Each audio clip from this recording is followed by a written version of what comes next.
Close out your window. All right, we are live. For everyone who is tuning in, this is Kali Akuno with Cooperation Jackson here at the Chokwe Lumumba Center for Democracy and Development. I'll be one of your hosts for this evening. Our other host, I'll let him introduce himself. Peace, what's up world? I'm Jared Ball, happy to be here with everybody. Looking forward to working with you, Kali, and everyone else we're gonna have on tonight to offer up another way of assessing and interpreting whatever's gonna happen tonight. I want to say very quickly that I thank you for putting the call out to have this done and for leading this effort. I think it's extremely valuable, and I'm happy to be here. Likewise. Thank you for joining on and signing on. Everybody know this project is a collaboration between Cooperation Jackson, particularly the Revolutionary Residents Cooperative, Arts and Culture Cooperative that we're working with here. And it's also collaboration with Deep Dish TV. It's part of our joint project, The American Nightmare, Black Labor and Liberation documentary project that we've been working on, which focuses primarily on the question of Black liberation look like in the 21st century, and how do we understand it. We'll talk a little bit about that tonight, and probably a lot about it actually, and what the focuses are as we go along through this evening.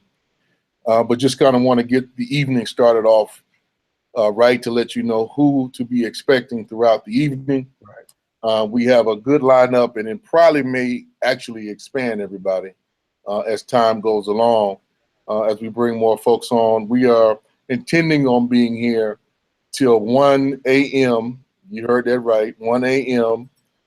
East Coast time, 12 p.m. Central time. 11 p.m. Mountain Time, and 10 p.m. Central Time. Pacific Time. So we're gonna be here for a while. So hold tight. You may want to check in and out at various times, depending on how things going, because we all know. Just stay on with this conversation and watch the other stuff on mute. Well, yeah, I'm not encouraging nobody to go anywhere else. Don't get that wrong. Unless you want to torture yourself, which you're more than welcome to by listening to MSNBC or CNN or Fox News, you're more than welcome to do that and come back. We'll be here. As you hear us going, you're basically just going to get a recount of one of the greatest farces on the planet Earth.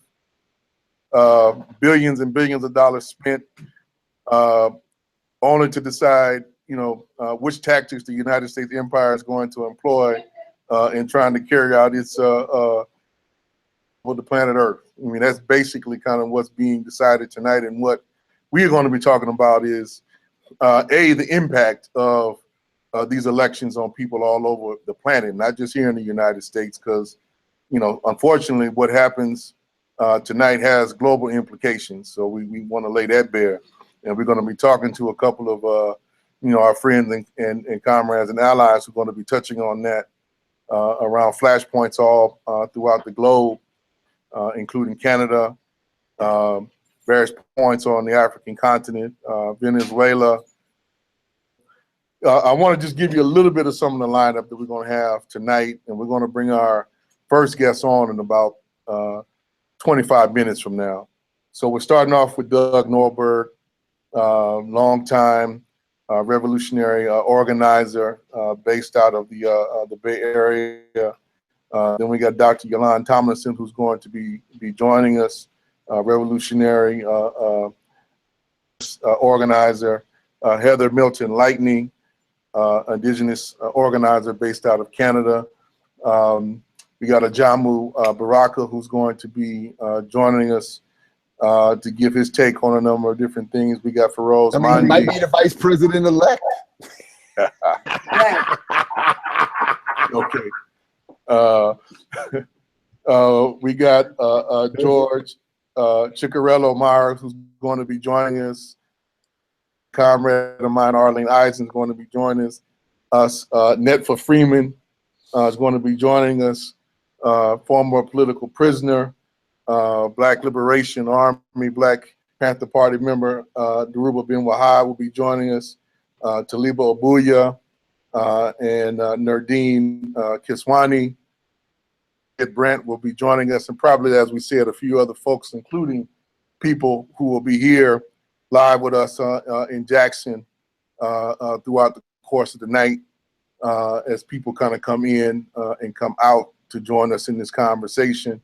And our role, just so folks know, we're going to be bringing folks in and out of the conversation, kind of coming up with some framing questions for the folks who are going to be coming on and sharing, you know, their knowledge, their experience, their vision, and their framework. And then, you know, we're just going to try to facilitate a dialogue and discussion. We put these guests together with, you know, there is some broad kind of left alignment. We want to be clear and explicit about that. So, Khalid, let me just say real everybody. quick, MSNBC is reporting that Trump wins Kentucky and Indiana, and Clinton has won Vermont. That quick, huh? That quick. So that it's already started. And I think some results from my state of Maryland and others are going to be coming up pretty shortly. Pretty shortly. Yeah. But who was that? Who was that? So Trump got. Again. You say what again? Give that whole rundown again. So MSNBC is saying that Trump has won Kentucky and Indiana, and Clinton has won Vermont. Okay. So right now, in terms of electoral votes, Clinton has 3 and Trump has 19. But you know, obviously that's you know, very early. So right. But again, just so folks know, we will keep you up to date with whatever is being reported, even though, as I think you were laying out appropriately, that's somewhat almost irrelevant to the conversation we're going to be having. You know, and I'm wondering if you wanted to start with, you know, outlining a little bit about why you wanted us to have this conversation and, you know, what you think this election means. Right. Well, let's jump into it. We're just trying to give some folks some framing. Just a couple of points to note that we want this to be interactive tonight. So as you are watching this, either on our, you can send some information there, questions there, feedback there. On the chat feature there, we have folks who are here monitoring and elsewhere monitoring it. So we'll interject that throughout the conversation. You can also send us kind of commentary either on An American Nightmare Facebook page or on the Cooperation Jackson Facebook page. And we'll be taking you know, that into consideration and bringing up as much of as we can to have an interactive kind of dialogue and debate. And so where I was going, Jared, before you came with those announcements, just to let folks that know that even though there's a broad kind of left orientation of everybody we brought on, not everybody is of the same mindset. Not everybody's going to agree on all the different points we are intending to really try to bring together. What we are trying to do tonight is really have a bottom line discussion about what these kind of elections mean, but then a deeper conversation, people's movement in the left perspective of these elections, to really try to dismantle, you know, and decolonize this project, you know, as a baseline piece of a discussion, and for us to kind of move past as best we can these kind of sectarian debates that we have, for lack of a better term, amongst ourselves every 4 or every 2 years, which in a lot of ways don't amount to a lot. Let's be honest with each other, because we don't have we don't have the strength, we don't have the organized forces necessary to really impact the U.S. elections on a national level, and so we often get into a certain amount of argumentation and fights with each other over things we concretely can't really have an impact on, at least on a national level. And at least from my own personal perspective, I think we waste too much time every 4 years with like a ritual debate, as opposed to having a conversation about what can we practically do together to both organize new forces in society and to program of resistance. That is what I think we should be focusing on, and what I want to try to anchor us on. And the various folks who are going to be joining us tonight to have a real conversation about what the alternatives can and should look like. Well, isn't one of the problems that in terms of practical acts is that voting is in many ways the easiest practical action people can take, that most are, I think, willing to engage, which is why it seems, for me at least, difficult to find ways of coming up with practical acts for people to take, and difficult to engage in broader radical politics and ideas, because the ease with which voting can be sort of dropped in as an action for people to take, if that makes sense. No, it makes sense, but I think we want to challenge that. Yeah, that's what. And that's what. Yeah, I hope. Yeah. And particularly if we start with to use common popular parlance now, if we start with the woke folks, right? You know, the woke folks should be prepared to do more than just, you know, cast some ballots. And I don't think we have enough conversation about, you know, what our own forces, the organized forces, as weak and as scattered and as small as we may be, you know, what are the things that we can concretely do and transform reality and move it in the way that we want it to be moved, outside of, you know, debates which tail upon the motion that the ruling class forces have. Let's shift that conversation. Well, maybe if you talked a little bit about what Cooperation Jackson is and is doing, that might give folks who maybe are not already aware a sense of what you mean by activities beyond the 4-year or 2-year, every 2-year active voting. Well, before I even go there, okay. I do want to lay out a couple of things. Okay. Just to be clear for folks, I think at least where me and you are coming from. Okay. In this conversation. And so I want to put certain kind of fears and certain things to rest, certain anxieties to rest if we can. So tomorrow morning, when we wake up, regardless of who wins tonight, be it Hillary Clinton, you know, be it Donald Trump, be it Jill Stein, whoever wins, there's a couple of things that are just basically not going to change. They're going to be there like gravity or like the sun and the moon, right? And the status quo of the U.S. empire is not going to change, y'all. Let's all be clear about that. Number one, they're not giving back any of the indigenous land tomorrow. Not going to happen. Number two, African indigenous people are not getting any reparations tomorrow. Not going to happen. Those things are not on the ballot. And I'm not saying these things to be facetious, but to draw us into the reality of what's actually set and what the real parameters of what's being decided are. So we will wake up tomorrow in the United States. We have military bases in virtually almost every country in the world, that whoever is chosen will be administering. That is the cold reality of what's going to happen, and what's being decided upon.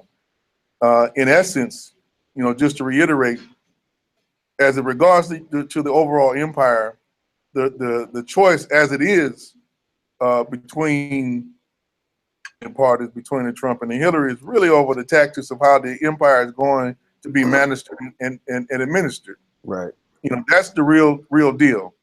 And I think for many, as I've noted on a Facebook post, you know, through all the unknowns of Trump, I think the great fear, and this is really kind of borrowing on a lot of the analysis and framework that I think Amos Cicero laid out in the discourse on colonialism. And I think we should bring some of that back, because I think it's proper for what's happening now, is that the fear in many respects is that Trump is going to do inside the United States what the United States does to the rest of the world almost on a daily basis. You know, tremendous amounts, or unleash, you know, violence and terror and tyranny upon the domestic population, and don't want to deal with that. And in many respects, his candidacy kind of represents a blowback. You know, as Cicero was saying about Nazi Germany, you know, that Nazi Germany was in many respects the blowback from what Europe had done in terms of cannibalizing the rest of the world, right? With colonialism. And I think a large part of that is what we're looking at, you know, with this election and the what many people perceive as a threat of Trump. So I want us to all be clear about that, because it's and recognizing, you know, that whoever wins tomorrow, the fundamental program, the fundamental DNA of this settler-colonial project is not going to change. One iota is not going to change. The foreign policy is basically going to be what it has been pretty much since the end of World War II. Neither one of them are going to make any fundamental shifts in that. And to the extent that, you know, people were concerned about Trump talking about pulling out of NATO, and that sounding crazy, believe me, the deep state in the United States, mainly the U.S. military, but not exclusively. But if we just look at that and how central that is to this project, to pull out of NATO and would not even entertain that being a reality. Well, that was one of the questions that I wanted to ask you and others was, you know, because I hear some of that same argument. You know, you broke it down one way, but a number of people have been arguing that making a similar comparison between Trump and the rise of Hitler, and arguing that that's the reason why folks should have been voting and should still be, I guess, voting for Hillary Clinton. That should Trump get in, we're going to see the Mussolini brown shirts, and we're going to see the rise of an SS and the fully unleashed, you know, white supremacist hordes ready to engage in a kind of vigilante or maybe more organized state violent project than we've seen thus far. And my response, you know, usually the response I get is that people are saying that my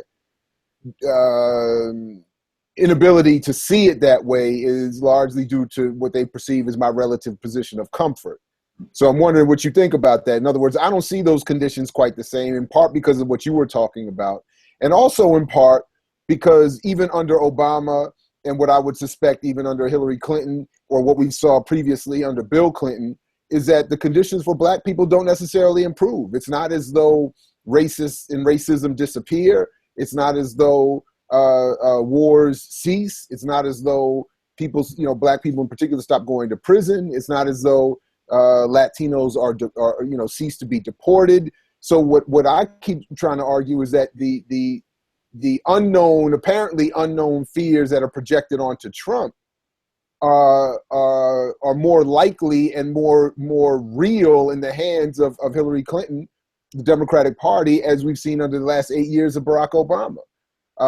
So I did want to ask you and others that question, that, you know, is my, you know, perceived at least and relative comfort making it too easy for me to say not take it that seriously, in the sense that I don't see Trump as, you know, the singular or the last, you know, straw that's needed to kick off that full onslaught of a I guess a neo-Holocaust.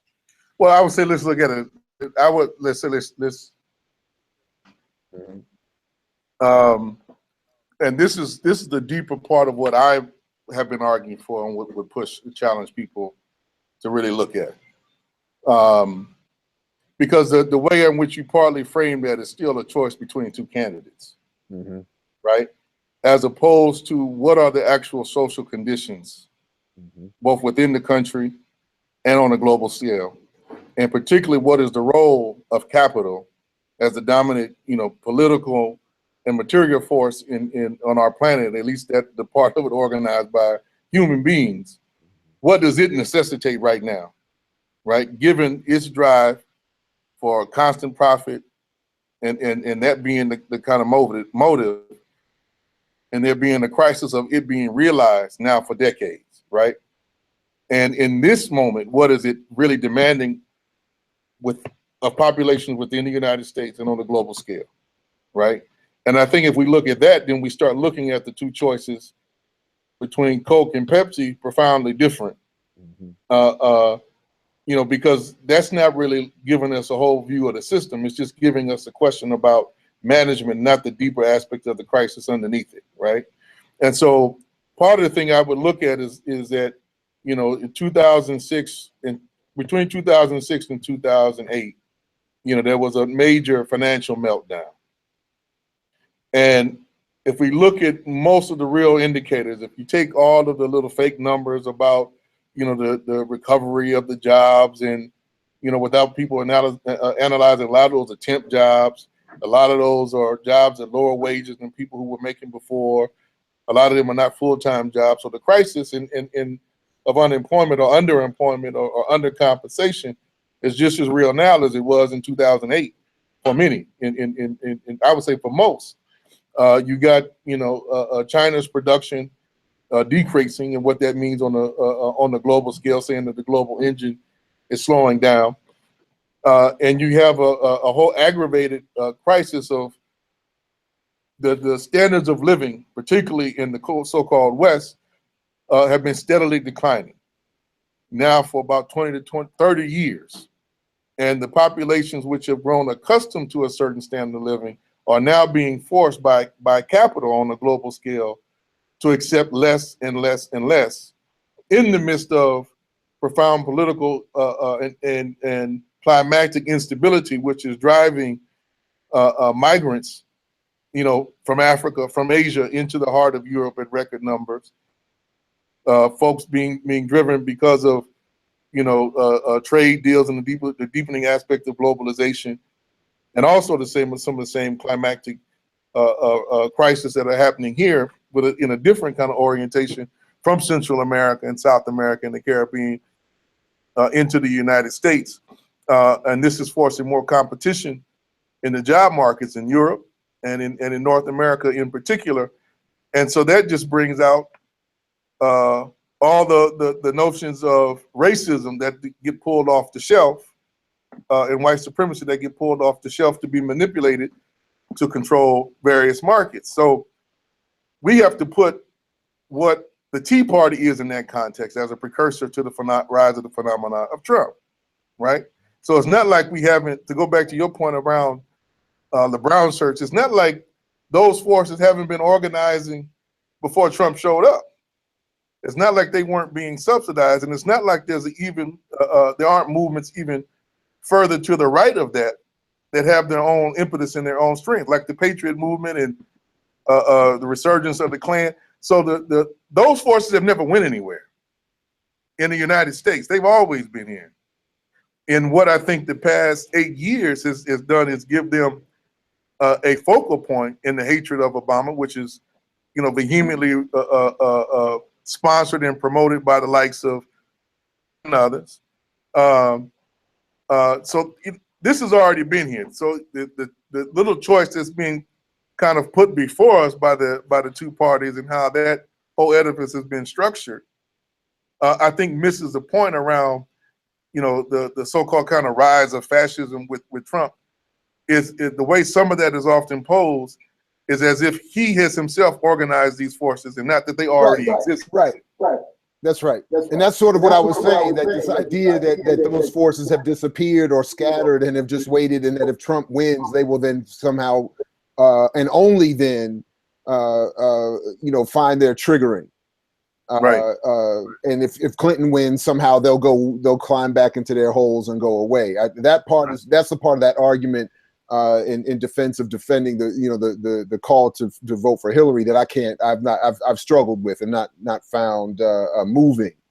But like I said, most of the time when I offer that response, the response to me that I get is, oh, well, that's Jared because you have your position of relative privilege, or you know, you have a job, and you know, but the people who are less, you know, whole than you somehow, they're going to be in a more tenuous position. And that's the part where I'm like, well, you know, I don't really see it that way.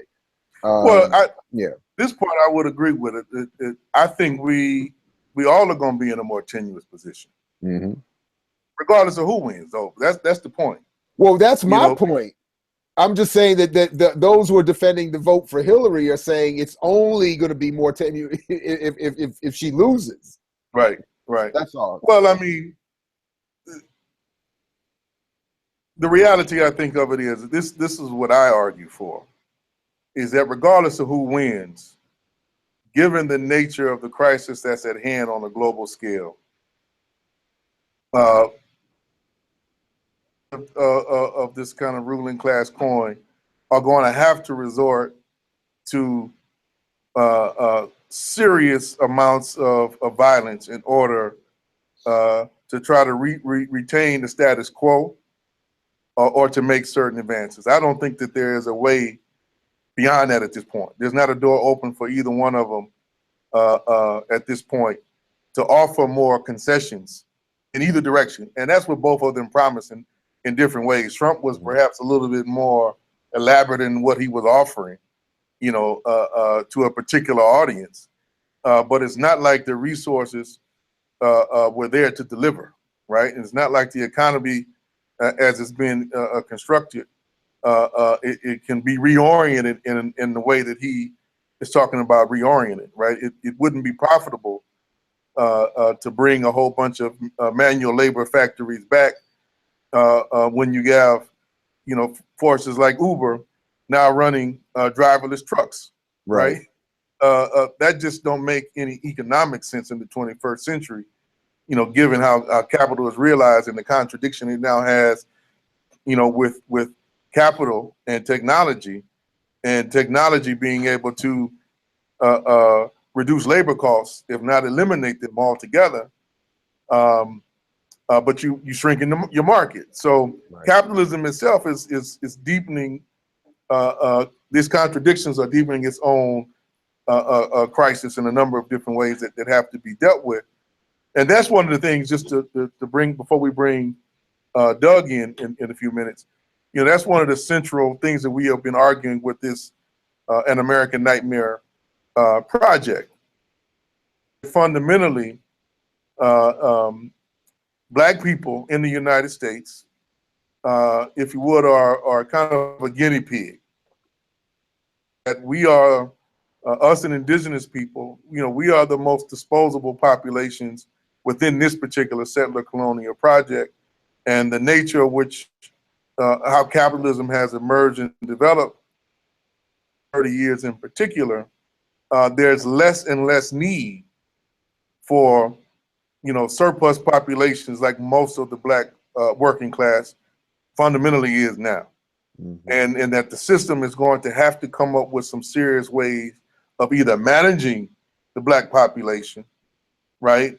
And that's one, you see all these new articles and proposals out there for like one solution, which is, you know, a universal basic income, right? That's one kind of thing that they're throwing out to say, this is how we can manage a part of this piece, you know, but that's in some respects a neoliberal, if it's not controlled and dictated, I think really by revolutionary forces, it's going to be just another neoliberal tool of saying, we've given y'all some money, now we're going to cut, you know, the child care and the health care and the education, public education summaries, and you on your own, right? Well, wasn't that That's the one way divide between Dr. King's version of the annual guaranteed income and Nixon's version of the same thing? That it's the same one. It ain't went nowhere. Yeah. It's just been revived. Right. You know, it's just been revived. Right. Like a 21st century discussion and debate. Right. But I bring up the neoliberal one because those are the forces that have much greater strength. That's right.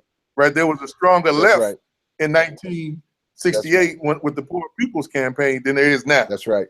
Right. So we can kind of argue these things, but we haven't really organized the force to make the Oh argument no, go. I brought that up only to agree with you that it's the same kind of thing. That just to reiterate that's the claim keeps coming. So because in '68 it appeared as though King and Nixon are saying the same thing, but underneath that is Nixon saying, "But yeah, we'll give you the guaranteed income as we take away everything else." And I don't think that was part of King's argument. Yeah, that's all I meant by that. No, that wasn't. But I mean, I'm glad you brought that up because it brings up, a lot of these things that are being kind of pulled off the shelf are not new. That's one thing I think hopefully becomes clear throughout the night.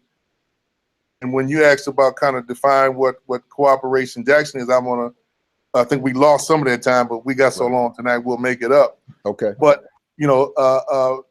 being very clear about in this discussion tonight is to try to lay out this kind of global dynamic and this global framework of what is at the real material basis of world politics, alternatives, which are far above and beyond voting every 2 years or voting every 4 years. Right. Let's have a real conversation around how do we get at the root of change and not just be political parties are going to deliver any transformative change to anything anytime soon that doesn't suit their own interests and perpetuate the system even further.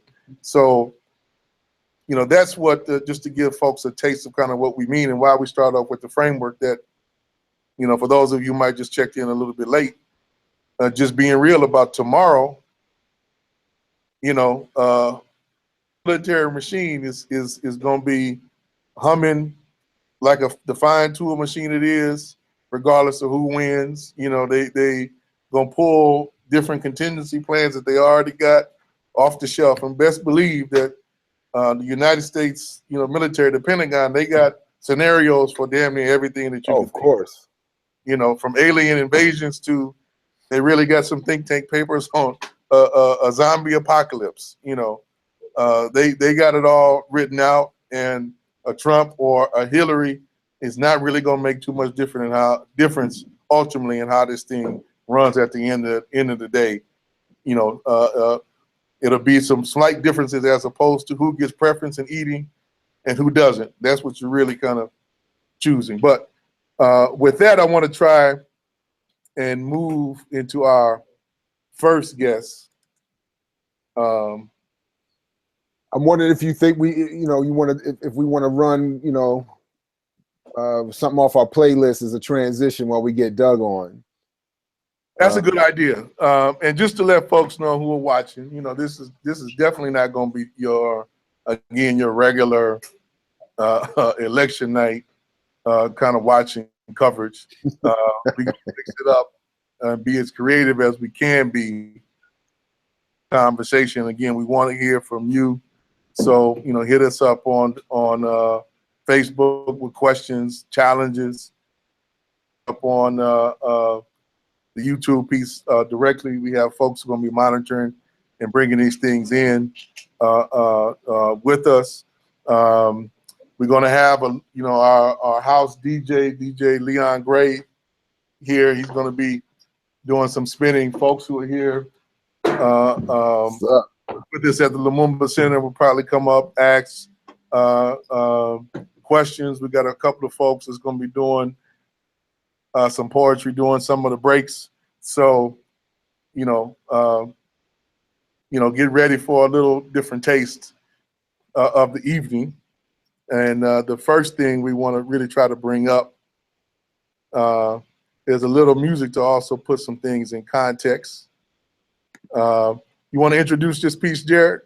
The Most Def piece that you had brought up? Well, this was the one that came out. I think this was 2001, and it was part of response to what would happen on 9/11. But I think in terms of the context of what we're talking about here was a reminder that whatever was happening in the broader geopolitical world affected us differently and was not necessarily, our fight.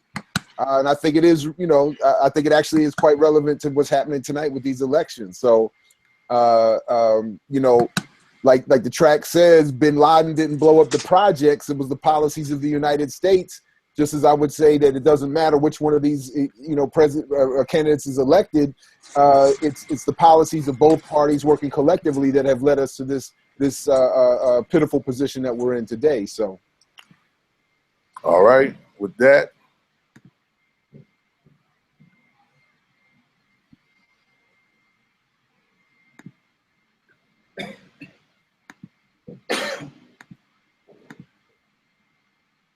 Man, you hear this bullshit they be talking every day, man. It's like these motherfuckers is just like professional liars, you know what I'm saying? Wow. Listen, Bin Laden blow up projects. It was you, nigga. Tell the truth, nigga. It's not down the tower. Tell the truth, nigga. It's not down the tower. Tell the truth, nigga. Bin Laden blow up projects. It was you, nigga. Tell the truth, nigga. It's not down the tower. Tell the truth, nigga. It's not down the tower. I pledge no allegiance, nigga. Fuck the president's speeches. I'm baptized by America. Covered in your leeches, the dirty water that reaches your soul and your facial features. Straddle you a propaganda that they spit in the streets. And then you speak about the evil that the government does. The Patriot Act will track you to the type of the blood. They try to frame you and say you was trying to sell drugs and throw a federal indictment on niggas to show you love. This shit is run by fake Christians, fake politicians. Look at their mansions and look at the conditions you live in. All they talk about is terrorism on television. They tell you listen, but they don't really tell you they fiction. They funded Al Qaeda and now they claim the Muslim religion. Even though Bin Laden was a CIA tactician, they gave him billions of dollars and they funded his purpose. Fahrenheit 9/11, that's the scratching the surface. Bin Laden blow up projects. It was you, nigga. Tell the truth, nigga. It's not down the tower. Tell the truth, nigga. It's not down the tower. Tell the truth, nigga. Bin Laden blow up projects. It was you, nigga. Tell the truth, nigga. It's not down the tower. Tell the truth, nigga. It's not down the tower.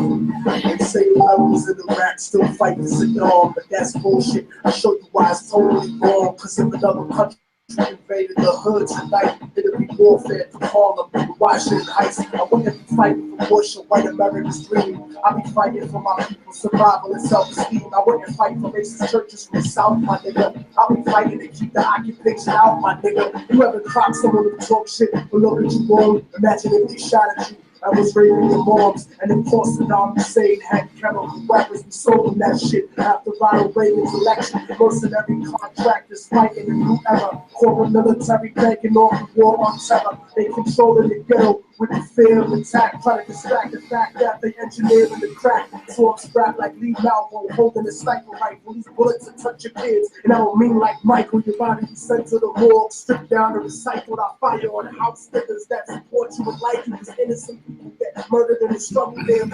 Poor people never get shit and struggle daily. This ain't no alien conspiracy theory. This shit is real. Written on a dollar underneath the Masonic seal. I don't rap to dead presidents. I'd rather see the president dead. It's never been said, but I set precedents.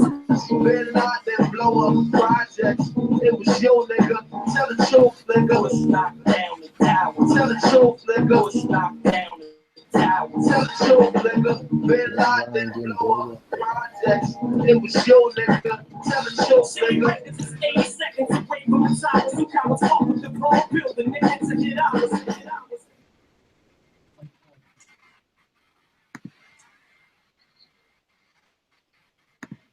book.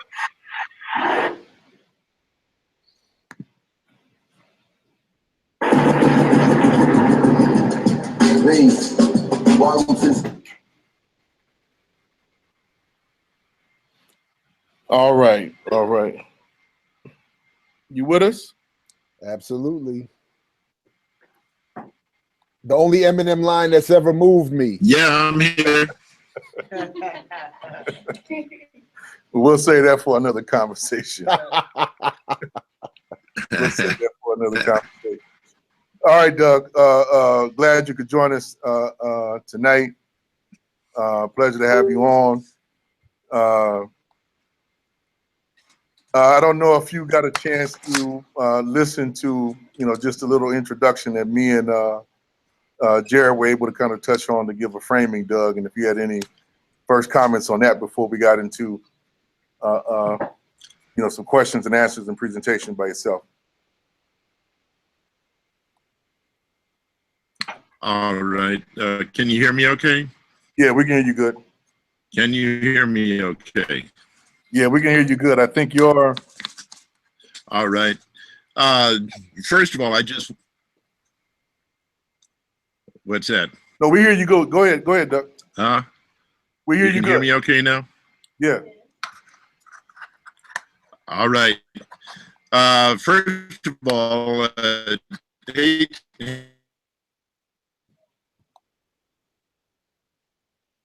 been doing, they had Hillary up there with Bruce Springsteen and Jay-Z and Beyonce and Stevie Wonder, but the people's side of the story is being told on the cultural front. So, Doug, hold on a sec. Doug, your channel is going. Your internet, I think, is a bit weak. All breaking up. Can you hear anything? We can hear you, but it's real slow and breaking up. Okay, just a second. Can you plug straight into the line?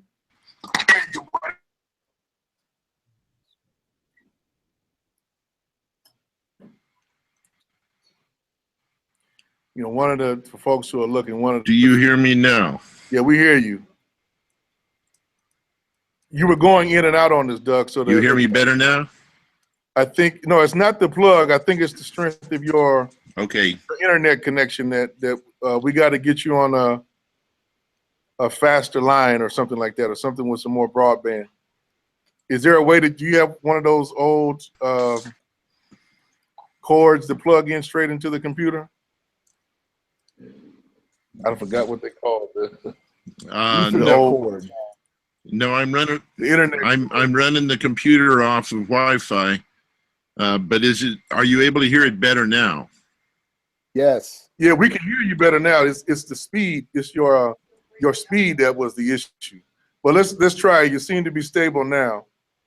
Okay. So the last that I heard, you were talking about Hillary and Jay-Z and Beyonce. On the little show that they had the other day, and you were talking about the cultural front. So you might want to pick it up from there. Okay, I was just saying that it's good to bring in our side of the culture that Most Def and others represent. That it's not something that's exclusively in the domain of the system to draw on the best forces culturally. No, not. I think our side is actually far better. They just don't get the promotion, and the right. bombardment on the airwaves. So we have to find ways of creating our own channels and our own means, however small or large, to amplify our own message and our voices. And I think we have to get more sophisticated with our use of this technology, as it is to ease the battle on the cultural front and the battle of the narrative, as so many people put it, to really kind of shape younger generations in particular, mind and concrete information that's practical, that can be used. Right. Well, we're working on it. Got a big job to do. That's right. But I just wanted to pick up on a couple of things that you guys were talking about. Because like earlier today, I was listening to one of Hillary's people online, I guess it was MSNBC, saying that they didn't see that there was a lot of enthusiasm in their ranks, but that they were proceeding with grim determination.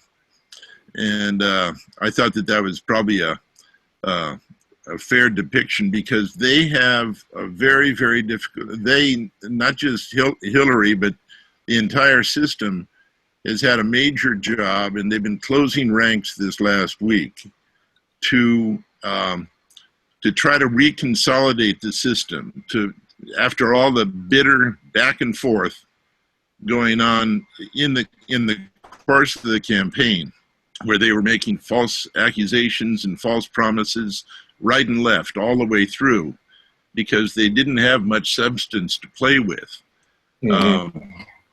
So they were kind of tearing themselves apart in some ways for their own gain. But when you get right down to it, what they were faced with was the problem that they were tearing up the prospect of a consolidation, of a legitimation of their own project. And this system has had a very high priority on securing a strong base of support through this election. In some ways, I think the election is a marketing plan for imperialism. You know, that it promotes a kind of distorted and distracted focus to draw people in, and to try to isolate those who are really oppositional forces. And it does that every 4 years nationally, every 2 years if you count the congressional elections.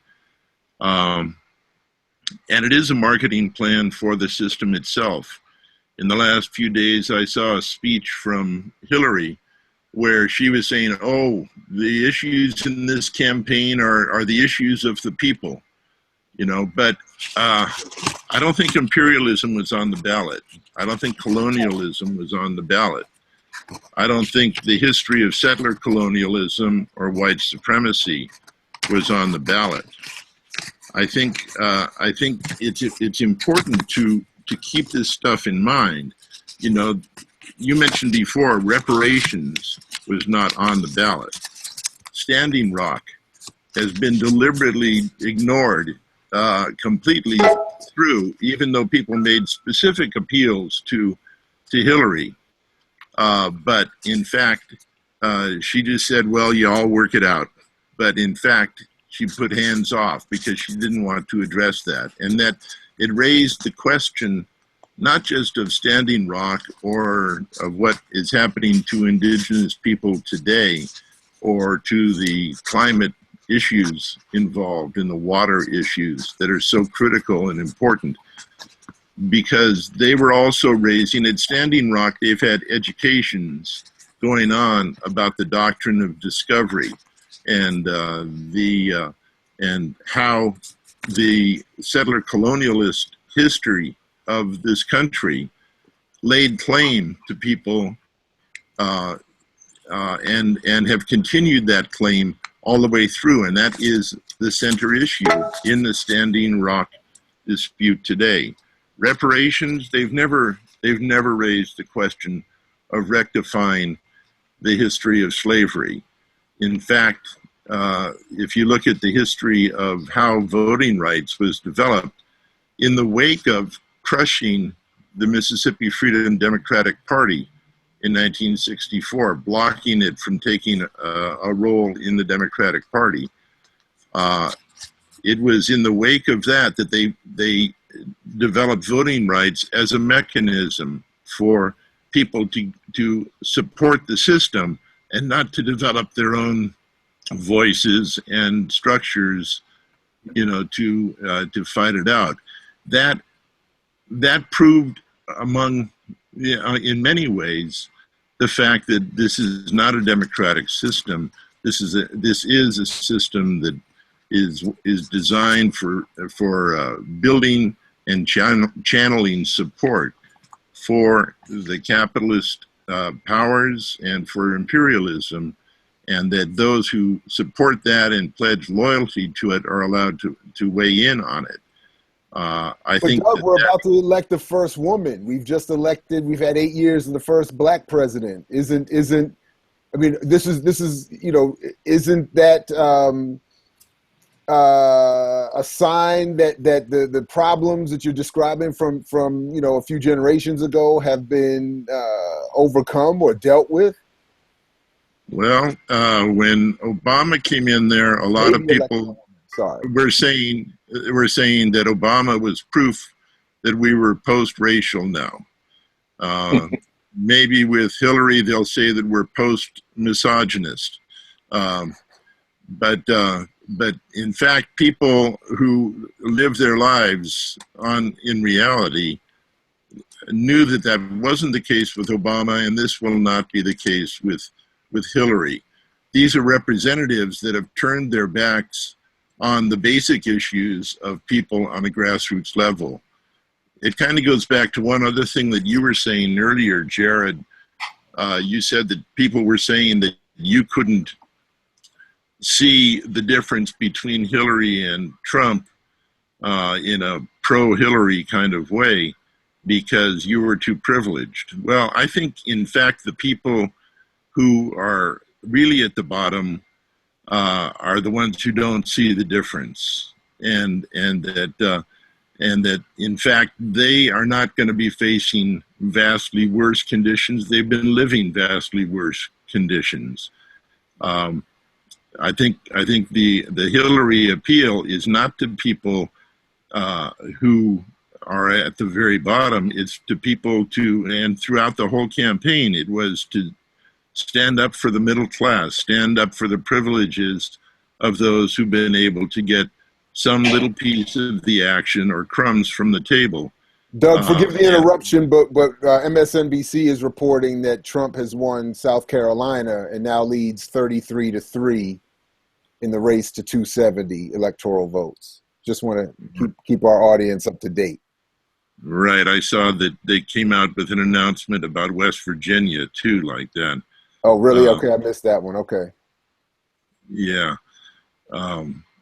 They're gonna add up these things and get everybody all worried or applauding one way or the other.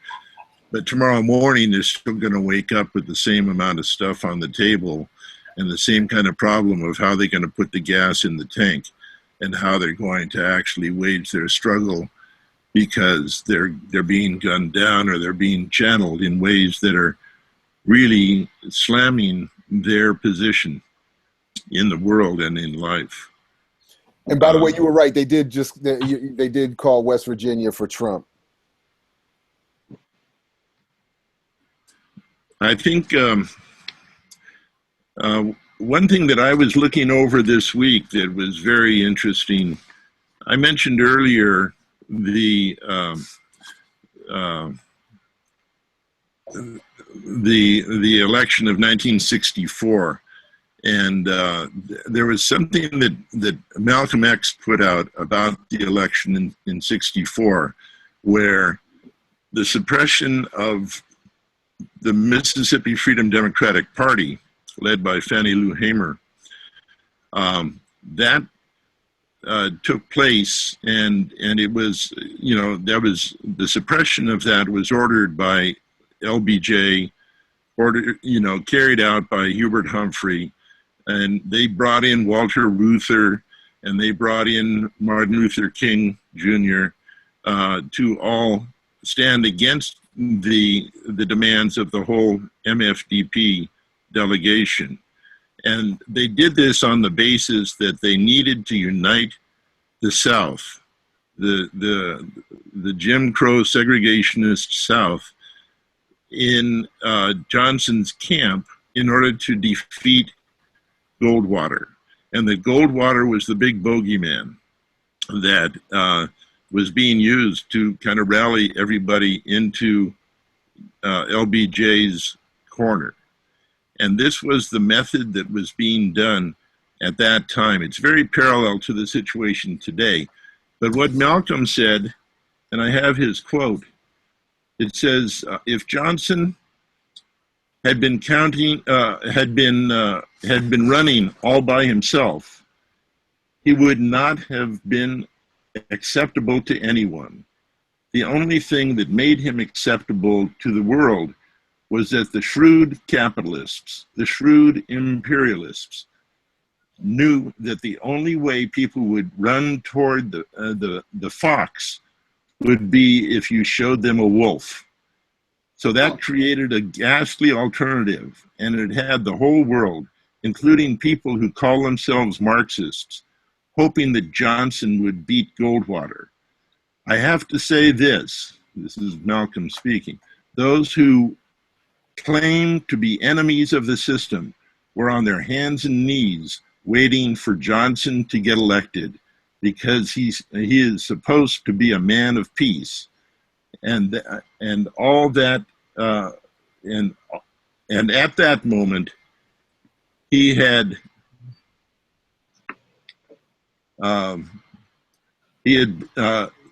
troops invading the Congo and South Vietnam.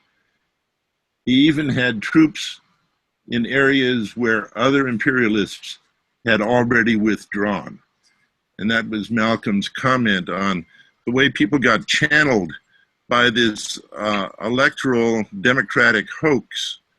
And it was done in a way to suppress the independent, the MFDP was the first party of that sort, where there was an independent political force that was generated. It came directly off of Freedom Summer in Mississippi. And that force had to be defeated. And after that, in the next year, in 1965, after the, in the context of the Watts Rebellion and everything else, after the death of Malcolm X, you had then the passage of the Voting Rights Act, which was separated from the Civil Rights Act of 1964. And the Voting Rights Act was like a contract where you come and support the system, you don't challenge the system in fundamental ways, and we'll let you play a role in helping to select which capitalist and imperialist power there will be. Well, let's play out some of this analogy, because I've been arguing that the 64 that we should be paying the most attention to historically. Some weeks ago, I was saying that I thought that this would probably play out almost the same way. They're using a lot of the same tactics. They even have been using the Hillary camp even pulled the old, do you want Trump holding the nuclear button card, just like LBJ and them did with Goldwater. Yeah. In 64. They pulled that straight out of that playbook. As if, I guess, a younger generation, I guess, wouldn't know that history or know that playbook. So it's good for us to know that. But I think the analogies are just too clear, So even though Hillary hasn't been in office the last 4 years, she was fundamentally the architect of the war in Syria, the architect of the war in Yemen, the overthrow of the Jamhuriya government in Libya. We can go on and on and on, right? And she's already promised to escalate the conflict in Iraq and Syria, prompting a potential nod to World War III, right? So we're at a point where history could repeat itself, but I think there's some fundamental differences that I think I want us to speak to, and that is the ability of the system to include more people into the imperial project.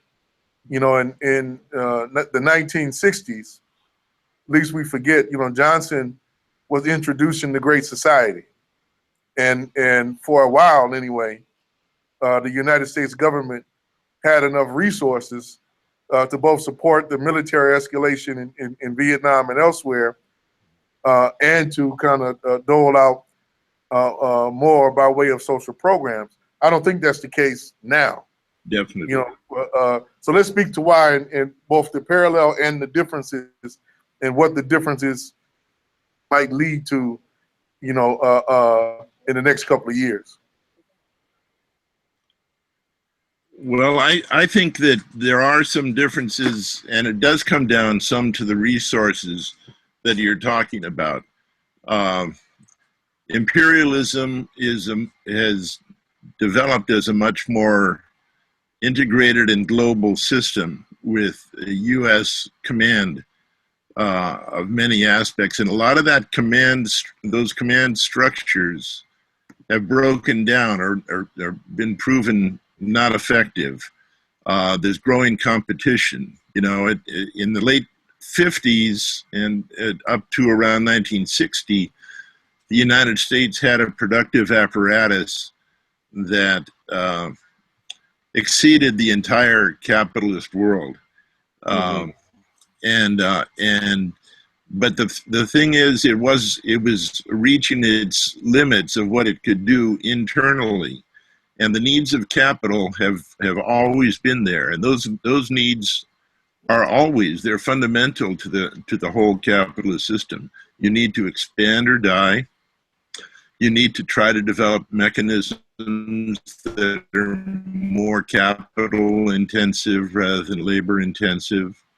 You need to transform things in the direction of making it more able to be exploited and accumulated. Capital needs to be accumulated on an international scale. And so it's done that, but it got challenged at a certain point. And so you've got big challenges. You've got to break down certain breakdown in Europe, of course, as witnessed by Greece and the Brexit. Your line is getting weak on us again, Doug, right? Seem like right when you start talking about Malcolm and you start talking about money, as soon as you start talking about something concrete, the signal get weak on you.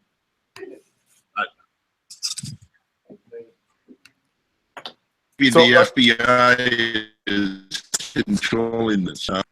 Let me just finish the point very quickly then. I think they have created a more streamlined economic monster that has blocked out huge sections of people, and that blocking that out is part of the agenda today, and what the elections have tried to actually have tried to cover up. They can't hear you. We can hear him. We can hear him. I got somebody telling me that nobody can hear me, so We heard you. We heard you. They looking out for us on the broadcast. they're looking out. They're looking out. But I think my basic point has been made. They have less resources to play with, and so that's why Hillary moves to the right. Why Trump comes up as a neo-fascist. Hillary is the best they have to wield the structures of the imperialist system. Much better for them than Trump is. But Trump is better to whip up this reactionary culture, and he's going to do that on an ongoing basis. And we've got a serious battle in the years ahead against the Hillary administration and the Trump-led social misdirection and chaos that he's going to be engineering. I think he's developing a new media structure too, is what it's been said. Yeah. By the way, it looks like, just for the record, Clinton is up to 75 over 66 for Trump in the race to 270. I think they said Maryland, and I'm missing one other, but it looks like Maryland has come in for Clinton. Yeah, no surprise there. Nope. All right, so another reason why it was easy for me to vote for Jill. all right, so I want to move on. We have Dr. Yolande Tomlinson, who has just joined us. Thank you, Yolande, for Welcome. coming on. My pleasure. Thank you for having We me. see you waving. Can you hear me? Mm-hmm. There Yeah. you go. Okay. And just so folks know, just by way of a real short introduction, Yolande is a radical Black queer feminist mother.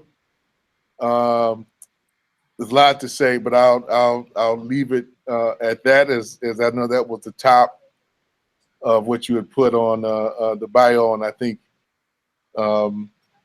what I know, I think speaks volumes And I think where we want to go with the first kind of leading question, Yolanda, and then let you go from there. You know, a lot has been made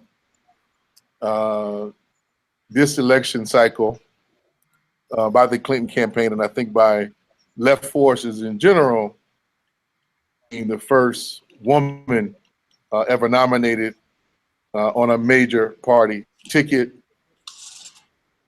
This kind of implied notion that because she is a woman, she's going to bring a different orientation and perhaps even a different politics to the White House,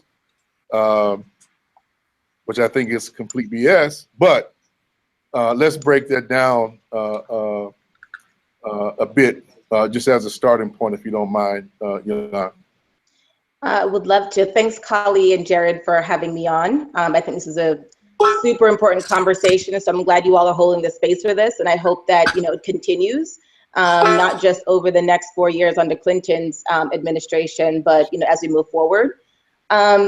Yeah, so it's funny because earlier you all were having the conversation around how the system has expanded to include more people. And I think one of the things the system has become really good at as well is harnessing the language, or the progressive language of the left, towards its own ends. And one of the things that it has been really great at is picking up the language around feminism and identity politics. So on the one hand, we have the Obama coming in as the first Black president, and Hillary, by my calculation, she wins. And the question for me is not just how much does she win by, not just will she win, but how much does she win by? And so this move to want to anoint the first Black president and the first female president, I think, is also part of how the system has expanded to include more people, and to take up to use our language against us. But I think it's also part of what we need to build, which is that we need to also take control back of our own narrative and our own discourse. So on the one hand, we have the proliferation of intersectionality, and everyone's like, yes, I know what it means, but they've only taken one piece of it, which is identity politics. And they haven't taken the most sophisticated version of it. They've taken it's a woman, it's different than a white man, so it's gonna be change, it's gonna be progress. And on one issue it may be, which in the case of Hillary, it's abortion. She is steadfast and ultra left when it comes to abortion being a woman's choice, and compromises there. But when we talk about intersectionality, both in terms of structure of power, when we talk about intersectionality or radical Black feminism or women of color feminism as dismantling oppression and understanding how they are mutually connected, so class, race, gender, all of these systems, then we recognize that Hillary is not the change that we're talking about or that we've been dreaming about. And it's also really myopic in how people talk about feminism, in this case, white mainstream feminism, because they're only thinking about the things that generally affect middle-class white women. Equal pay. So we often hear people talk about, women make 77 cents to the dollar of a man, but that doesn't include Black women who make 67 cents, and it doesn't include, or 63 cents, and it doesn't include Latinas that make 55 cents. So we have to say, which women are we talking about when we talk about, advancement for women? And the other thing about Hillary is that this single-minded focus on advancement for women is also that we're not talking about how these policies look on an international level. Looking at Honduras, for example, that Hillary, some would argue almost single-handedly in her position as Secretary of State, legitimized the coup in Honduras. And we link that to, the assassination of Berta Cáceres. And what's happening there. The same tactic we see in Honduras is also replicated in Standing Rock. So you have indigenous folk who are fighting for protect the natural resource of the land, and the same tactics that are used outside that Hillary has been in many ways the architect of, or the one who's been carrying forward, other people's plans, are being replicated at home. So to connect it's progress for women, if we look at it from the colonial project, from the imperialist project perspective, we look at it within the context of capitalism, it's absolutely not. But they have been really adept at monopolizing, taking control of our own narrative, our own language and discourse to use against us. How do we counter that? That's one, you know, particularly the conversation around intersectionality, because that one seems to be this election cycle appropriated in such a way that almost nobody, a lot of folks are I'm starting to see either mock it or just choosing, you know, not to use it anymore. Not to use it and to undermine it because they have seen the ways that it's been marshaled by the right or moderate forces like, you know, corporate Democrats. So I mean, one thing for us is that we, and you've brought this up before, is that we have to control our own media, our own narrative, right? So, and I think technology offers us a really great opportunity for that. I think in many ways the technology has outstripped even the government's ability to keep up with it, which is why you see the NSA sort of, you know, having this big grab of information. We're just going to collect everything because we don't know what we need to collect. But I think we have to also be wary of it because in many ways, our folks are not the ones who create these technologies, right? But I think grassroots organizing, being in communities, being rooted where you are, being connected to people who are directly impacted, who more often than not have the lived experience of understanding how these things come together in their own lives, helps us to also develop a way of talking about it that resonates with them. That isn't this very watered down, single focused way that is presented in mainstream media. And I think things that, you know, that you all are doing as well with I think it's the lab project you're doing, right? The media lab is also another way of controlling our own narratives. But we have to be able to speak in a language that the everyday person understands. So, you know, intersectional is a great 50-cent word, but the average person in the street is like, what is that? How do I relate to that? What do you mean? You had a question or something back here? No. Oh, okay. I thought I heard. Yeah, I mean, definitely unite with all that. I think one of the things that will be somewhat challenging. And this part is assuming, you know, Hillary's going to win the elections, right? You know, with that, you know, folks will remember Hillary was promoted and pushed as a champion not only of women's rights, but of LGBTQ rights. And I think she's made some statements around that is going to be a central focus of her foreign policy, you know, over the course of the next couple of years. And how do we reconcile her promotion and her particular version of narrative of LGBTQI rights with her advance of war and imperialism? How do we balance that out? You know, what a program in the future might look like to clarify these issues, you know, particularly for our community, so folks don't get confused, you know, yet again in thinking that she's advocating something that she's really undermining, which is the liberation of oppressed peoples, you know, everywhere. So I see that as, in particular, the lifting up of LGBTQ issues, and I hear a little bit of feedback, as it also becomes sort of like when Bush wanted to go into Iraq, which is he, you know, sort of laid the ground for how he makes that next step. Hillary, this becomes like lifting up LGBTQ issues is also another way of defining the international territory where they want to go. So in many ways, under Obama, they've been able to say that the Democrats have championed this issue. And and what that means for them is that they've now carved out another niche, another constituent bloc that they can count into their camp.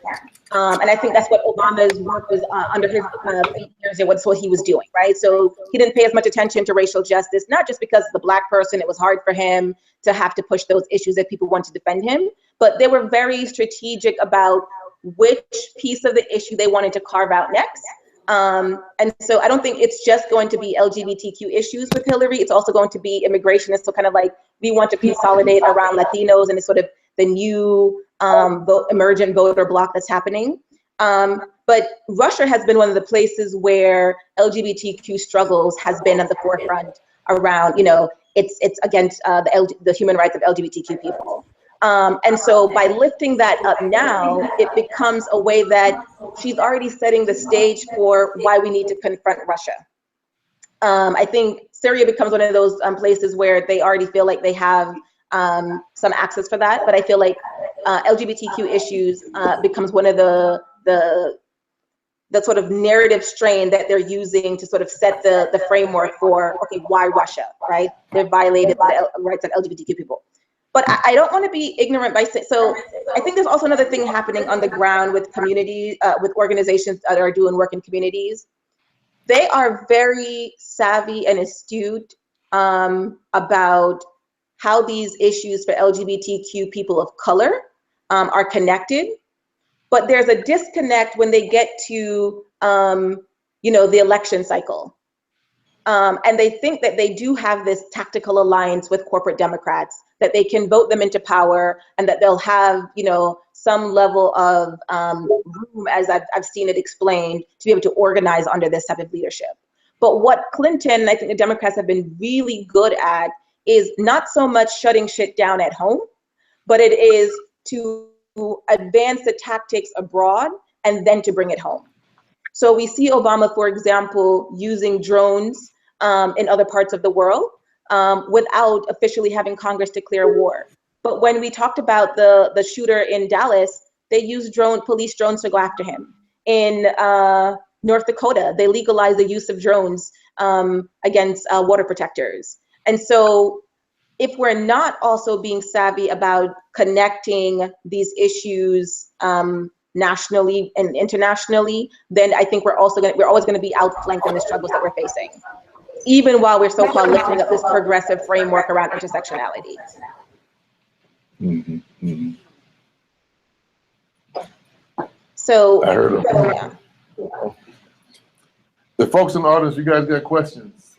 We're gonna make this, as we go on, more and more interactive. We're gonna start taking more things, off the line as well. I think there's starting to be a backlog, all of the stuff online that E is pointing out to me. So we're gonna start kind of integrating some more of that as well. But so just in general, Yolanda, I know you heard me, Jared, and Doug earlier, talking about a couple of different points. Was there anything that we had commented on further that you want to elaborate on, has some nuance or disagreement with, just to bring us up to speed on that conversation?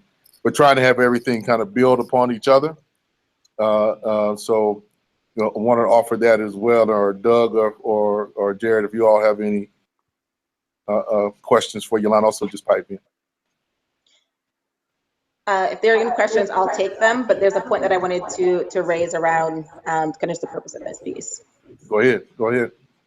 So I was part of I called into a conversation the other day, and I think folk were, dismissive of, what we all stand for, right? Which is that we are no longer invested in the lesser of two evils, especially if we recognize that two systems are evil. There's no good piece of it, right? We're kidding ourselves to say like one is lesser than another. And the question that was put to the group in this proposal that they form a tactical alliance with corporate Democrats is, how do we build pathways to power? But the thing that was never discussed is how are folk defining power? Is it just about, gaining access to this really consolidated manipulation of the will of the people? Or are we talking about participatory democracy, self-governance? Are we talking about power being the collective expression of the people, right? In its fullest glory. So I would love to hear how folk are thinking about power. And so for me, the question is not just pathways to power, but how do we define power in the most liberatory way? And what does liberation look like for us? So I feel like those are the type of questions that I would want to hear people talk about, as opposed to just, we need to form tactical alliances with the corporate Democrats because that will give us access to power. But it sounds the same as we just need a seat at the table, but you don't control the table, you don't control the plate, you don't control the meal on the plate. So, you know, what does it mean to have power in this corrupt, toxic system?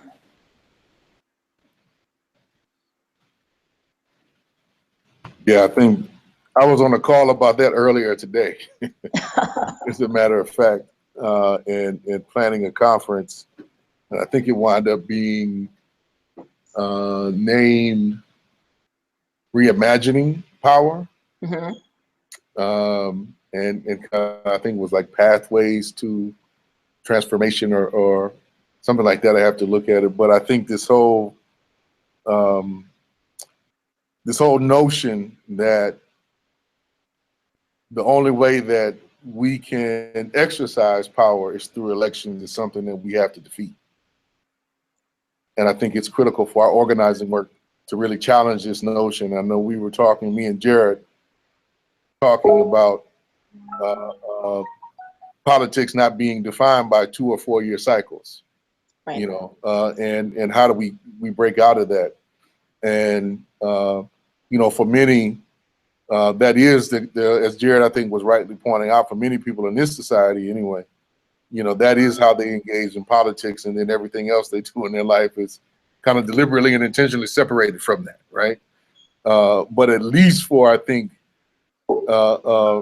folks who kind of call themselves progressives or on the left, I think we have to get a little bit more serious about coming on some common accord about what power is and what it isn't, and how we both build it and yield it to have the effect. And I think having to get real that we don't have that much power at present in this society, and we are not going to get it, I would argue, on the coattails of the Democratic Party, that is a tried and true strategy of failure for many years now. It's not like this is something new. It's not like efforts to the Democratic Party more towards the left have yielded any results. You know, I would argue probably ever. You know, some people might point to the Great Depression as a counter example without recognizing the uniqueness of those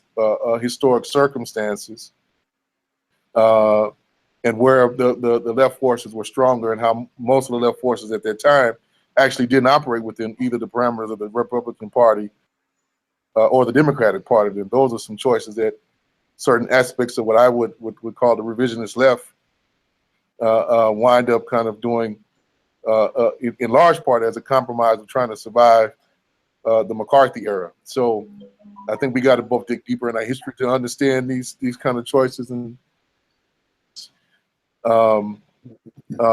be real clear about what we're trying to accomplish with the forces that we presently have, and how to chart a course to move more people towards our vision in program. And it's not by, I would argue, it's not by making compromises with the Democrats.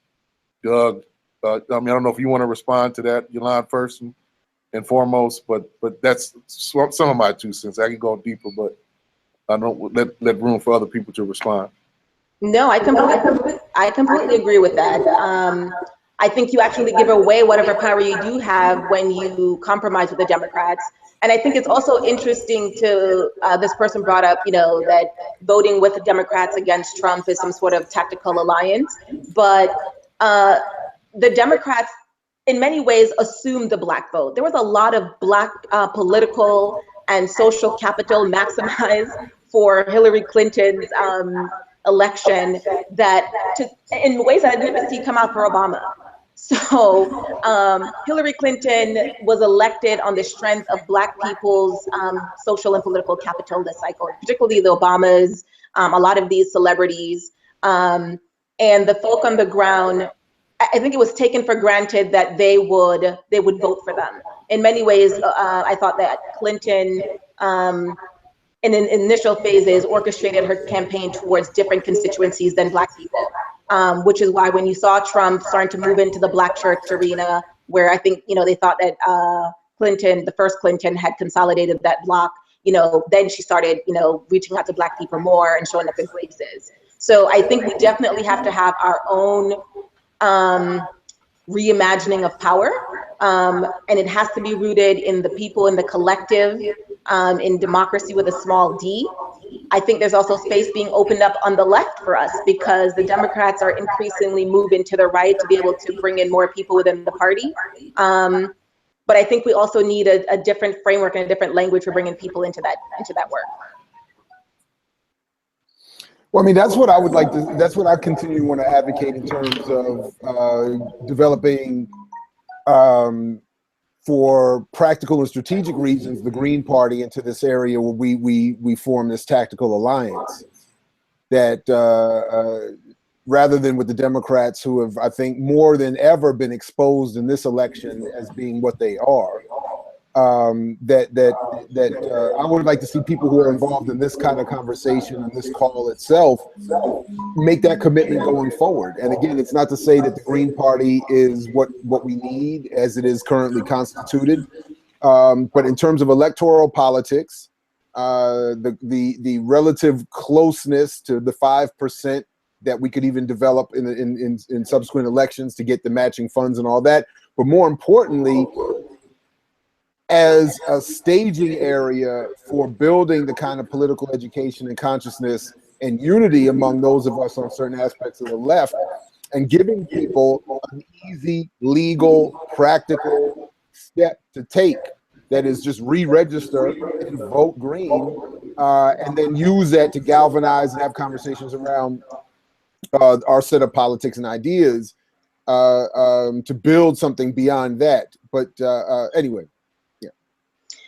And I also think too that we have to be very clear in what building power through an electoral system looks like in the US. So as you're saying, like, it's this 4-year cycle that people are on, but they're only ever thinking about federal elections. One of the things that the conservatives the right has been really good at is consolidating power on the state level, on the local level, the county level.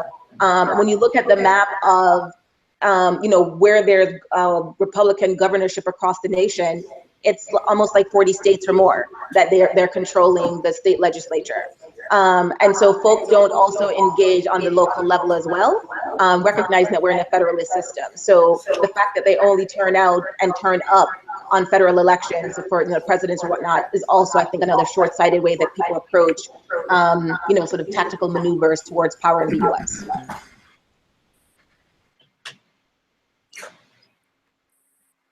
I think, Doug, you were saying something? Doug, were you anything to contribute on that?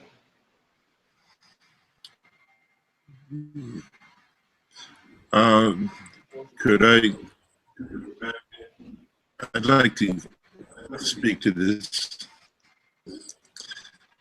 Can you hear me? We can hear you, but your signal is slow. Yeah.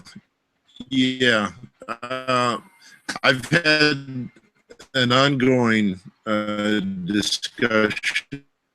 Doug, I think we gotta get you another connection. Yeah, we gotta see if we can get him plugged in. Yeah. Yeah, go ahead.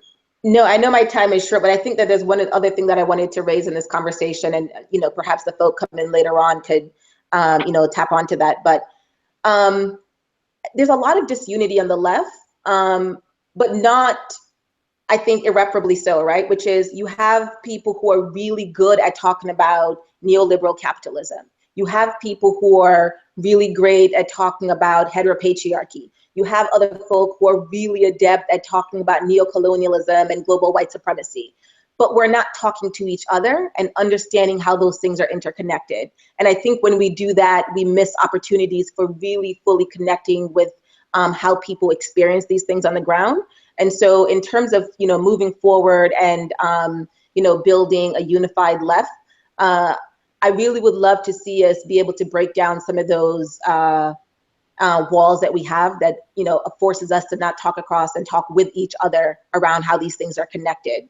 And in particular, I think there's a misunderstanding of how intersectionality or Black feminism includes a critique of capitalism, and I think also misunderstanding of how capitalism and white supremacy and colonialism, patriarchy and heterosexism are embedded in those things, right? such that we're saying, well, if we need to get the Black nation first, and then we could address, sexism and patriarchy, or we need to sort of get to this part of economic liberation, and then gender roles can be broken down. So I think for at least my organization, the work that we're doing, we see it happen in three pockets, both in terms of, controlling the narrative and the discourse, and really shaping and framing how we see and talk about issues in really accessible, but I think nuanced ways. And while we're still continuing to push the narrative terrain about, what do new ways of conceptualizing liberation and power and freedom look like? But while we're also organizing on the very local level in the communities where we live and with the folks who are most directly impacted, and still also, proliferating those models at the national, international level. And then the other piece of it is, how do we build those institutions that we need to be able to say, well, if you need to divest from this system, what are we asking you to move into? What does this new future look like? Whether it's cooperatives or participatory democracy or new political parties, we have to be invested in building those institutions, both the organizations in which we work, but also the ways that we shop, right? So one of the things we have going is a food buying cooperative. And we also have a cooperative school that we're hoping to launch in a couple of months. So we have to also model the institutions that we want to be able to move into, and not just say that these are corrupt and toxic and we shouldn't be invested in them. Just by the way, they just called Arkansas for Trump, who has also won Alabama and Tennessee. And Clinton got Illinois, New Jersey, Massachusetts, Maryland, Delaware, Rhode Island, and D.C. And Florida's too close to call. So nothing unexpected yet. Nothing unexpected yet.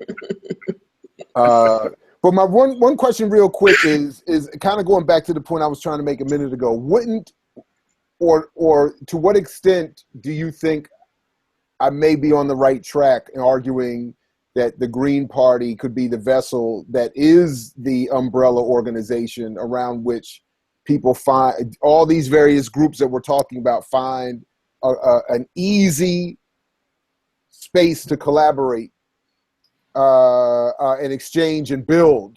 Because it seems to me that I'm not happy about this, but it seems to me that is an easier way to get more people, again, already on this so-called left, into the same room to then build and unify around various other projects, including some of those that you're talking about there.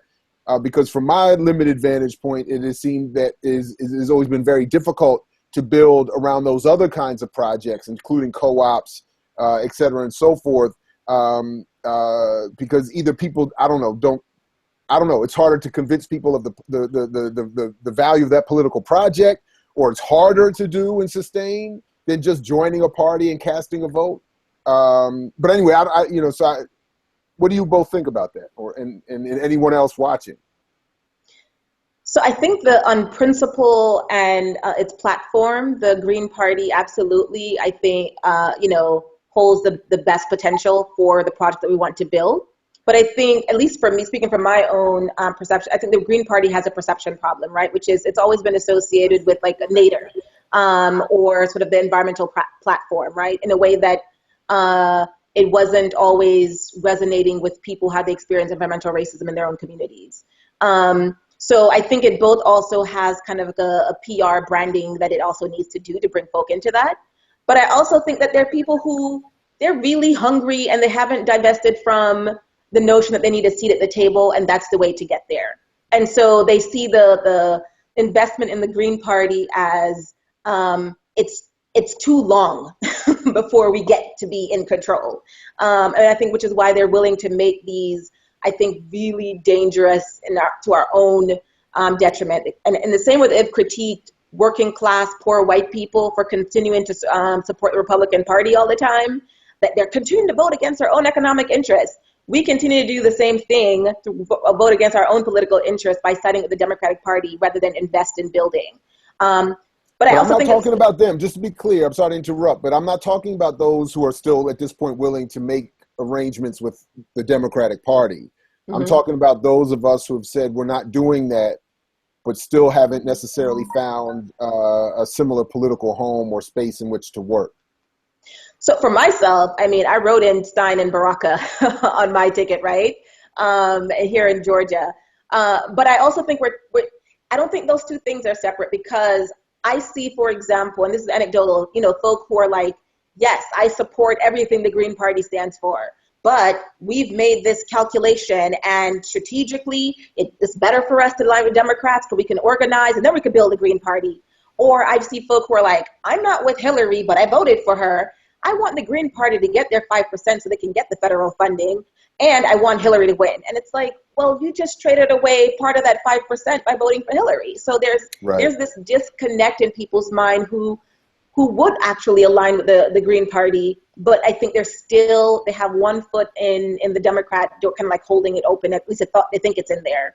So I wouldn't want us to make too clear of a separation with those people, because I think some of those people are in our camps, and the people that we talk to every day, that they're like, I'm Marxist, I'm a commie, I'm with you, I'm there for the fight, I'm radical, I'm queer, I'm all of these things, but yet and still, when they went into that voting booth, they voted for Hillary.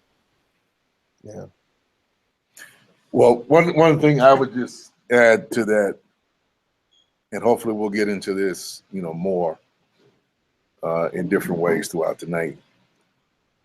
Things that we should remember are just arguments that we use against each other.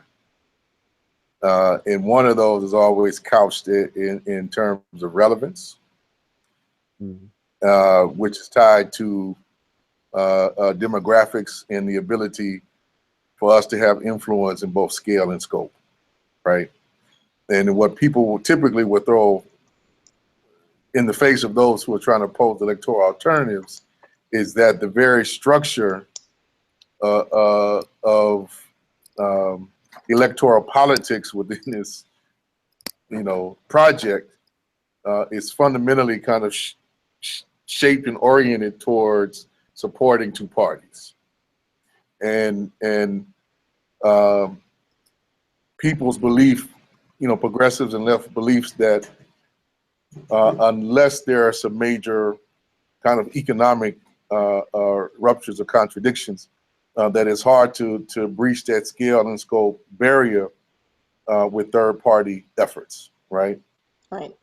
And people wanting to, you know, almost every version or iteration of the left is based upon kind of a mass politics, if you will, right? That we have to move in order for us to kind of match the strength of the powers that be, and the dominant one being capital, that we have to find ways to move peoples in their millions, not just in the tens and 20s and thousands or even hundreds of thousands, but in a society such as the one that we live in, we have to find some way to reach millions of people.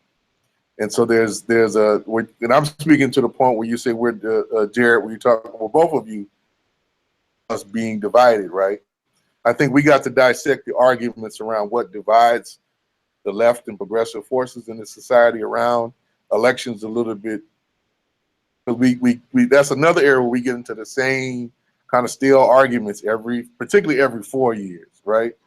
And I think, to me, the new challenge is, you know, I can even trying to have this. I'm not trying to argue with you about whether you're going, at this point, I'm not really, me personally, I'm not really arguing with you whether you're going to vote for Jill or whether you're going to vote for Hillary, right? I do want to have a real conversation and argument with you about what we're going to do tomorrow and beyond, right? Because if we don't build anything practical that meets concrete immediate needs, and it's not really about pointing us in a strategic direction of building power both on the local, you know, level, local to national level, in our day-to-day practical activities, then we'll be back stuck in this realm of trying to tell and influence forces years later, because we don't have any forces of our own that can shift reality. Well, I mean, that's and we always wind up being either tailing the Democrats, or we wind up, you know, fighting with diminished numbers and returns in terms of building alternatives, because our program in between those four years is weak, and we haven't come to any consensus around what we want to build, maybe even despite our differences, what we want to build and how we want to build it. But that's all I mean by my argument about how we use the Green Party is to offer somewhere to go with that, to satisfy that practical need that many people feel relative to electoral politics, that, feeling a need to either be involved in some way on that level, and needing sort of a political home to go to. And that's really all I mean about why I continue to advocate that we use the Green Party in that way, just as to provide that practical home for people who are encouraged still to be so involved or even wedded to the vote as a mechanism for change. And then I agree that then to work within that, you bring ourselves in it, work together to rebrand that party. I mean, my advocacy is always that party that we need doesn't exist. Yeah. The Green Party is not currently constituted in a way that I find, thrilling. It's just in terms of the practicality of it, and the potential in terms of where I think a lot of people are in terms, relative to the vote. We could have that be a home, and then out of which develop all these other analyses, perspectives, theories, and maybe more substantive actions. I just want to be clear that that's the only reason why I'm advocating that party. I'll hear you clearly. I would also say, though, Kali, that I wouldn't want to make, I would want to do a both and with the piece that you raised, because I think while we can, and we continue to build with folk who, every 4 years turn over a bit of their power to the Democratic Party, that turning over of their power, especially when it's linked to their institutional strategies, also has an impact on what we're able to build with them between those 4 years. And I think it also, I wouldn't say so much it's an ideological split that we are seeing between folk, but it's so much, I think it comes down to a lack of understanding of how you build power and how you advance what it is that you say you're working on every day collectively. Because especially a lot of these organizations that are very nonprofit, well, not just nonprofit, but their funding is being given through these liberal foundations that are strategic in making sure that we have this very low functioning democracy. So you sort of like comfortably uncomfortable, but not uncomfortable enough to want to overturn the whole system. So you don't want to upset the little bit that you do have, but there's no foreseeable future where you're going to have much more than that. Their vote is not just, I'm voting for Hillary and that's it, or voting for the Democrats and that's it. It's more so that it's tied into the work that they're doing, at least 9 to 5.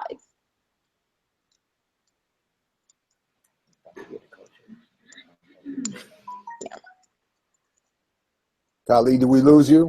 You're still there. No, I'm here. Can you guys hear me? I hear you. Yes. I don't see you though. There you go. Can you guys hear me? Yes, I just don't see you. Your video went out. Yeah. Yeah, we trying to cut down on some of the overload here with the system. So it may have been something. So let me know if you guys still can't see me. No, I see you. I can see you. So, but I think this also raises the question too, is like, how do we continue to build unity on the left? In light of, how at least every 4 years, these things become exposed. Yeah. Well, I mean, for me, and then I want to try to bring in, see if we can reach Heather or Jamu real quickly in a quick second. But I think we have to start finding some practical ways to work with each other on local, regional, and national levels that are not about electoral politics, and try to first build some common practice.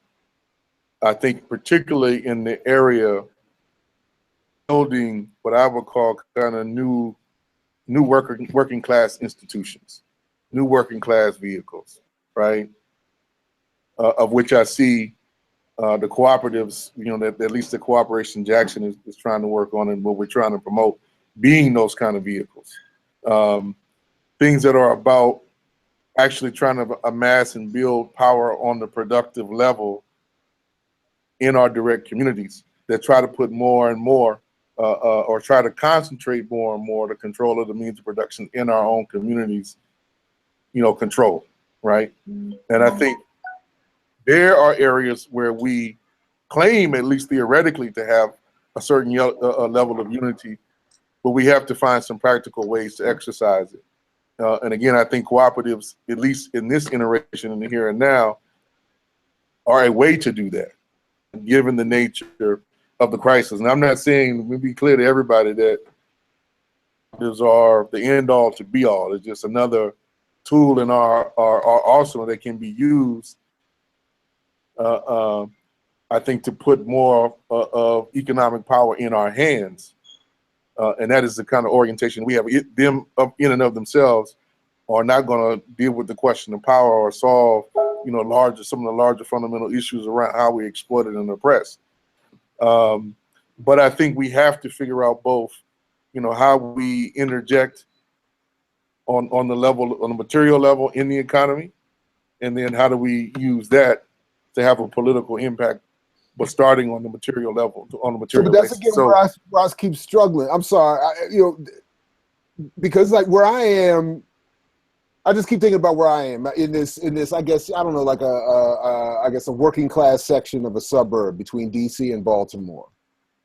Mm-hmm. And I can't go to anybody. Like, there's no land here for developing a co-op. There's no room here for developing like radical grassroots politics that's going to mean community control, in part because where I live, there is no, in part because there is no solid, for instance, Black community. There are Black pockets infused with a variety of different populations, all of them maybe in the same class position. But nobody on that kind of with that kind of political, and I'm not even trying to sound condescending, but they're in a different place politically. So when I'm thinking about where I am, how can I help contribute to building a larger millions strong movement? I can't go to anybody with anything maybe more than, let me tell you about the Jackson Plan and encourage you to support that from afar, or something like that. But in our community, there's nothing for me to say other than, the easiest thing I think that I could say is whatever's wrong in your life, to the extent that it has an electoral political connection, we need you to join this party. That would help develop blah, blah, blah, blah, blah, any number of other sort of, that would be the way to bring people in. That's the only way I see, at least, as a way of bringing people over. I would push back on that. I would push back on that. Please do, because I'm lost. And I'll, depending on what you have to say, Kali, I have a couple suggestions. Good. I would push back on that. Number one, I think you occupy a very strategic position being a professor. Where I think, there is both an ideological and a political struggle that I know that you are waging, but I think can tie it to more practical things of a long-term nature that can be done with the students in terms of, trying to, expose them to different things, which I know you're doing, but B, kind of give them some direction towards making some concrete community links towards some organic projects. That's one. And we can elaborate on that further, but I'm going to try to keep it short and then bring some culture in for us to take a little break and then bring some more people in. But the second thing is, I think it's easy as it is to talk about a political party in your neighborhood and with other forces, right? I think let's take a long-term view to have a place-based kind of orientation. And try to root a strategy there. And right now, there may be just small pockets of a Black community there. But that may not likely be the long-term trend, particularly given where you at, right? Yeah, right, really, yeah. The reality of where you at, if we look at the kind of current trend, particularly the last 20 years, where more and more Black folks are being pushed out into the suburbs and the exurbs, And as those areas are becoming somewhat divested from, as the old central cities become more divested from, you're in this transitional space. Try to start organizing for the future, for a different kind of class orientation coming your way, probably within the next 5 to 10 years. And then I think you're trying to find allies within the community that you live in, who both relate to that, but also want to see some real alternatives. They believe in green alternatives, solar alternative energy. I'm sure there's plenty of people who will believe in that, and there's probably a good number of people where you live who want some different alternatives in terms of childcare and education and food options where you live, even though there's probably no ability to do kind of like an urban farm or something to that effect. You can still create like a food kind of co-op or something in that way. Purchasing co-op or something, yeah. Anyway, I can think of a number of different things that I think you can do, but I think the critical piece is trying to understand and analyze the demographic shifts and economic shifts as they are playing out on a local level and on a national level, international level, of understanding that the things in your neighborhood, specifically where you're at, they're not going to be static, and they're probably going to look profoundly different in 5 years than what they are now, and trying to start organizing for the future as opposed to just being limited into what appears to be on the immediate horizon. And to add to what Kali is saying, I think too, like, to take another, I mean, you're taking Jackson to sort of supplant onto, where you are in Maryland. Understanding what the needs of your communities are, it would be the place to start. So if it is childcare, if it is around the environment, if it's around, LGBTQ rights, whatever people feel like sort of the mainstream thing is that they want to, be able to show that they're progressive or whatever on, I think that's also one way of getting into it. I mean, I applaud you for, doing the work in the academy. I didn't feel like that was the best place I could be to do my work, so I jumped ship. But the participatory learning among students is critical because they're the ones who, sometimes they're like, I want to take some time off before I go to grad school or get a profession or whatever, and they want to come out into communities and do work. So if you can do that work from the outset to change their perspective about how they engage in communities, how they understand and relate to these issues, would be monumental for encountering these folk in movement work. And the other thing I would say too, like if you're in a community that has moderate to high resources, we need that. So organizing them to be whether it's financial or otherwise, whatever resource, I mean, we need allyship with folk who are sympathetic to the work that we're doing, but who have the resources to support it, who don't also have a mandate put on those resources about how we spend it. So I think those are also critical ways that you can do the work now in anticipation for what will be coming ahead. And then the last thing I would also say is that I mean, doing that same level of ideological work in your community that you're doing with students would be also really important, because when the demographic shifts start happening, if they're not also prepared to receive, folk coming in, it's going to be Ferguson. It's going to be, other places like that where you're going to have one of else. We have to stop this, underclass that's coming in.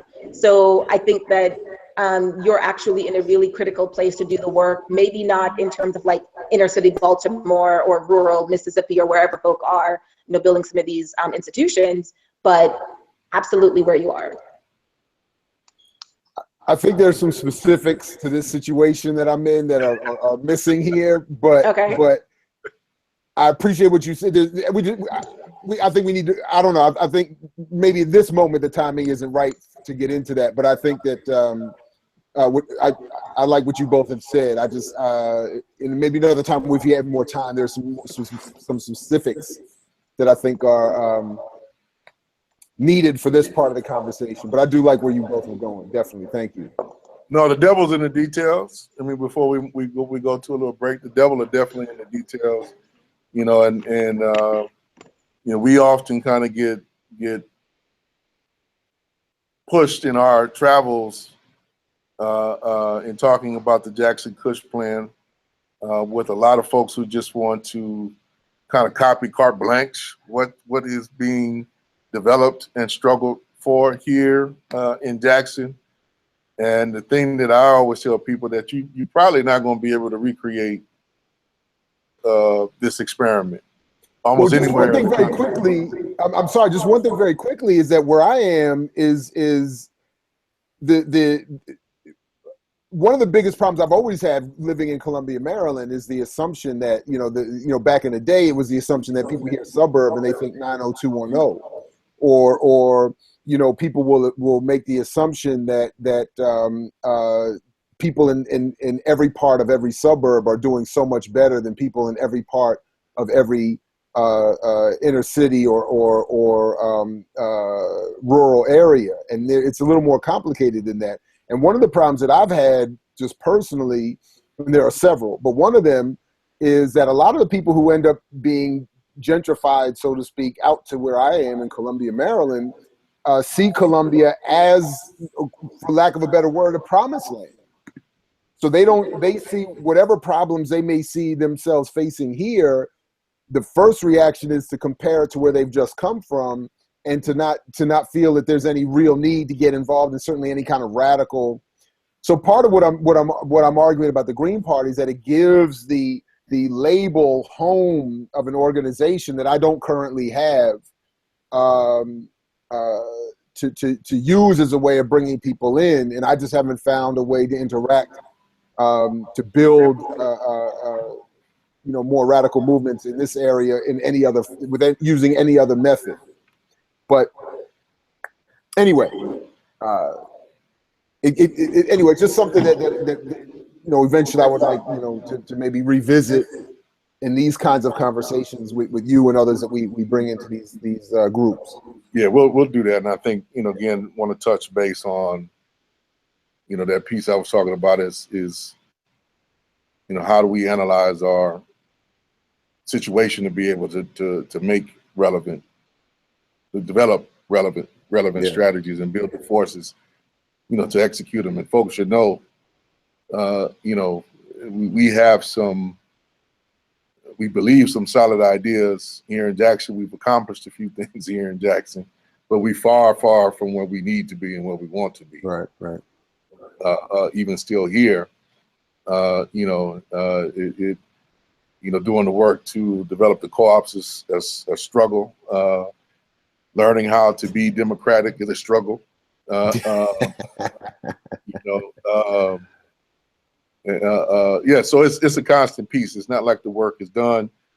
Constant reevaluation of the work, and as we are learning and growing, it's not like the forces arrayed against us are static. They are learning. And up in their game here in Mississippi. I can tell you, they from 2013 when Chokwe won to now, they didn't up their game, and we're trying to see if we can up ours. And I think 2017 is going to be a real test for us that we can speak to a little bit later as we go on.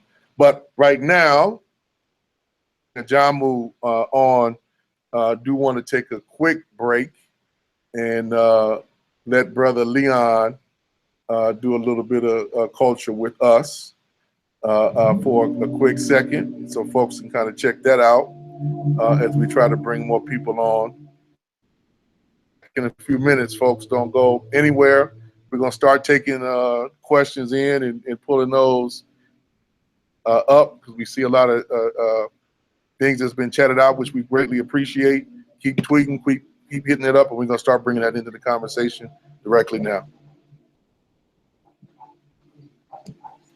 I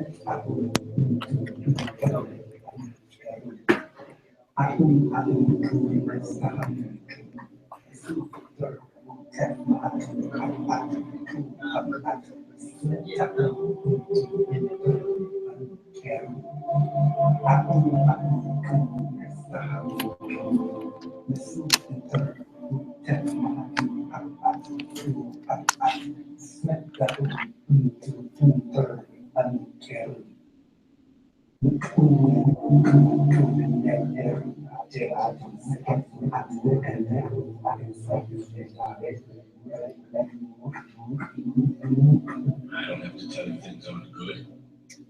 Everybody knows things aren't good. You don't that's unfit to breathe and our food is unfit to eat. Young punks are running the street, no one knows just what to do, and there's no end to it.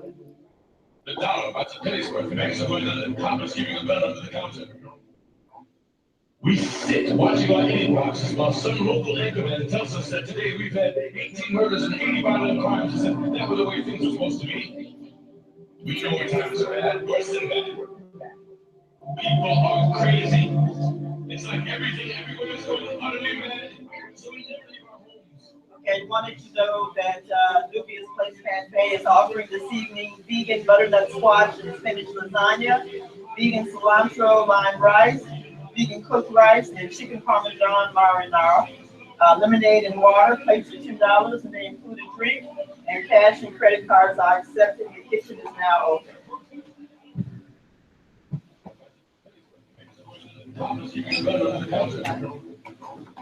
We sit watching our eating boxes while some local anchorman tells us that today we've had 18 murders and 80 violent crimes, as if that was the way things were supposed to be. We know when times are bad, worse than bad. People are crazy. It's like everything everywhere is going utterly mad, so we never leave our homes. We sit in our comfy abodes while the world is getting smaller, and we say, come on, at least leave us alone in our family rooms. Let me have my microwave and flat screen and my 20-inch wheels, and I won't say anything. Just leave us alone. But I'm not gonna leave you alone. I want you to get angry. I don't want you to riot, I don't want you to protest, I don't want you to write your senator because I won't know what to tell you to tell him. I don't know what to do about the recession and the inflation and the crime in the street. All I know is that you've got to get mad. You've got to say,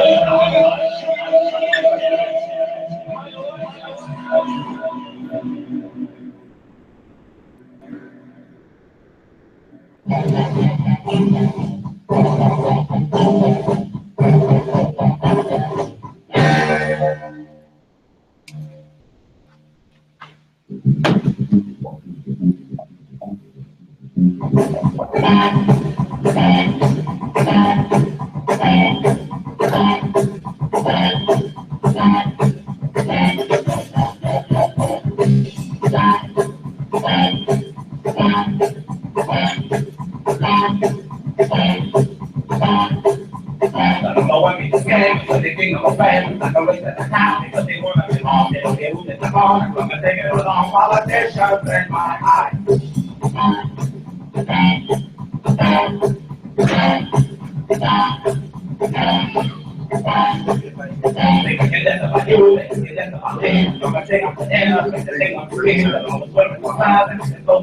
Politicians in my house.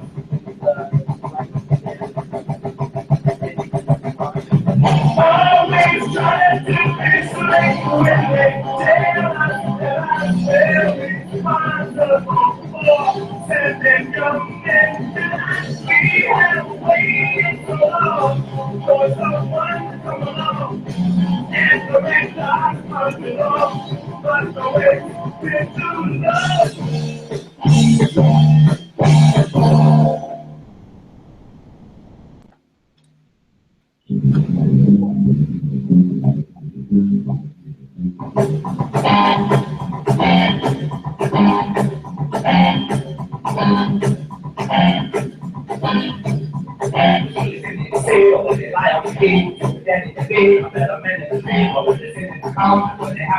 Politicians in my eyes.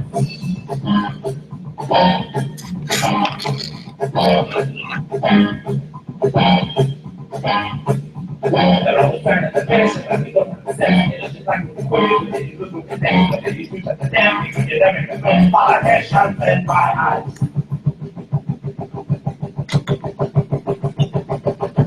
Reaching out, shaking hands, shaking the person of the planet. So high, so tall, so different and so good. Look ahead, see the fire, see the twinkle in their eyes. Politicians, tell me why, break you hello people.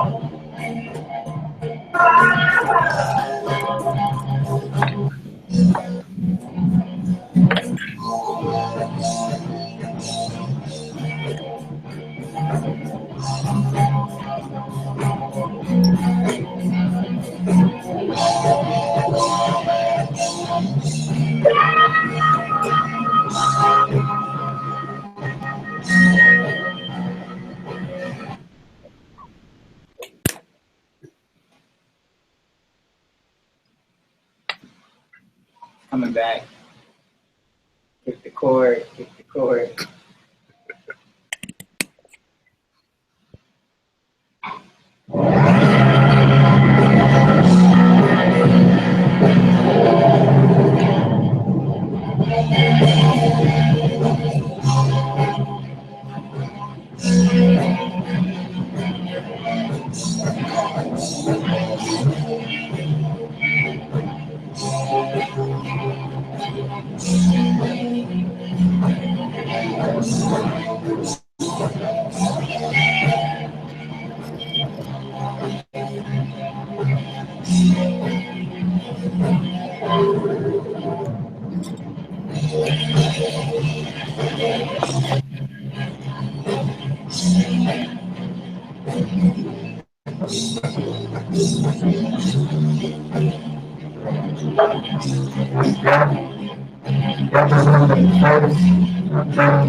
Baby, I know that.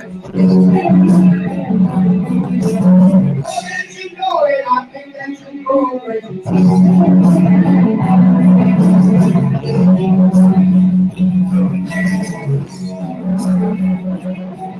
Whenever you find that to say that.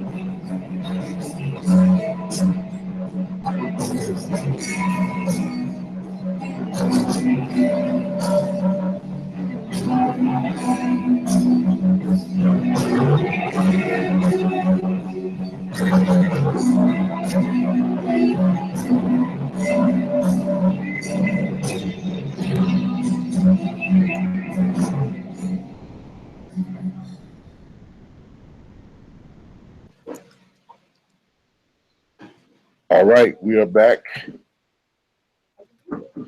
Jared, how's the show looking? The show, well, it's looking bad. Either way, right? How's the show looking? It's the show. What's the results looking like? 137 for Trump, 104 to Clinton right now, as more of these polls are closing. What's the results looking 137 for Trump, 104 to Clinton right now, as more of these polls are closing. What's the results? 137 for Trump, 104 to Clinton right now, as more of these polls are closing. What's the result? So it looked like Jared, you got stuck in the loop on us. Yeah, I don't know what's going on. So there you go. I mean, it looks like I think the later we go, What's going on? the more NSA is going to have some fun with us. I think the later we go, What's going on? yeah. So it's doing NSA is doing a replay on one of us, because we have to figure out who. Rose, thank you for joining us. Good to be on show. Doing a replay on one of us. Yeah, one of us is delayed now. I don't know. Good to be here. Thank you, Feroz.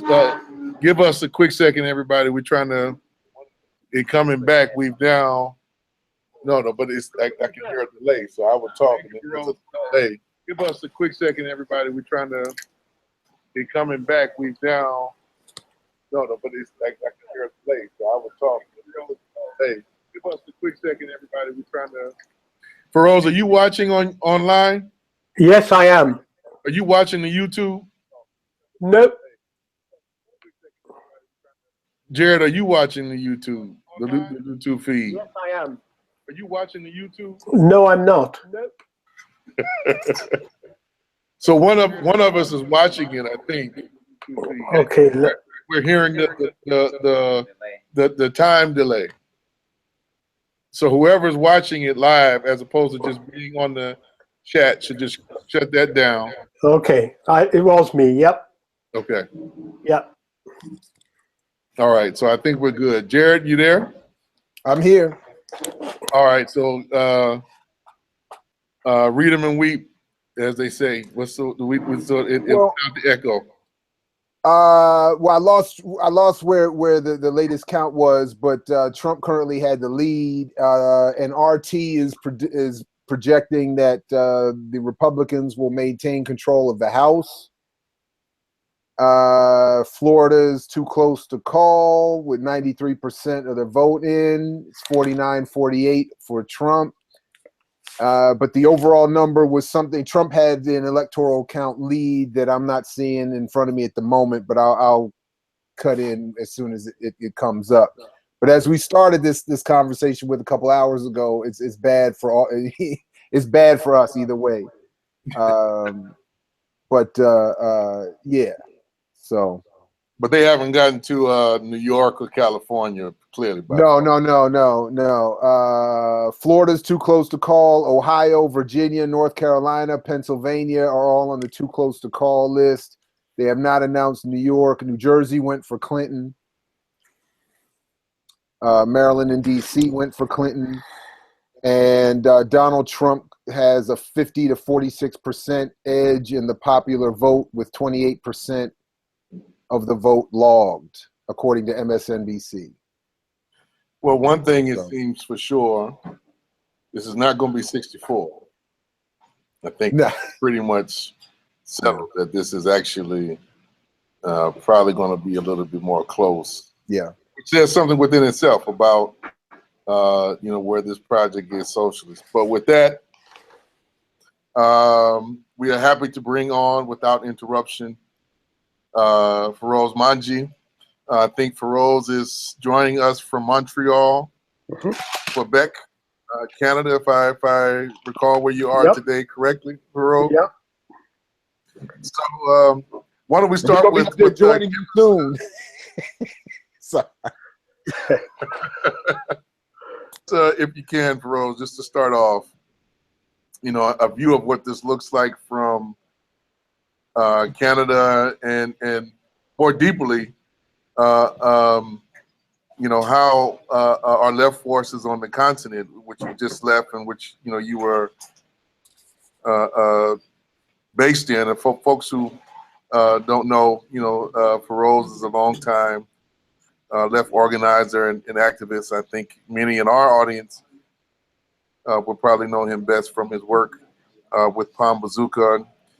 He's been doing work long before that and continuing to making valuable contributions to the struggle. And I know you just recently came back from Morocco. So, give us a take of how this all looks of these borders, if you don't mind. Well, I think the best thing to do is to start off with Eduardo Galeano saying, let us postpone our pessimism for better time. For a better time. Yeah, I mean, inevitably, we've got this discussion going on an election day and so on. So inevitably, there's this focus on the elections.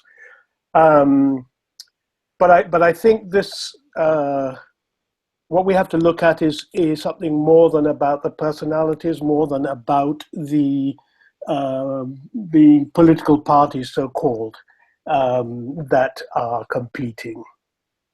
I think we need to, let's look at what they actually represent. What does this situation represent? Both of these parties, both of the candidates are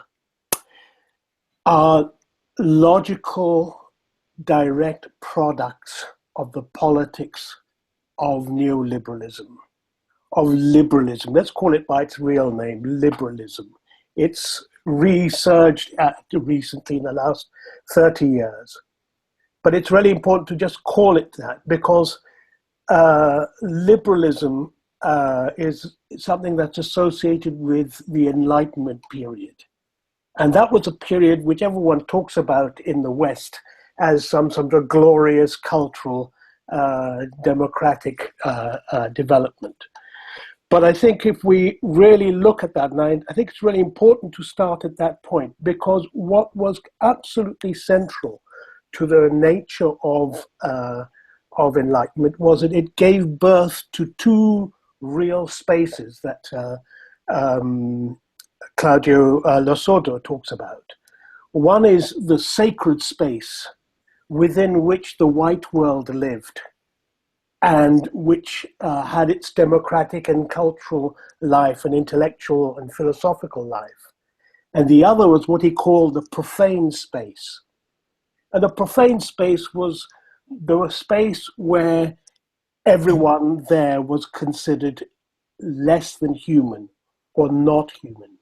Remember, this was a period that was associated with enslavement of Africans, with the Atlantic slave trade, and with slavery, and with genocide, and with mass killings.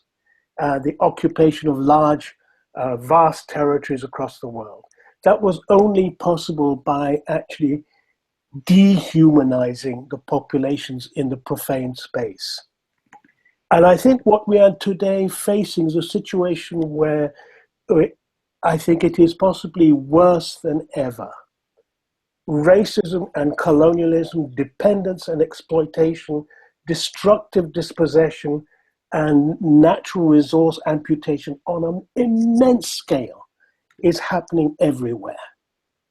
But it's in a situation where the rate of profit has been in the decline since the 1970s. So we're facing a situation where capital is not just in crisis, it's actually finding itself almost disintegrating. It is having to dispossess places. It is having to exploit in the most horrendous ways.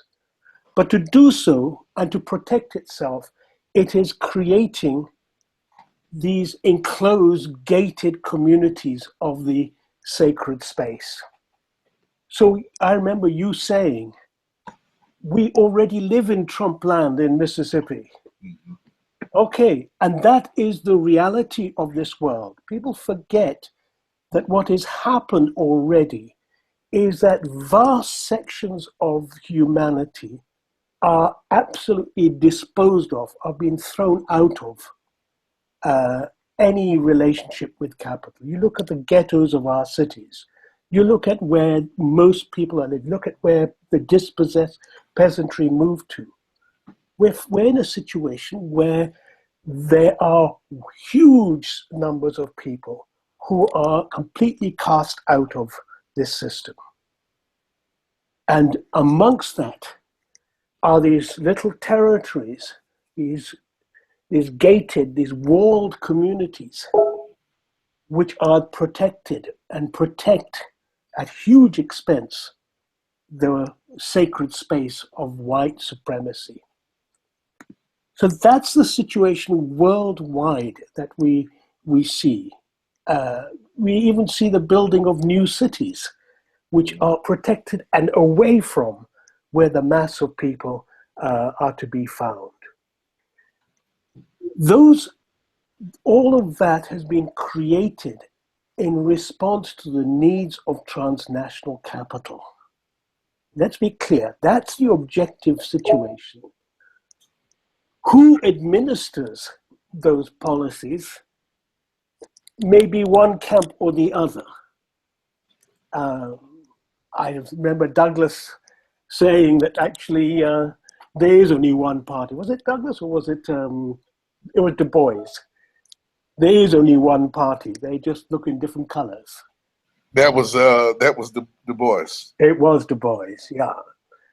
And so what we are seeing is a situation on the world scale, and especially in Africa, where you have the terrain expropriated, mined, the water is poisoned, the food is poisoned because of the pesticides and fertilizers, the air is poisoned, the land is poisoned, and all of this is contributing to massive climate change.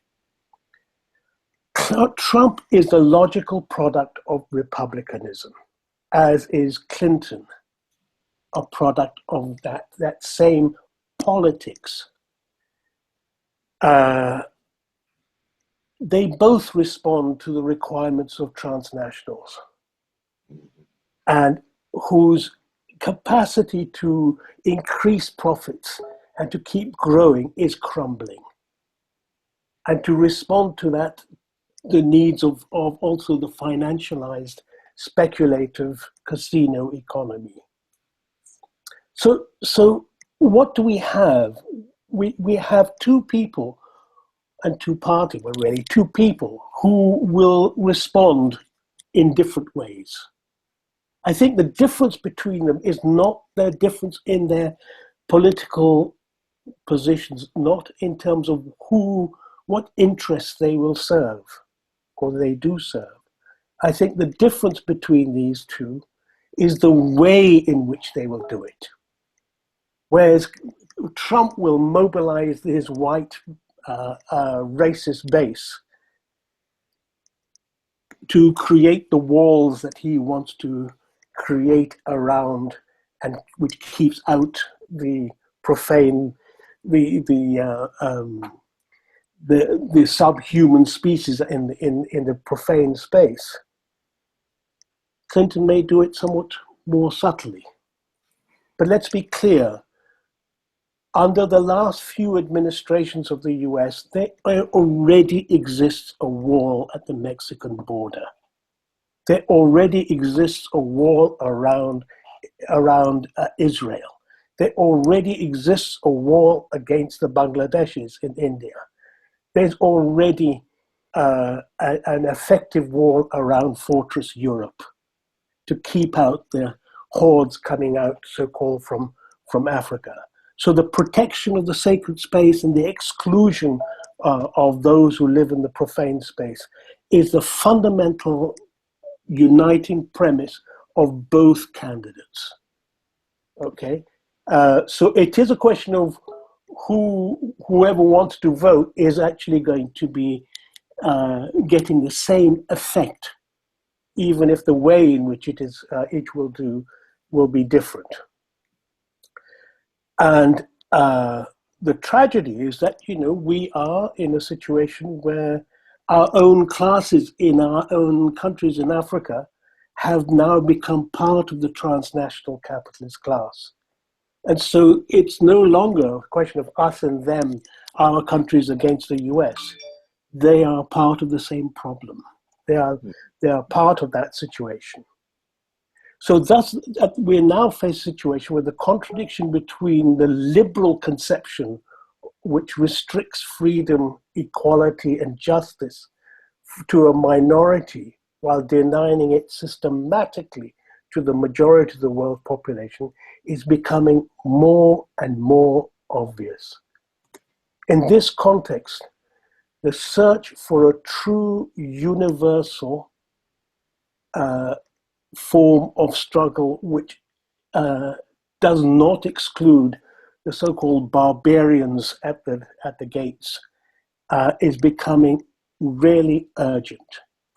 The thing that we all face is to recognize that over the last 500 years, there has been a systematic attempt to dehumanize us. Our struggle has to be, therefore, to engage in processes which will allow us not simply to so-called reclaim humanity, but to invent it, to actually say, what does it mean to be human? Because that can only mean our engagement for freedom, engagement for emancipation. Because without that, it doesn't mean anything. Without that, it just becomes identity politics.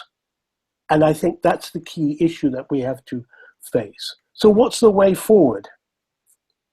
We have to try and create democratic, popular movements where debate, contestation, culture, creativity proliferates. We have to create the alternative democratic norms of both politics and economics. It isn't just about debate. It's also about deciding who produces, how do we produce, for whom do we produce, what's done with the surplus that we produce. And we need to experiment, just as Cabral did in the liberated zones. We need to experiment with building today the kind of society we want to see in the future. We can't wait till tomorrow. So in these excluded spaces, in these spaces where the profane so-called subhumans live, that is where we need to fight for our invention of what it means to be human.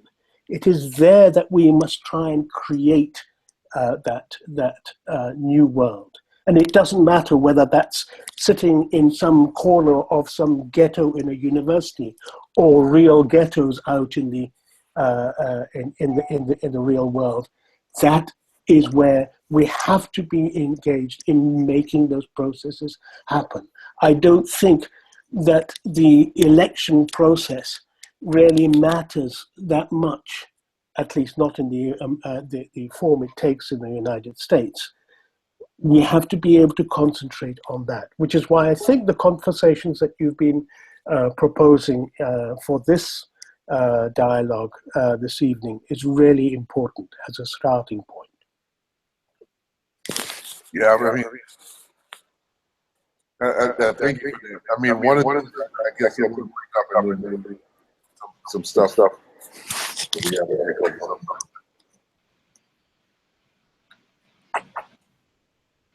Let me test you folks still hearing an echo? No. Nope. I think whoever's line it was, I think we corrected it. Thank you. One of the notions you brought up about building the social movements. I know I posted a piece on that the other day, and I think one of the pieces of kind of critical feedback was that saying that the kind of urgent need to build the social movements was kind of skirting the issue of power and seizing power, to which I replied that I think they missed particularly what I was trying to assert was actually how do we build power and from where we are presently at and where we have the greatest impact. But I want you to speak more to that particular point and how through the development and the advance of the social movements, we begin to build power. Particularly, I like the way you frame it around the productive process, right? What we produce and what we do with the surplus, right? And how, in a lot of the left, we kind of make a disconnect between, our impact on the social and cultural level and our actual impact, on the material level. So if you can speak a little bit more to that, Feroz, I'd like us to dive a little bit deeper there, and maybe if you can to offer some concrete examples of things that you've seen where we're building, our forces are building the alternative, on the continent and in Canada, in Europe, elsewhere that you've had some opportunity to kind of look at in your travel in the past couple of years. Well, I mean, I think we have to be careful about saying we're going to build movements. I think movements arise out of a struggle of the dispossessed, the disenfranchised, the dehumanized to claim territory, to claim organizing and ways in which they do that. And I think it's looking at those that we need to say, well, how do we provide that kind of support within those movements? So I think we have to be very careful not to perceive that this is a task that we face in building, but that we need to respond on that. Secondly, on the level of power, the issue is what kind of democratic decision making can be developed, can be nurtured, which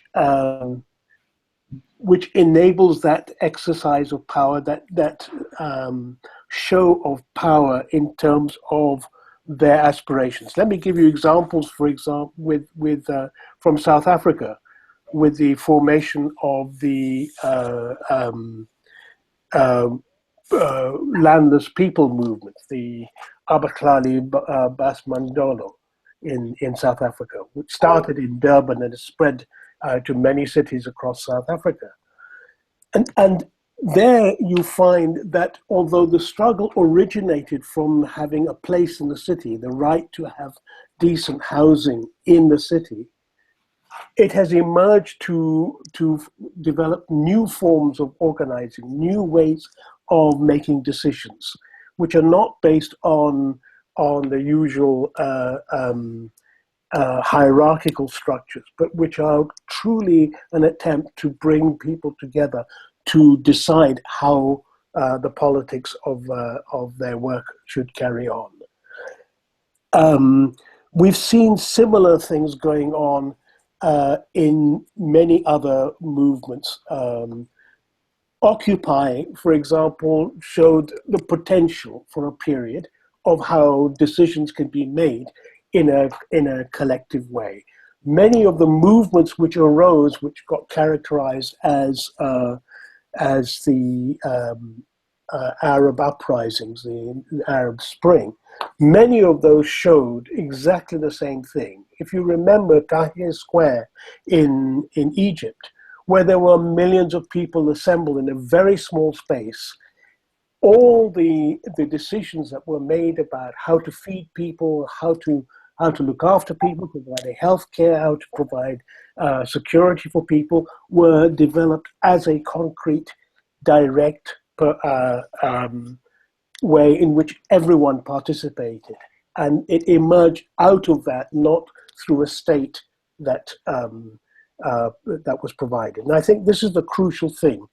Too much of our politics in the past, too much of left politics have been focused on assuming that the state will deliver. And I think if we look at the experiences that we've had, those experiences have not been terribly positive. The question is, therefore, what is the way in which we organize to assume power, to assume a way for all of us to be able to define and invent our humanity, and to organize to both produce and to live and to celebrate and to fight? How do we do that without the assumption that we're going to create some state that is going to deliver for us? And I think the crucial thing here is, if we don't do it ourselves, we lose agency. Mm-hmm. And I think one of the remarkable things that you guys have been experimenting with in Jackson has been precisely about how do you allow people to have agency over the places where they live, about the kind of food and how the food is produced, how it is found, how do people live together, how do we build the alternative communities? Now, many communities don't have access to kind of resources that the sacred space holds. But you will find in all these different struggles, people are organizing. Look at Via Campesina, the largest peasant movement in the world, who have done a huge amount of experiments in terms of how people collectively organize and produce. The MST in Brazil is another very good example of real organizing on the basis of producers deciding on how things are produced, how they are shared, and what is done with the surplus. So I think there are many, many examples of that kind. And that's just in our recent history. We can go back to the struggles that occurred, well, even in Cuba, what happened in Vietnam in the early days, what happened in China in the period of the Long March. Many of those experiences are something that we need to look at. It's not new. What we're talking about isn't new conceptually. But the question is of looking at ways in which that can be made to happen. And I think it's really important in this discussion that, I know you didn't respond to it at the beginning, but I think it is an important part of your experiences to be shared on this forum. Because I think what you have done as a collective in Jackson, Mississippi is important. It's part of the lessons that we need to learn, because there have been good things and there have been things which haven't worked necessarily well. But that's great. That's how we learn. We never learn from doing it well. Tell us about it. Learn from the lumps that we take. Hopefully, they don't knock us out. They just give us some good scars that we can tell some good stories about. And we've got a few, I think, that we can tell here. But no, but that's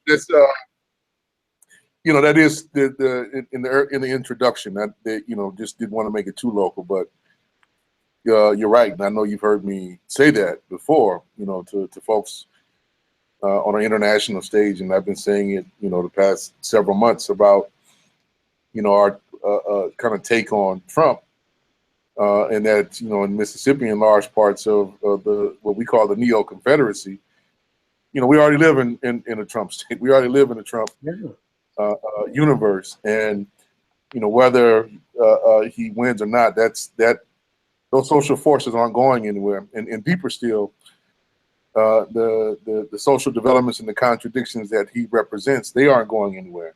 Yeah. Those are still some accounts are going to have to be balanced one way or another. Yeah.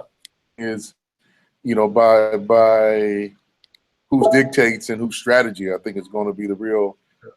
I know one of the things I've been posing for a while is, assuming that he's going to lose, that Trump is going to lose. Part of me is more concerned about him being defeated.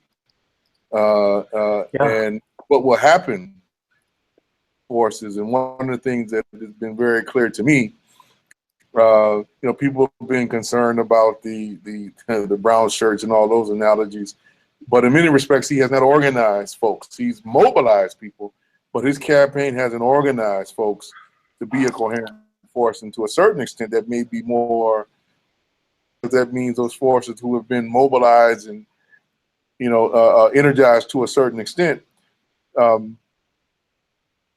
going to figure out what to do with their own energy after they're going to feel a vacuum. Something's going to fill that vacuum. It may not be his campaign is going to fill it. And I think despite how reprehensible he may have appeared and sounded to many, he's a lot better than the AM radio stations and the right-wing Christian radio stations that you hear down here in Mississippi a week.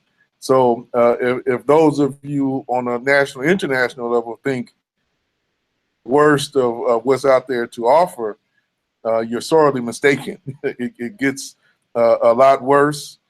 And if you think he doesn't have any constraints, you'd be gravely concerned to hear what many of them kind of have in mind.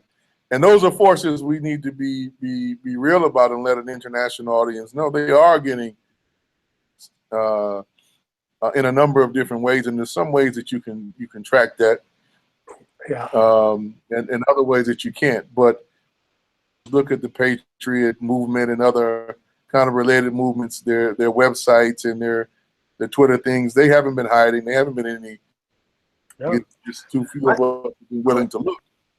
I think that we're in a situation where self-defense and the ability to defend ourselves is going to be absolutely crucial, irrespective of what the outcome of the elections are. Okay, because if Hillary wins, they've already threatened to go out on the streets and kill. Okay, if Trump wins, they'll get the confidence to do that. But I think, was it you, or I can't remember who it was, who on Facebook pointed out a very important thing, and that is America doesn't need brown shirts. It's already got blue shirts. Yeah, Yeah. We got plenty of those. Yeah, and look at the way they're operating with complete impunity under Obama. Okay, so let's even and you think Clinton's going to restrain them? I mean, we know Trump isn't, but Clinton isn't going to restrain them. No.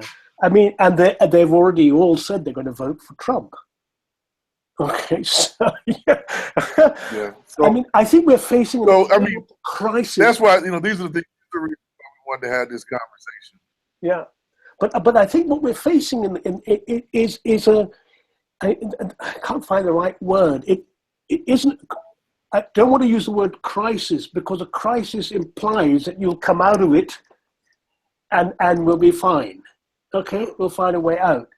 But I don't think we're in a situation like that. Look, if we factor in the climate change, we factor in the whole crisis that's impending in terms of the financial crisis. You think 6 to 8 was bad.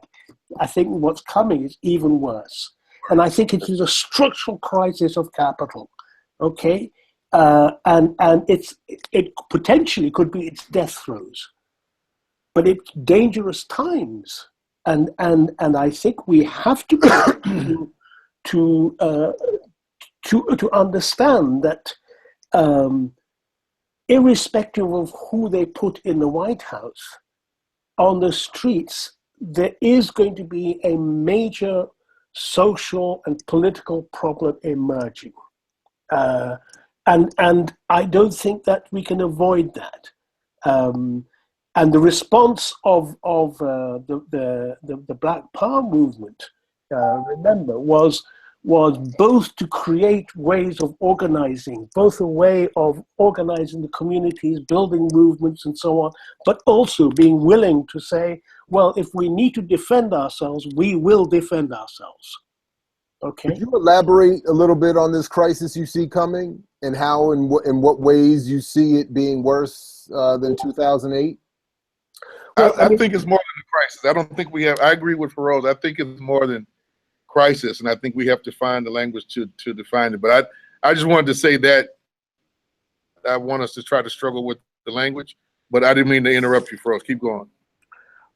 Okay, well, I mean, the elements of it are, if one just takes the issue of climate change, okay, irrespective of what's decided in Marrakesh, the reality is that they're going to do fuck all about it until 2020. And even currently the targets suggest that we are past the point of no return. In other words, there's going to be a huge change in climate. There's going to be, we've seen what happened in many places, I mean, from New York to New Orleans. And the response of capital is to always move in those and to create its own little enclosed, secure, sacred space. It occupies it. I think what is happening in terms of the finance, the degree to which finance capital today profits not from real investments, but from real speculative playing, but without an underlying economic base for it, it's mythical profit. And it's like what happened in terms of the US, where it was blamed on the housing. What was it called? The housing bubble. Yeah, the housing. Those housing bubbles are going to happen much more in the coming period. Certainly, all the economists I talk to are saying that that's the case.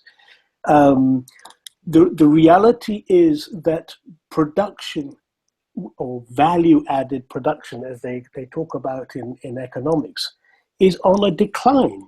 That's why they have to rush around grabbing lands, but most of that land grabbing is for speculation. The mining industry is all about speculation as well. It's very, very thin.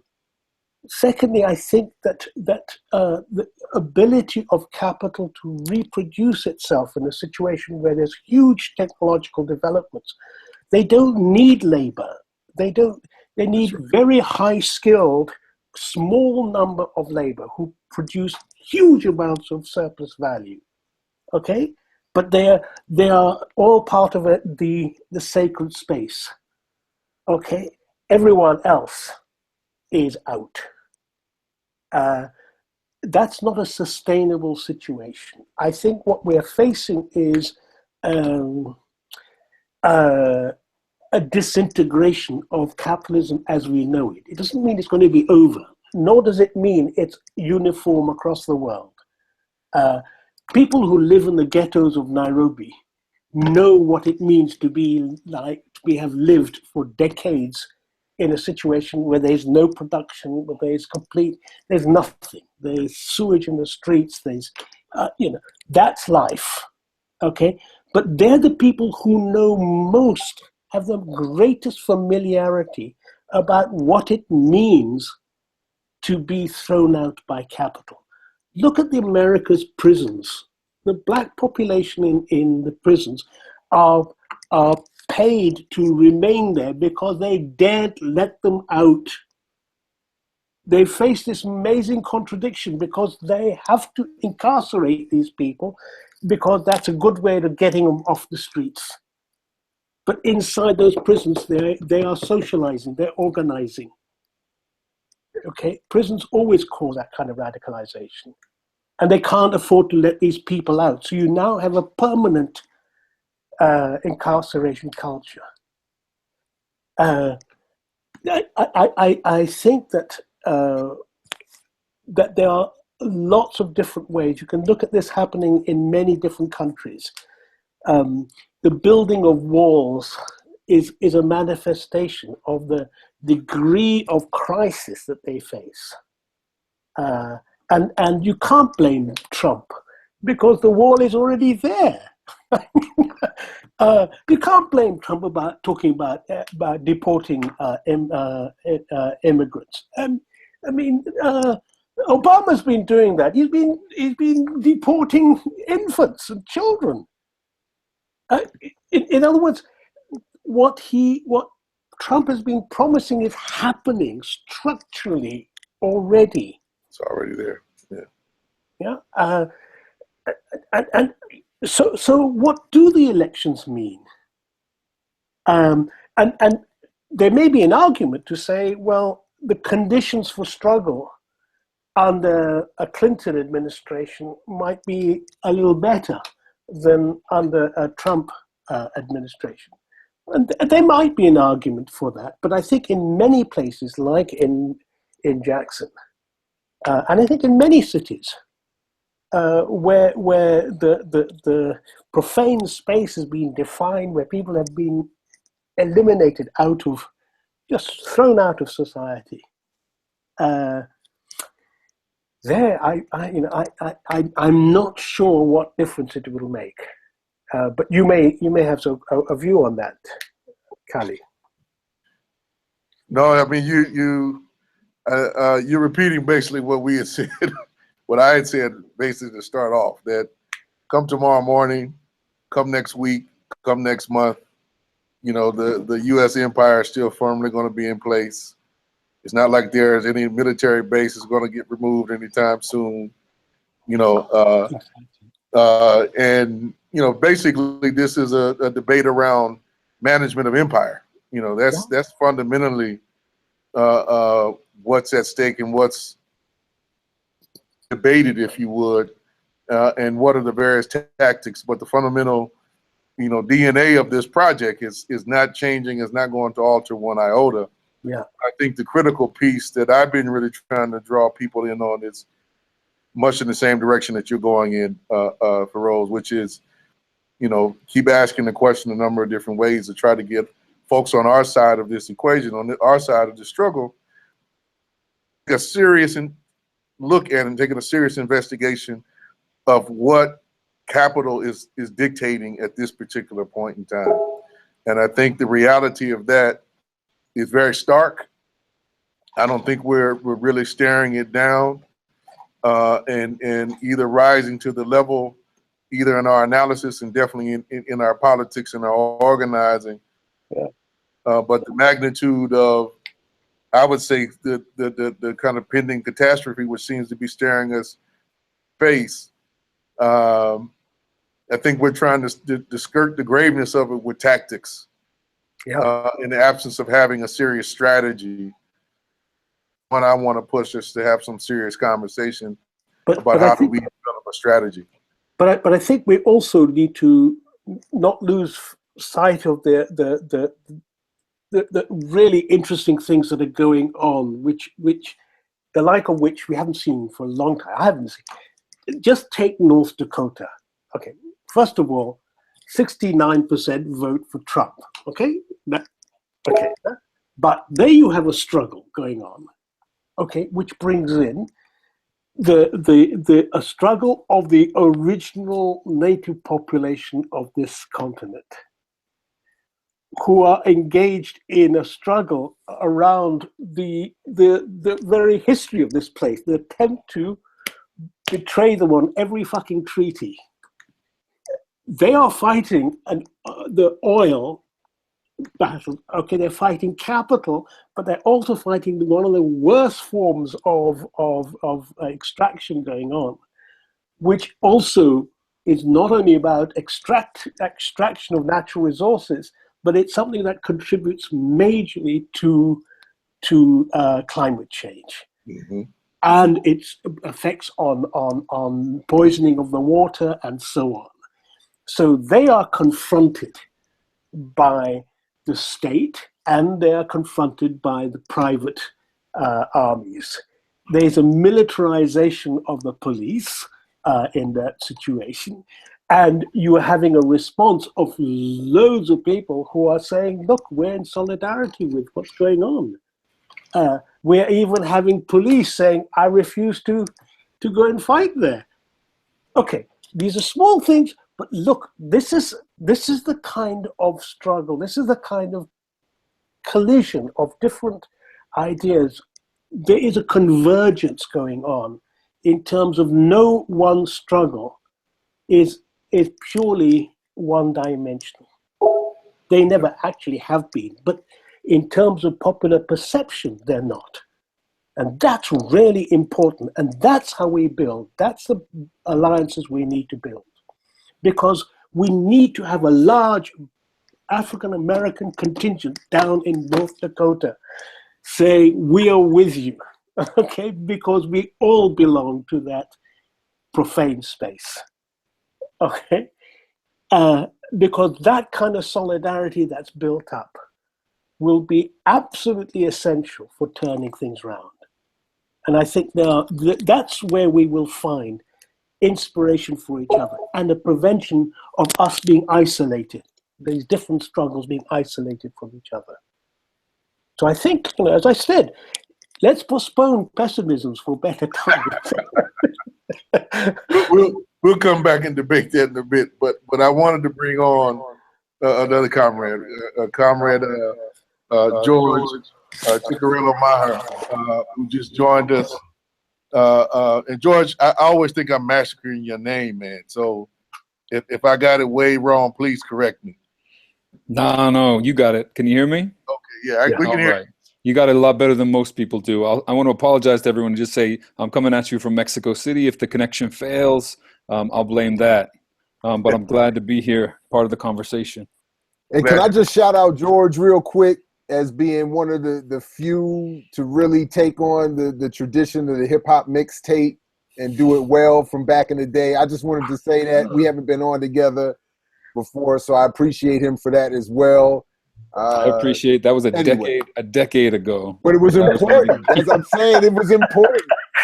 I'm just saying it's important. I know you've done a lot more great work, but I'm just saying I think it's important. Thank you. All right, well, George, what's your take on all this, man? I'm gonna just throw you in right off the top. I hope you've been able to listen to, a bit of what we've been talking about. We've had Feroz on for a good minute, and really, one of the things I want to get to, particularly right now, I thought it was a good kind of transition because on the one hand, we've brought up now a couple of times Standing Rock and what that struggle is about on many different levels. But you have particularly talked about oil and kind of climate change. And on the other end, in some of the work that for those who don't know, some of George's work, it's been very a part of the academic side of his work, I'll say that, and on Venezuela, and the organizing process, particularly in the communes of the Bolivarian Revolution. And as hopefully everybody knows, the Venezuelan state and society are in a bit of crisis in part. I would argue one very much fabricated by some of the organizing work of Hillary Rodham Clinton while she was the Secretary of State, to promote fracking on a global level, which has produced a major overproduction and overcapacity in the oil industry, which has just lowered the state coffers of both Venezuela, Russia, and Iran, which has been some key elements of some of the latest iteration of imperialist strategy to kind of take them down several notches, if not execute some programs of regime change. And she was very instrumental in that, and we will see more of that should she get elected on an even more heightened level than I think Obama even dared witness. Although I would argue that somewhat perhaps not as public or noted as some of his other endeavors, but I think it's always been on his agenda that before his watch is over, he wanted to see the utter defeat of the Bolivarian revolution. I think he's always had that as a high priority on his legacy list. But jump in there, Absolutely, George, and lay some things out for us. Yeah, no, and I think what you said is exactly right. Namely, the fact that first of all, oil prices are a political phenomenon. We have these words that people use, like oil windfall. They make it sound like as though we're a natural phenomenon, but it's very much a social and political phenomenon. So what you've had on the one hand, if you look back at the beginning of Chavismo, the emergence of Chavez as a political leader in his election, one of the first things they did was take on a political project to drive up global oil prices. And they did that very successfully, reconstituting OPEC, taking on consciously the idea of driving up oil prices to use that for social ends in Venezuela and elsewhere. And of course, the inverse strategy you see on the part of the US government and on the part of many governments worldwide. So you talk about, on the one hand, domestic supply side issues, fracking in the United States. On the other hand, wars in Iraq and Libya, which play a major role in not only providing cheap oil, but also fracturing OPEC. And on top of all that, political pressure on Saudi Arabia. It doesn't take much political pressure, of course, but Saudi Arabia is the wedge that constantly helps to destroy the unity of the oil-producing nations. And so that's all a political project. The reduction in global oil prices has been a political project, as well as having key factors with regard to the economy of China and other global issues. On the other hand, you've got very clear dynamics playing out in the region politically. And again, Hillary's got her hands in all of this as well. Not only are we talking about Libya when she's Secretary of State, we're also talking about aggression against Latin American countries, the coup in Honduras, support now in more recent years for these so-called constitutional coups in different parts of Latin America that have chipped away at this Latin American unity that was not all far left. Brazil and Chile are very different from Venezuela and Bolivia, but that provided a kind of political safety net for example, Venezuela, for Bolivia and Ecuador to undertake more radical measures. And so you've got this whole strategy that's really playing out. And this same Hillary Clinton that decries foreign intervention in elections when it comes to her sort of allegations against Russia and other foreign powers, of course, has no qualms about intervening in many other countries, has no qualms about actually using words like dictator to describe Chavez, even to today describe Maduro, words that, of course, have nothing to do with a very, very different reality when it comes to what's going on in Venezuela. Now, there's a crisis in Venezuela. To understand that, I think to get to it, though, we should think about where this all comes from, because it's not, and I think it's really apropos to think about elections, because Chavez came to power in an election. This is a major thing. If we're talking about the history of Latin American left and its struggles, we talk about Allende as this attempt to build electoral socialism that's crushed by military intervention and a coup supported by the United States. But the key thing, I think, is to understand this question dialectically. And by that, I mean in terms of its content and not its form. Not just to say the question is we should have an election, we should run a candidate, and we should win an election, but to understand why it was in Venezuela that elections mattered in 1998 in a way that they actually didn't in previous years. And it was because the political system was under siege. The two-party system was collapsing. It was collapsing because there was a mass rebellion in 1989 against neoliberalism, a huge riot, and a major wave of repression against popular movements that left thousands dead. And because of a coup by Hugo Chavez, all of these smashing the sort of veneer of democratic legitimacy and stability that Venezuela had enjoyed. Venezuela is a good example for us in the United States not because these things are the same or can be understood in the same terms, but because no one would have thought that change was coming in Venezuela. It was a very stable, notoriously stable, two-party corrupt political system, which sounds, I think, very familiar to us. And so the question was, how then did you go from a stable, unquestioned political system to the utter collapse of that system in the matter of a few short years? And that's what we really need to understand. It didn't start with an election. It started with a rebellion. So in other words, it's more the spirit and the fire and the flames of Ferguson than it is the spirit of Obama, and the sort of post-racial claims that he sort of brought into being. And so, understanding that grassroots infrastructure for then the transformation of the political system, I think is part of the question, and it's part of the question moving forward. How is it that we build institutions that can live and can have a stable, durable life regardless of elections? How can they be tied to not just enclosed units where we're building autonomy, but how can they be tied to political struggles that are antagonistic toward the political system and help to break it open? These seem to be, I think, some of the questions that when we think about, especially on today, think about what's going on in Venezuela, then those are some of the questions I think that are raised.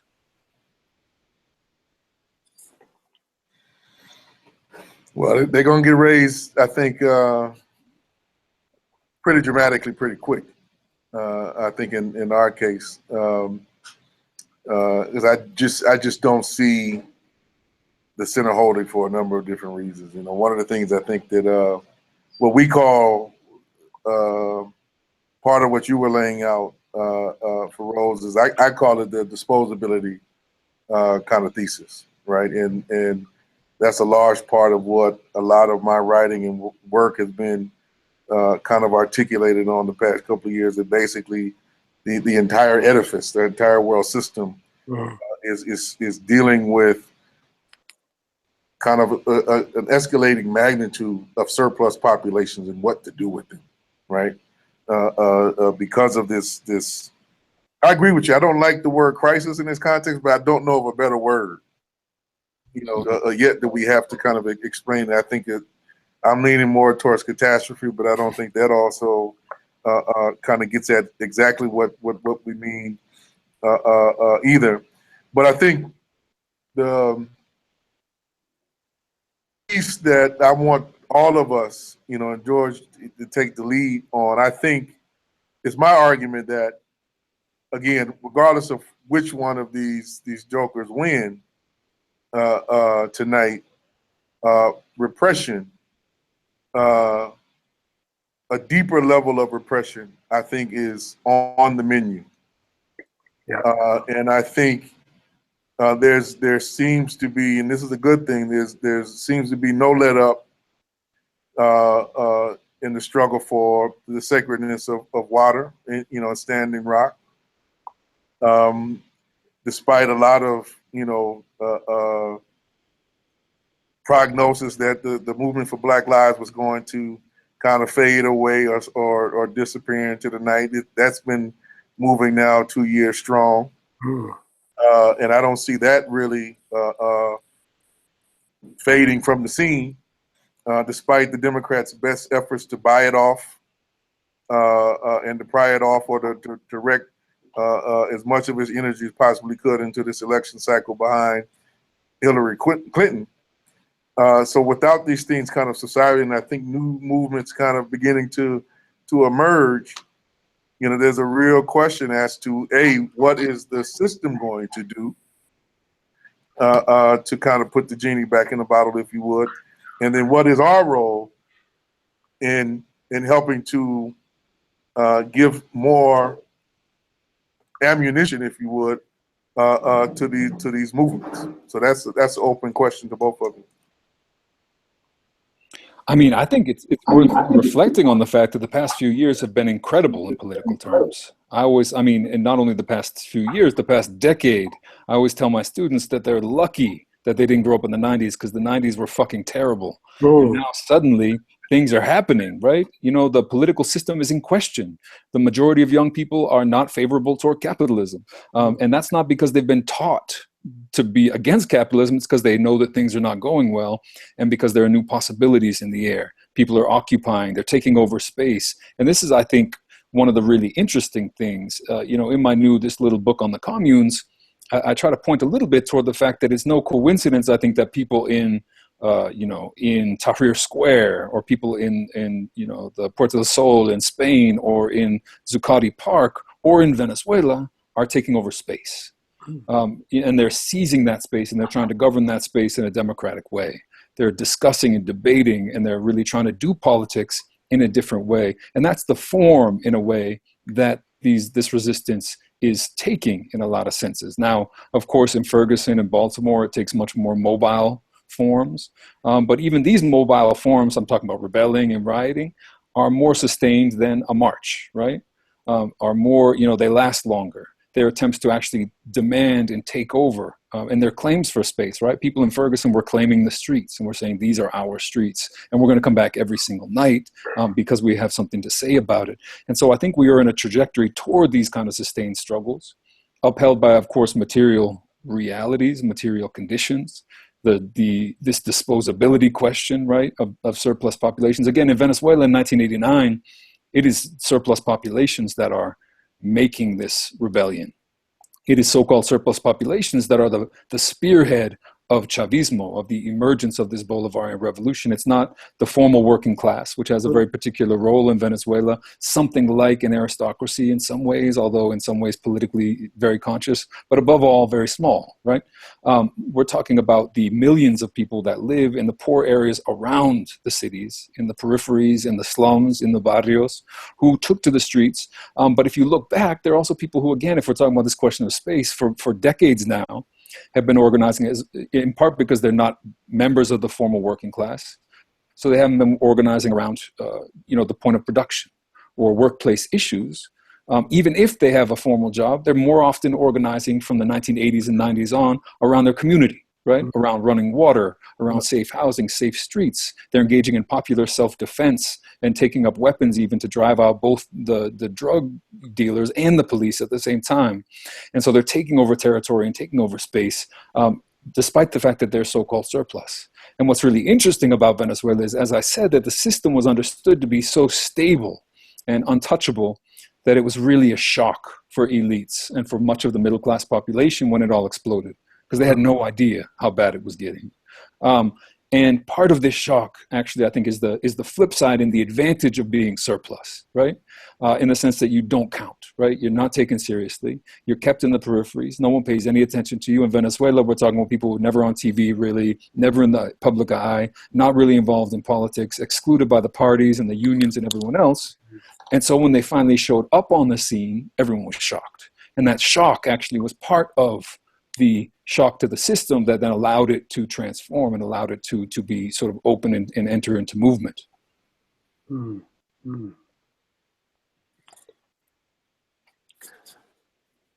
No, I mean, I very much share that optimism about what kind of struggles are happening, what is happening, what in terms of the creativity that is there. So whether that'll continue to play out if the hordes who support Trump are let loose on the streets, let us see. And I don't think that's going to be determined by the election outcome. If Hillary wins, I think they'll be out on the streets as well. They've already threatened to be. So the question is, what are the strategies for defense as well? Which is something I don't think many people have thought about. Well, we're going to bring a couple of people to talk about some aspects of that, what you can do under cover of the security state that we live under, and to not wind up in gulags, what you can say in defensible terms. So we're going to have Daruba and Taliba and folks talking about that. I know Taliba is going to be touching on at least some of MXG's work in that regard, and so is Arlene, who we're going to have on shortly with some of the work that we all did jointly with the Operation Ghetto Storm and Let Your Motto Be Resistance. This question of self-defense, I think, is a paramount question. And there's a lot to learn, I think, from the experiences in Latin America, Venezuela being one, but not the only one.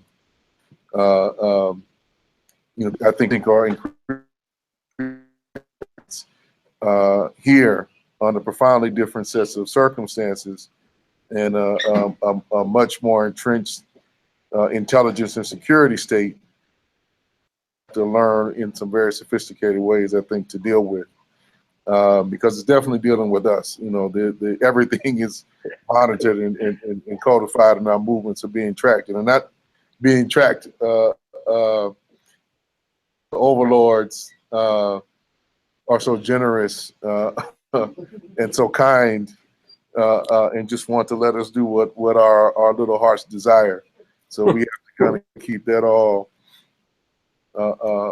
in mind. One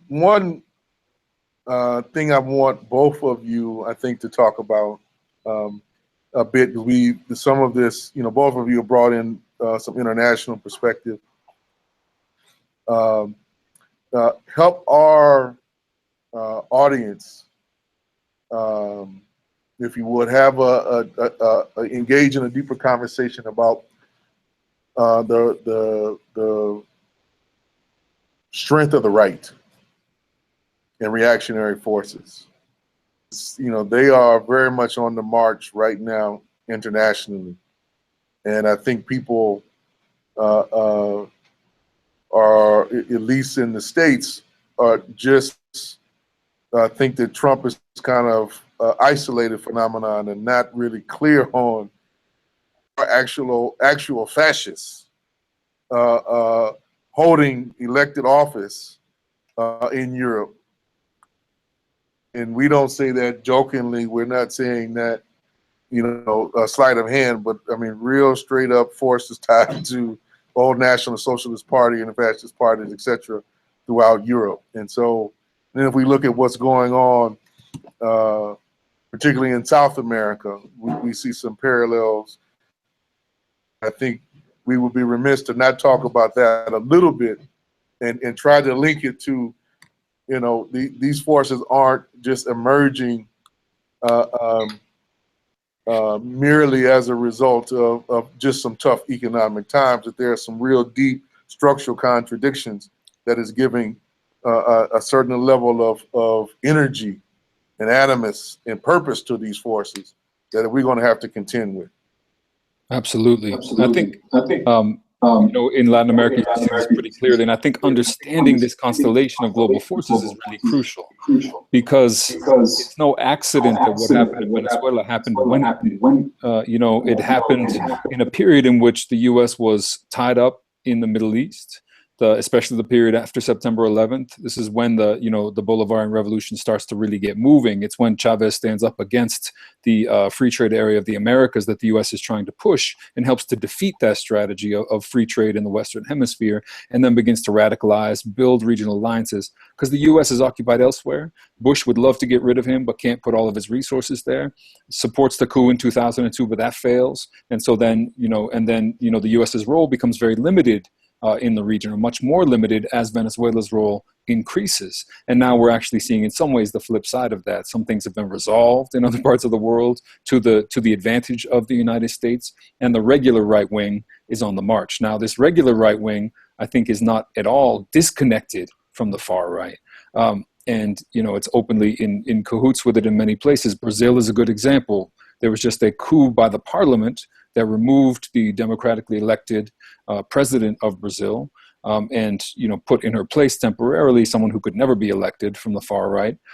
But also in all of these, the debates around this removal of the president in Brazil, you had people from the far right parties standing up, in the Brazilian Congress and dedicating their commentary to the fascist torturers who had tortured the president, in the 70s. And so we're talking about a right that is very, willing to be fascistic when necessary. The Latin American right has always had these elements in the sense that they are deeply capitalist, radically capitalist, and also radically, convinced of their own racial superiority over those poor brown masses who never were and never should have been allowed into power at all. And so this pushback is happening in Latin America as well. Argentina in an election, Paraguay, Brazil in these coups, and you're seeing a dramatic shifting of forces.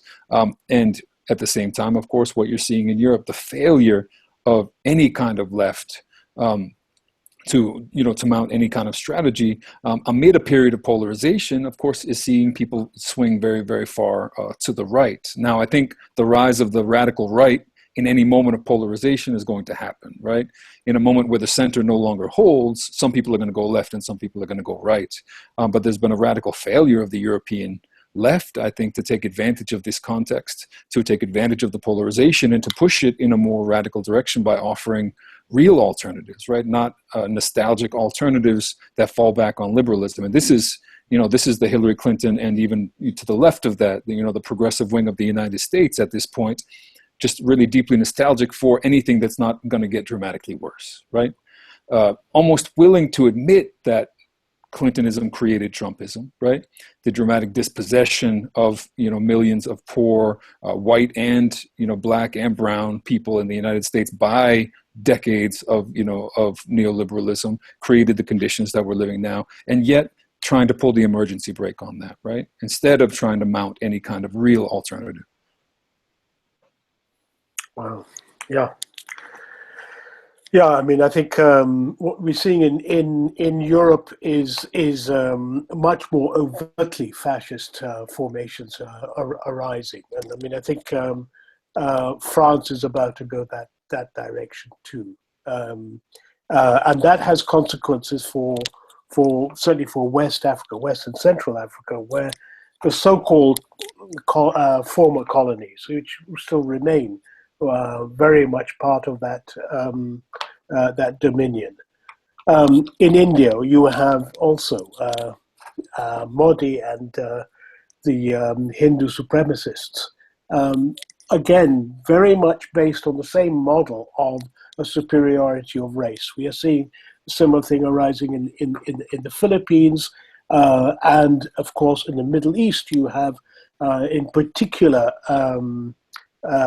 in Egypt, a very strong drift to the right. With, I mean, today, the first time Egypt voted at the UN on a resolution in support of Israel. So, that whole configuration. I mean, yeah, Today?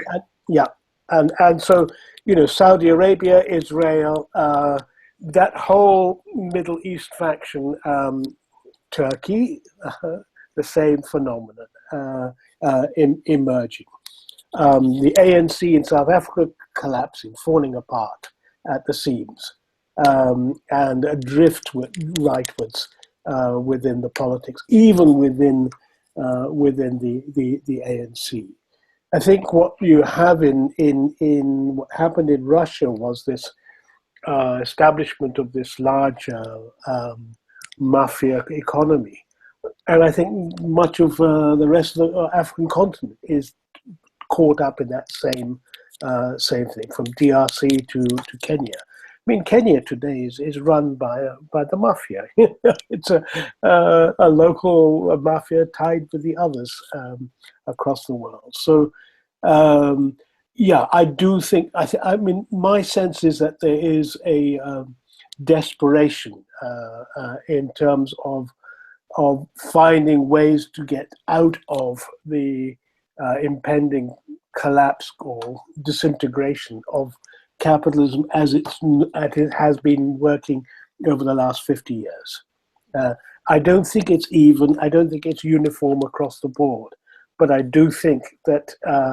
That this manifests both that desperation, but also a fear of the fact that there are oppositions to the hegemony of capital in these places. So I think, it's doesn't sound like a rosy period, but I'm not entirely sure how this is going to play out. Yeah, I'm not in the business of predicting the future, but there are different forces coming up to play within that. All right. Well, Feroz, Thank you. hold tight. I mean, I'm gonna drop you off now, Sure. but don't go anywhere. Stay on board. I'm asking everybody who can stay around. Stay around. We'll be around. So we'll try to bring folks back in, but I want to try to bring in Heather Milton Lightning before we go to a 10 o'clock Central Time break and bring up some Taste of Jackson for folks. Bring in some of our music and poetry. But thank you for being on. Thank you for your contribution. Hopefully we'll try to swing back to you if it's not too late. And you can bring evolutionary optimism back on with you. Not sure I'm always in alignment with it, but it's always Well, right, we can always be hopeful even if we can't be optimistic. All right. Okay, take care. Okay, Feroz. Yeah. All right, George, hold on just a quick second. I want to try to bring in Heather Milton Lighton. But Kali, while you do that, can I ask, I mean, one question, George, if you could just, I guess, in an oversimplification, over summary way, after tonight, as it relates to Venezuela, or as more broadly speaking, all of Latin America, what differences do you see happening in terms of the United States relationship based on whether Clinton or Trump wins? And what then would you like to see people do in response to either one of those situations? I mean, I think the reality is we're talking about a situation in which policy toward Latin America will become more aggressive, regardless. That's not to say that Obama was a saint in any way. Policy toward Venezuela was essentially the same under Obama, but this was also in part because Hillary Clinton in the first 4 years was the Secretary of State, and she was driving a lot of that policy. And so when we see Hillary kind of unrestrained in the Oval Office toward Latin America, what we're going to see is a very aggressive, hawkish position. Again, this is an elected government that she repeatedly refers to as a dictatorship, and would justify intervention against. And is, of course, Obama continued to fund the Venezuelan opposition. Hillary will continue to fund that opposition. I'm sure Trump will as well, in very unpredictable ways. I mean, again, he's kind of like this Pandora's box, which we really don't know what's going to come out. Hillary, though, we know, and it's very clear what's going to happen, and it's not good in the least. The question, I think, overall is whether or not, it's not to say that Bush liked Chavez, but like I said earlier, he had his hands full. And the question is going to be in part what the U.S. government is occupied with. And it seems like they're going to have a lot more space and room for maneuver, especially when it comes to Venezuela, rebuilding control in the region, rebuilding the Organization of American States, which had become kind of pushed aside by some of these other alternatives, and using these now client states in Brazil, Argentina, as a way to rebuild and outmaneuver Venezuela on a regional level. All right, thank you for that, George. We're definitely going to come back to some of that as the night goes on, but definitely want to bring in Heather, who just joined us. Heather, can you hear us?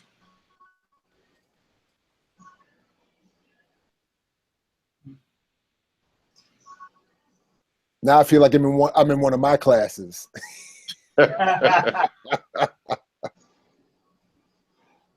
Heather, we can see you, but we can't hear you. Well, I don't know if you can hear us at this point. Yeah, let me.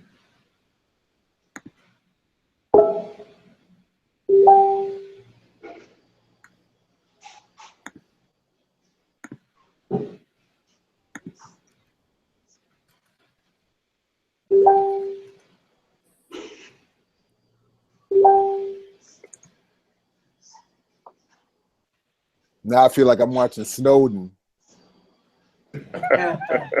We see you.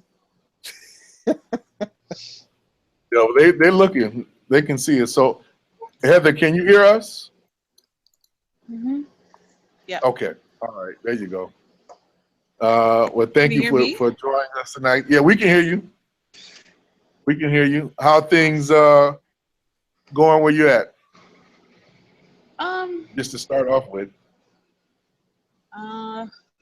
I'm in Bismarck. I'm not down at the camp in Standing Rock right now. I mean, that's the challenge about being at the camp. There's cell phone signal there. You know, most of the camps, there's 3 different camps. There's the Overflow camp, there's Rosebud, and then there's the Sacred Stone. So Sacred Stone was the original first camp, and then it grew out of control. So there's more land allotted, and we're all kind of more in the bigger, larger allotted camp, right? So there's 3 different areas that folks are occupying, just to make that clear. But we don't really have generally a great signal to do a lot of comms. So it just means that a lot of times when we call it Facebook Hill, where media is, and it's one of the few places where you can get a signal. Unfortunately, it's not that reliable. So I'm still in town because I couldn't find another place that was much quieter to get a signal. That being said, you know, we've had people come out and the camp quadruple in size over the last, I would say, week or so, beginning with the clergy actions and really answering the call to action. Since the North Camp got evicted. And so we call it the North Camp because there was a camp built in the right-of-way of the easement for where the pipeline was going to go. And that got pushed out, and it was really super violent. You know, people try to hold space to the best of their ability, but we just couldn't do it. So, you know, things have kind of been in flux since that time. There's been a lot of meetings, a lot of things going on, but there's a lot of people down at the camp. And my understanding, haven't been that connected to the outside world, that there's been a lot of bank actions. There's a National Day of Action on the Army Corps of Engineers on the 15th that folks are doing and organizing. And I feel like there's a whole international organizing piece that's going on in terms of finance and the institutions that fund these kinds of projects. So I think, you know, that's a similar strategy that we use to fight the tar sands and to fight big development projects in North America. It's just trying to figure out what the source is. And I think that's a really interesting conversation to kind of overlay when we're talking about elections and about government and about international government and policy. Because I was kind of listening into some of the conversation a little bit, and I just find that really interesting. Because I think one of the things that we're assuming, you know, the US is a global power, but who controls the government? You know, and I think for myself, that's money and that's big corporations. And so one of the things that we've been talking about, particularly with this struggle against DAPL and this pipeline, is who has the power to give us what we want in the most literal sense. And it's the people who have the money that are in control. You know, having a political strategy and doing actions on Hillary is really important to put pressure on these candidates to make some kind of statement, you know, about Dakota Access Pipeline before the election. But I think the other piece that we really wanted to focus on was the finance strategy and putting pressure on the banks and the people that actually have the money that fund these projects. You know, they violate the rights of Mother Earth, they violate Indigenous rights, they violate treaties. There's numerous things that they do that are really horrible, including, you know, a lot of our people getting tear gassed and pepper sprayed and beaten by the police. You know, one of the machines that was up there was actually a microwave that's on an army vehicle, so people microwaved. It's a torture device, and no one talked about that a lot, but that was up there that day when we got evicted. So we know that these governments don't really care about Indigenous people or brown people or the front lines of these struggles. And we know the direct connection to that is really thinking about moving forward. If we're going to fight these kind of battles, what's the strategy, what's strategic, and what are ways to fight back? And, you know, for us in this moment, it's been about action. How do we combine action with a political strategy that's going to win? And I think the flip side to that is also like, what are we putting in place? You know, there's 3,000 odd people at any given time, or 1,000, the numbers have gone down to a couple of hundred that are camped out at the camp in Standing Rock. But the real question is, you know, once this battle is done, whether or not we win or we lose, you know, where does Standing Rock end up?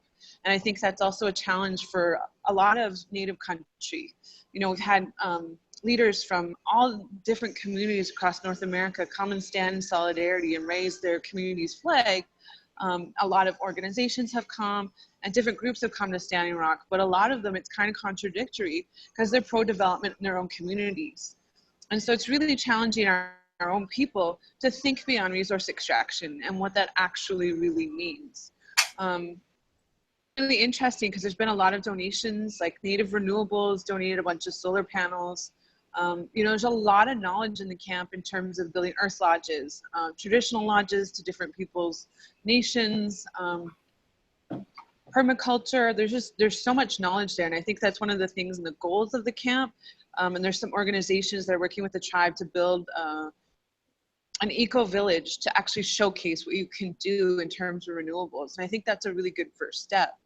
You know, one of the things that I really appreciate about your work in particular with Cooperation Jackson and some of these other groups is really thinking about this idea about just transition.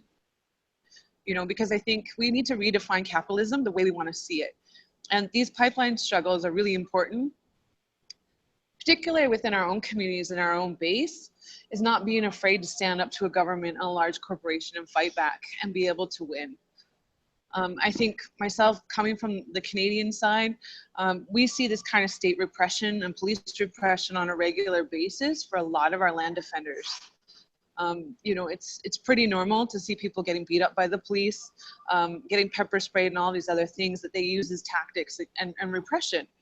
And, you know, the flip side to that, and the way I look at it is I feel like the state knows that our people are really powerful, not only on a spiritual level with the connection to the land, but, you know, politically and all those other things. So I think a winning strategy is really working with our communities and trying to figure out what is the vision that we want to move forward with, and how do we really truly challenge capitalism, you know, and what are those strategies that we're interlaying? Because one of the things that, you know, I learned, I guess, from a lot of the older folks, and I'm not going to say elders because they're quite there yet, but some of the advice that they gave us coming out of the 60s and 70s wasn't just about like the actions and the standoffs and the struggle at the site of production or the site of a conflict. It's also about what are we putting in place, and those things have to balance each other, right? It can't just be that we're going to fight and struggle all the time. We actually have to have a plan. And I think it's just really interesting that you know, at the camp, there was a baby born there. There are a lot of really beautiful things that are happening in the camp, you know, that we just get to see here and there. You know, we're so caught up sometimes in the struggle to fight DAPL and the intensity of everything.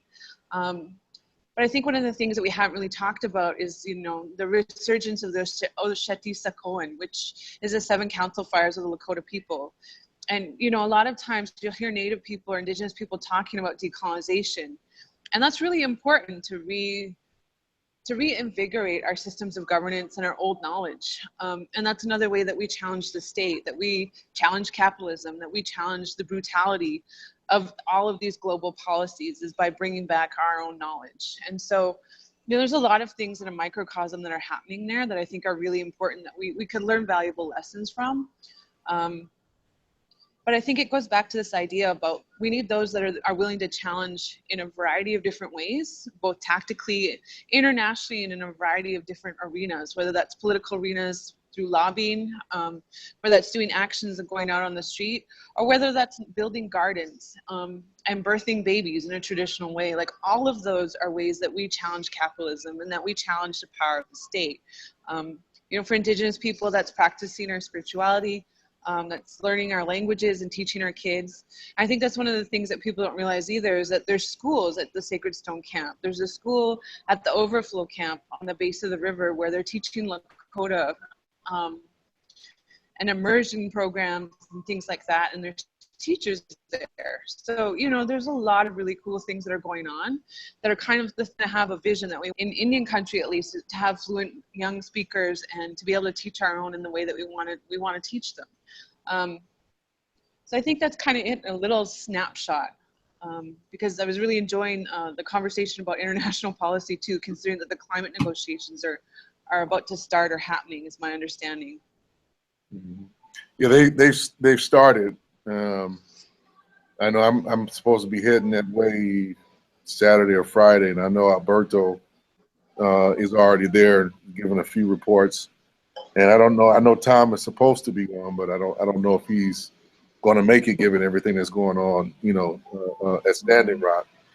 But I want to come back to one of the things that you said about some of the issues and contradictions, within the community.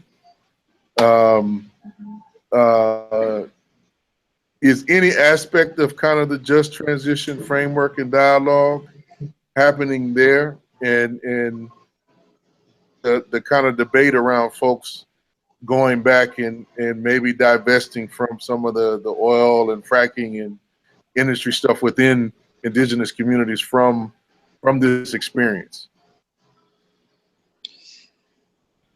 So in my experience, there's been a lot of talk around really challenging some of the leadership that have come to Standing Rock to holding that statement. Like, if there's, and why aren't they standing with their own communities? Because these are places where there's a lot of oil and gas development, there's mining, there's coal mining, there's a variety of different issues. And I think it can be really challenging to try and figure out a way to do that is okay with our own folks. Because some communities, and a lot of them that I've been in recently, fighting the state and these kind of things just is not in their nature. And it's really interesting. Some places I've been, people just are not about it. They're not about challenging things. They're not about creating any level of conflict, which is really interesting. So I think there's that piece, is just figuring out a respectful way to challenge your leadership. And some people just aren't. They're going to go full tilt and completely challenge their leadership, which they should. But I also think it's an interesting moment for our people across all our nations to have that discussion.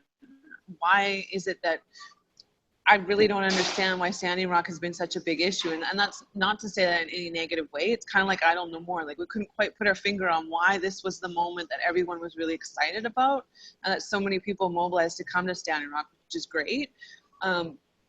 But there's some other pieces, is that we need to be educating a lot of the folks that are coming to Standing Rock about these issues and why it's not just one pipeline. There's a multitude of pipelines. Making the connection with the source, I think, is really important, because that's the Balkan, which is the 3 affiliated tribes where, of course, our friend Candy Mossad is from. So it's just really making all those connections. And I think that's slowly starting to happen. But we definitely could be doing a lot more work. And those are kind of conversations that are happening a little bit in silos. The proposal with the Eco Village people, I think, generally understand that. There was talk about creating a long-term sustainability fund also, so that, again, once it's from this pipeline fight, it's Standing Rock will to do what it needs to become, to walk through that process of sustainability in a way that they see necessary for their own folks. So I think those things are really important, because, if someone puts out a call and we answer it, then we also kind of need to be respectful. And there's been a lot of resources going into the camp, but I'm just wondering, like, what are we leaving behind after we've left? And that's also been a conversation that's been really important. It's just making sure that, the pipeline battle is very important. I don't want to take away from that, but also, like, what's the long-term strategy? And I think that's what a lot of folks are also having a conversation around. But I think this has been a really good moment, because the one thing that people aren't talking about is the fact that this pipeline battle, particularly with DAPL, was led by young people and started by young people. And just yesterday, like, they did this silent action and led all of the people out of the camp from the Sacred Fire up to the front lines where the police are and a bunch of vehicles are, and they offered water to these policemen. And then they came back with a big mobilization of folks, and no one said a word. And these young people are some really awesome, amazing, badass organizers. And I think that's also something that's really important. When we're talking about strategies, like, how are we raising up our young people to be the leaders that we want to see? And these young people really are, and I'm really proud of them. And I just hope that that story isn't forgotten, because I think that's one of the most important things, is arming our youth with the knowledge necessary and the confidence to be better than we are, because we've definitely made some mistakes, us older folks. So it's just thinking about that too. Now, I saw I didn't get a chance to read it getting prepared for this, but I saw a statement around that was coming out of the camp today about both of the candidates failed us, or both of the parties failed us in a stance around the elections.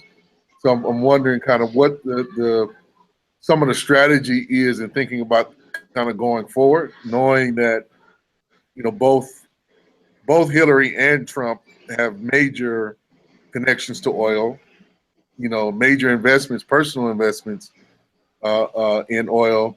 Trump, I think, has been the clearest within the last couple of days of saying, you know, he's just going to go back to coal, go back to oil, go back to drilling, you know, full tilt, both here and in Canada. Some of the things he was very candid about. And we know kind of Hillary's whole orientation towards, you know, fracking and that whole industry. So, you know, given that we know there's going to be a shift one way or another in you know, in strategy from Obama to either one of them, you know, where are folks in terms of, you know, given what you can share about the strategy, you know, just what are some of the thinking around then what if it's Trump, then what, and just kind of what are the long-term implications, you know, for the different nations, but also, you know, kind of for the society at large. I think that's a really hard question to answer for a couple reasons. I've just been in the camp for the last couple weeks. So like I said, getting a lot of messages from the outside has been a little bit challenging for a lot of us. So there's that. I think the other piece to it is that different ways to look at it. And I think that's always the challenge, you know, like I'm not involved in tribal leadership politics at all. And I think, you know, there's this whole process amongst the federally recognized tribes and their leadership and the delicate balance they play in terms of working with the US government, because a lot of them do. And there's a fiduciary responsibility with a lot of the treaty tribes. Like, I don't really want to get into the details of that. You know, to be perfectly frank, like Standing Rock people, there were some that had some connections to Obama, and that was really strategic in terms of the 3 departments and Obama coming out against the pipeline when the approval went through, like last month. So, you know, there is some level of diplomacy that we see at a very high level amongst the tribes with these departments of government. You know, we know that the US government understands its treaty obligations, may not uphold them, but it understands how powerful it is. You know, in Canada, I think we're about 20 years ahead in terms of Supreme Court challenges, and really pushing Indigenous rights as a strategic tool in a toolbox, essentially, in terms of like stopping development, challenging climate change and a lot of climate policy. You know, we've really used that as a way to do movement building, do decolonization work at a national level. However, in the US, I think it's really important also to understand, like, I don't really think there's been a president ever in the history of the US that's honored the treaties. And I think for a lot of our folks, like, we know that. So really knowing which government is going to come in and be a better, worse choice and who we would vote for it's not really a question. But I think there is some strategy, definitely, in different states. In swing states, it's really useful. South Dakota has a massive Native population. There are places like that where Native vote is actually really super important. So at a state level, in terms of that relationship, that can be really useful. Here in North Dakota, you know, Chase Iron Eyes is running for Senate. There's a few other Native candidates. You know, it really kind of depends, because some of our people really are about getting out folks to vote and doing voter engagement. There's like Native Voice and a few other organizations that just specialize in mobilizing people on the res to get out and vote. However, there's a whole other group of folks that really don't believe that this government has done anything for our people and will ever do that, and that are hardcore sovereigntists and that will not vote. And then that don't engage in the system because we believe in our own systems of governance and that we shouldn't be engaged in a domestic system, and that we were made citizens not by choice, right? So there's varying degrees and a whole spectrum of where we sit in terms of how we relate to the government. And I think some tribes have different relationships versus others and a different history, and it's not a monolith. by any means, you know, and I think it really kind of depends where the tribes are at and what they're doing. I think for grassroots people, you know, we have the ability to do actions, to do whatever we want and assert our sovereignty in a different way because we're not fiduciary recognized federal tribes. And we don't have an obligation to work with the government in that way. And so strategically, that can be really useful. And on the other hand, having that relationship with the government can be really important too, because our people need things like health services and welfare programs and social services and all these other things, right? And that goes through the tribal entities. So, you know, I think there's a broad spectrum of where we sit in terms of how we see a relationship with the government. You know, I know different folks have different varying opinions on moving forward with these governments. You know, Trump and Hillary are not the best choices. We know that. My understanding is that Hillary's paid advisors, who are Native American folks, have been treated really bad by her own administration. So that speaks volumes of how we think she's going to treat us as a president. I mean, clearly he's made some really racist statement about Native people publicly. So, I mean, either candidate just doesn't look great in terms of really getting their shit together around Indigenous rights. Probably not. So, I mean, that could be a really good motivating thing to get people out there more active. I think the one thing that Standing Rock is doing, and I don't know more did do, people unafraid to stand up, to do actions, and to think outside the box in terms of organizing. So that's really useful for us, that more people are down to do actions to take to the streets. And we're just hoping that that's really strategic. So I don't know if that's a clear enough answer, but I think it's just a very big spectrum and, you know, who knows? Well, it's an interesting time, if nothing else, you know. I know that one of the things I wanted to talk to you specifically about, Heather, was some of the lessons from Idle No More, and that piece, and I think particularly looking at kind of Justin Trudeau and you know how he has basically, and you correct me if I'm wrong, basically broken every promise that he made on the campaign. And I wanted for you to talk a little bit just about that, because there's some conversation here that are making some parallels to Justin and Hillary in regards to how they're going to they both work with each other, but how she is going to also make good on, you know, various promises that she's made. So if you could just share a little bit about that for our audience, I think that would be a very educational. I think the frustration is that people thought, you know, after 10 years of a Harper government, a repressive conservative government, was this breath of fresh air. You know, there's a lot of things that get promised in a campaign. A lot of that doesn't happen. And I think as Native people, as we look through our history, particularly in Canada, we're either liberal or conservative, one or the other. We're pretty much a two-party state.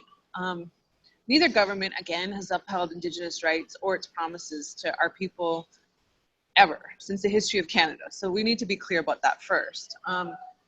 Secondly, you know, it's the way it works. You know, either party will come and meet with our people at a national level, make a lot of promises, and then once the election passes, you know, it doesn't go through. And I think people were really, really excited to get out Harper.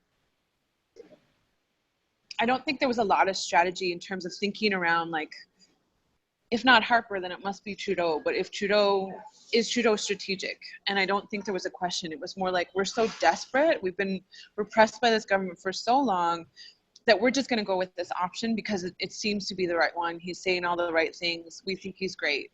And so seeing the most numbers ever in our history of Native people getting out to vote, and a lot of them were hardcore sovereigntists and elders and folks that don't vote, excited to get Harper out.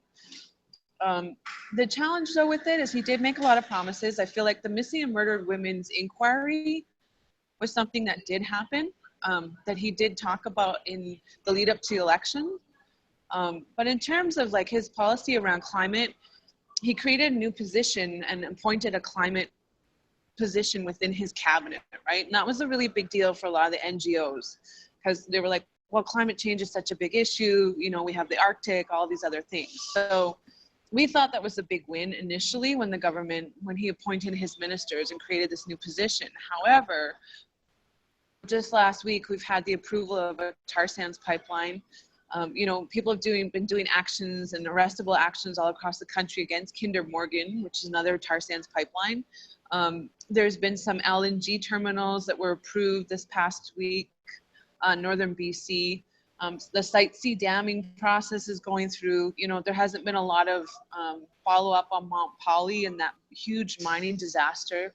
So, you know, like environment and climate, we really have seen a complete 360-degree turn, you know, in terms of the promises that were made around development and a lot of these other things. We knew going into that was most likely that Trudeau would push through at least one tar sands pipeline. You know, he's funded by a lot of oil. We also know that. So I think that the reality of the situation is that big money and big corporate interests are always going to win out. We know that, regardless of how liberal or friendly or left these government officials say they are in the lead up to these elections. Right? We really haven't seen a lot of movement. He made promises in the election that they would implement the United Nations direct Declaration on the Rights of Indigenous People, and that still has not happened. His own justice minister came out and said it was legally impossible to do, which we disagree with. So, you know, it's things like that we've seen, that everyone was so excited about him becoming the new prime minister. And that's what's really frustrating, is that really essentially none of those things that would be fundamentally hugely different in terms of Indigenous rights and development specifically have not happened. I think some of the challenges with that is the connection around the Clean Power Plan, specifically in the Southeast states. I happened to go to a training with a lot of EJ leaders, and they brought me in to do like nonviolent direct action training, but we started talking about this policy, and it turns out that, you know, some of the climate offsets of these plans at a state level have to do with nuclear and damming, I think biomass. There's a few other things that they were suggesting as offsets. And one of them, the damming though, is in places like northern Quebec, northern Ontario, and northern Manitoba, which are already heavily dammed and are contested right now. Like there's a dam being proposed for Muskrat Falls, and there are people out there on the road blocking it right now as we speak. So, you know, there's these connections between the US and Canada around energy, around climate policy. And, you know, we tend to be like the little brother of the US. So whatever the US wants, we have a tendency to do, right? And I think there's some definite connections there around specifically the policies around climate, and also just energy extraction. A lot of our energy and damming projects, the energy goes directly to the US. And I think that's, a lot of people really don't understand that a lot of our oil and gas is not domestic. It goes other places. A lot of our damming projects, it comes to the US. A lot of our nuclear comes to the US. So understanding that, you know, we don't really have a just transition plan in Canada. You know, they're talking about carbon mechanisms and things like that, and that's directly tied to the US economy as well. So whatever the US policy is around climate negates our policy in Canada. So we're kind of, like I said, the little brother policy works. And Trudeau, you know, just wants to look great in relation to the US. And what's scary about Hillary is just, you know, some of the things that her State Department has done at an international level. Just happened to delegation that went to Honduras after Berto was assassinated. And, you know, the US and Canada are all over Honduras, but it's a great example of foreign policy and how it's impacting Indigenous people in other countries, and militarization of these states. And I feel like that stuff it's all connected to this broader machinery. So, you know, the US is there militarizing a certain zone. Of course, Canada's in there doing some development projects and nice little solar panels and all these other things while helping destroy the land and destroy the livelihood of other people. you know, we're really bad on mining and other things. So, you know, there's a direct relation there. I think some challenges with Idle No More in terms of Trudeau was just, we're all kind of blindsided a little bit in understanding around Trudeau. People really did organize to get the Liberal government in, to get the NDP government in, but it really, at the end of the day, kind of backfired, you know, in terms of like, what did we end up with the results?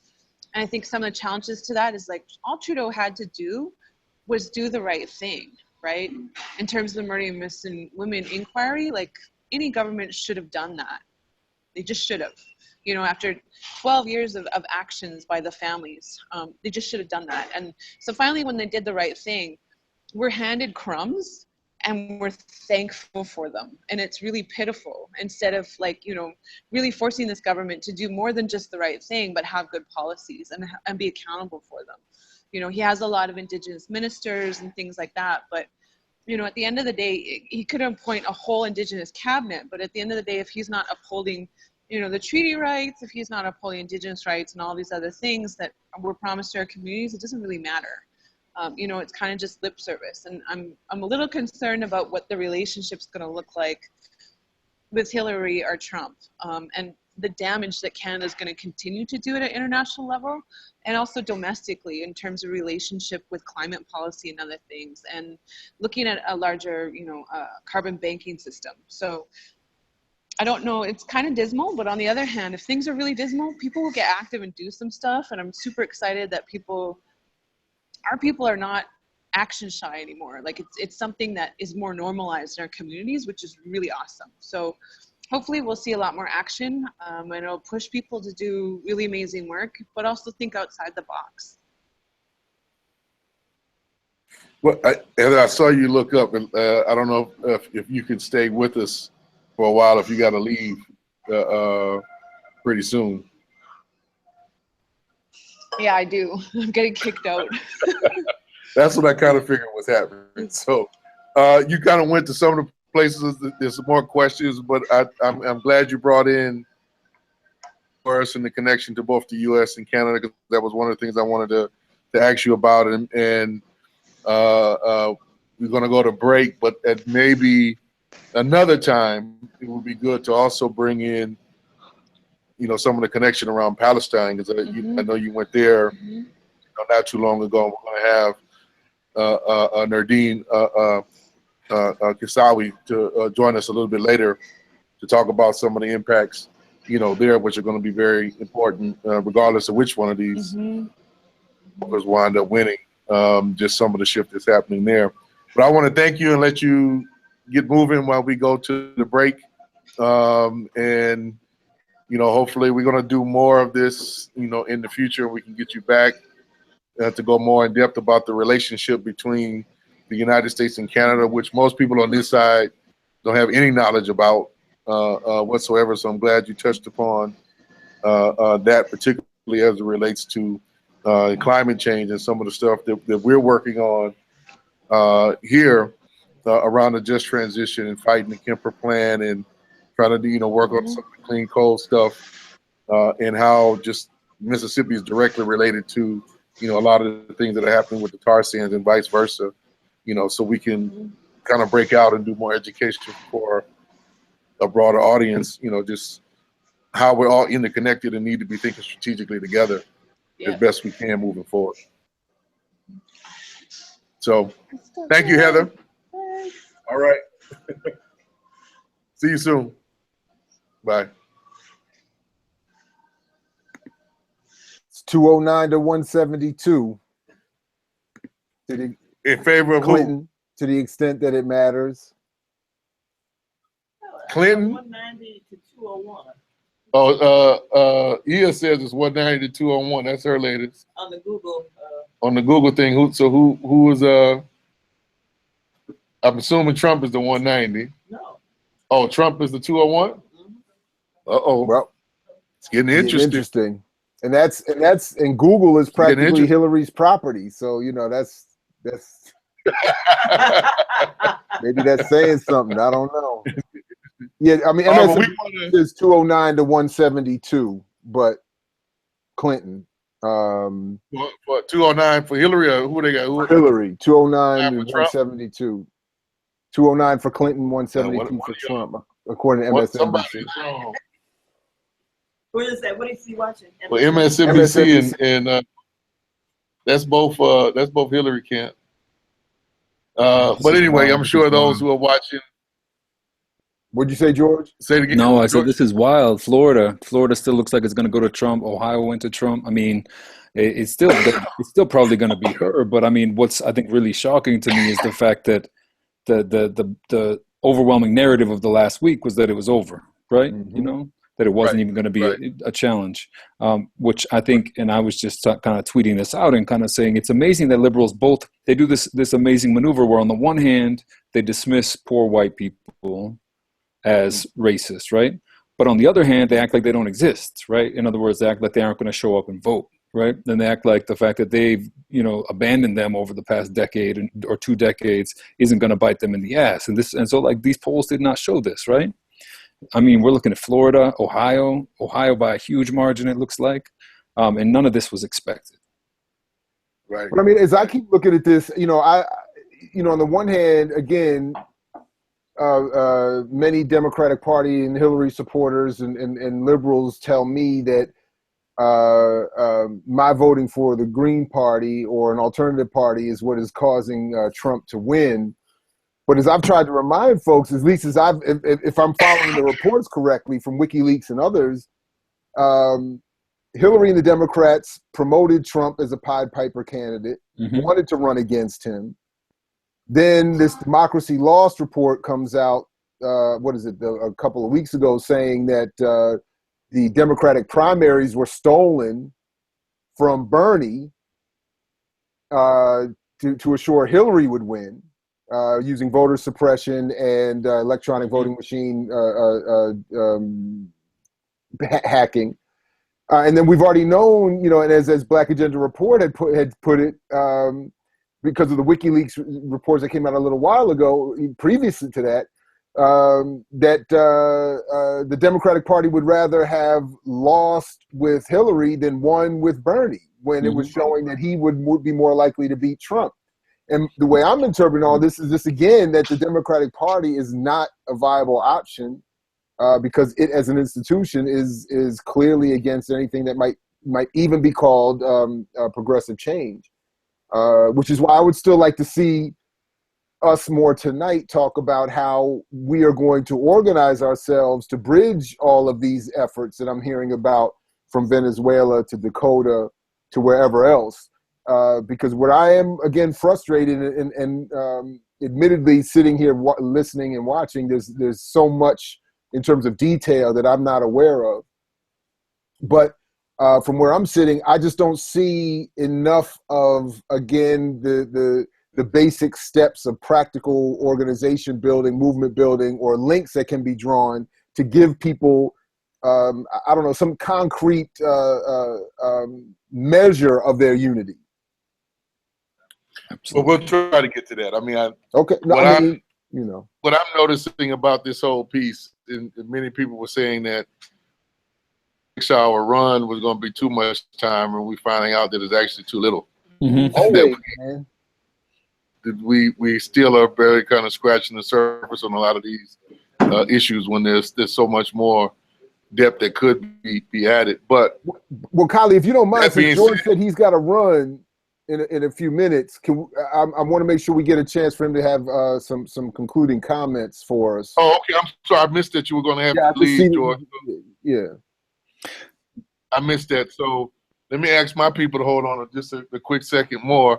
We're going to go to a culture break. We definitely close out, George. So if you got any questions, Jared, open up with them, or if you got some closing thoughts, George, let us know. Well, I figured I was just going to offer you a chance to offer some closing thoughts, seeing again that your time is short, George. No, I think it's still, again, we don't want to keep talking about this election, but, it looks like we're going to be confronting, it still looks like we're going to be confronting a Clinton presidency, I think. I think we need to be, immediate, off the blocks, aggressive with it, both in dominating the narrative on the highest level. In other words, calling, with other words, calling to, to responsibility those who have been pushing a narrative about Hillary being progressive and all these things, and driving forward these movements on the grassroots level, which luckily are already there, right? It's not going to be hard to make it perfectly clear where Clinton stands on police violence against, young people, about, where she stands on this question of, of the pipeline, and trying to draw out open up those cracks. And maybe just to return real quickly to something, that was said previously about the DAPL struggle, and about the role of, to return to something I said earlier, the role of building and taking spaces, building movements that are seizing and stabilizing themselves in space and time. That's something that you hear very clearly going on there. And of course, it takes slightly different names and different contexts. You had, if you go back to a very interesting essay by Angela Davis, where she talks about what she called the role of Black women in the slave community. She drew out a very important point, which is that on the one hand, where there's an insurrectionary struggle going on against slave masters, there are people building community as a reservoir for that power and for that struggle, right? As a base from which to launch attacks. And I think that's essential. And I think what we've been learning in recent years globally is that we need bases from which to launch these attacks. And, especially now that we know that in the coming years, these attacks are going to be more ferocious, that we're going to be coming under a much more, openly severe repressive apparatus in the next few years. And we need to understand how to build these strong movements as a way to move forward in the years to come. All right. Thank you all for having me. Yeah, thank you, man. Appreciate you, man. George, we appreciate your time. And we'll catch you soon. Thanks. All right. All right.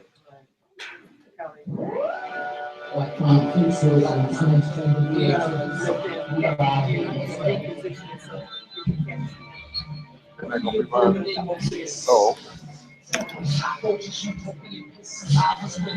Chasing from church with good girls with fresh clothes. Won't see him until out of his casket. Beating to death with a hatchet for whistling that white blood scrolls we just dying.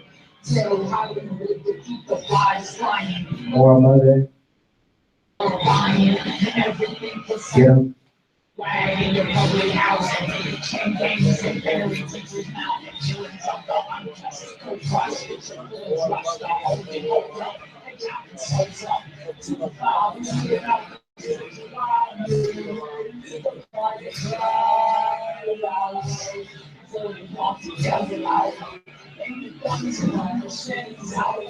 and the white academics to write about it. And the only times the hashtag is all about written about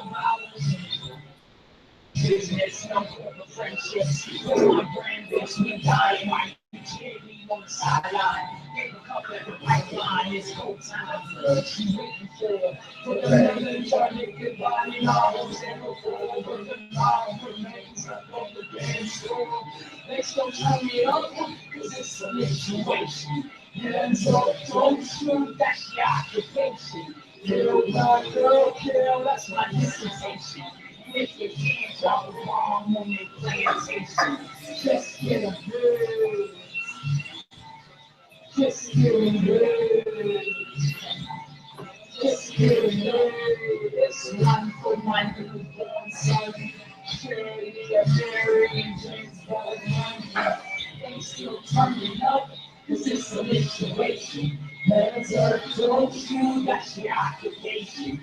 Kill that girl, kill, that's my dissertation. And if you can't drop your bomb on the plantation, kill him. Just kill him, don't kill him.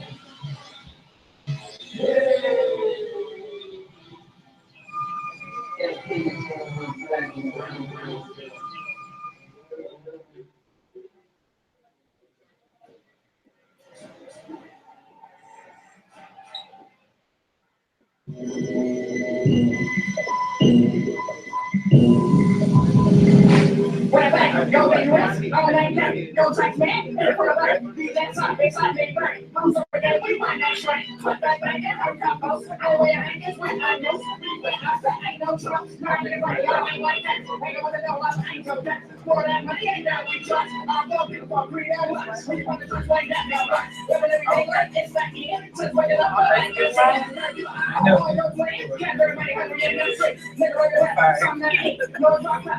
on, everybody? I know I'm like facing the opposite way of you, but we still gonna rock anyway. And y'all still gonna give us love, and y'all still gonna give us energy. So once again, this is our, what we call this, our cultural break? Okay. Revolutionary resonance. Revolutionary resonance. Everybody say revolutionary. Revolutionary. Say resonance. Resonance. Okay.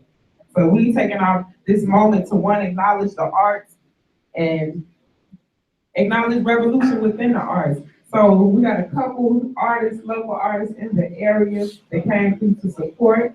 And so as we get our resonance started, I'm actually gonna call up to the mic. Everybody say, what's up, Kuda?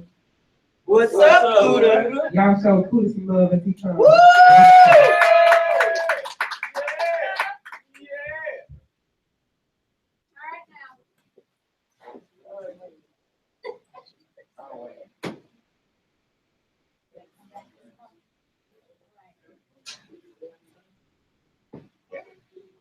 And shout out to DJ Leon Great on the ones and twos. Yeah, yeah. Woo! Alright, so got the mic. I got the song. You ready? You ready? Not yet. Hold on. I'm getting my things. I got you.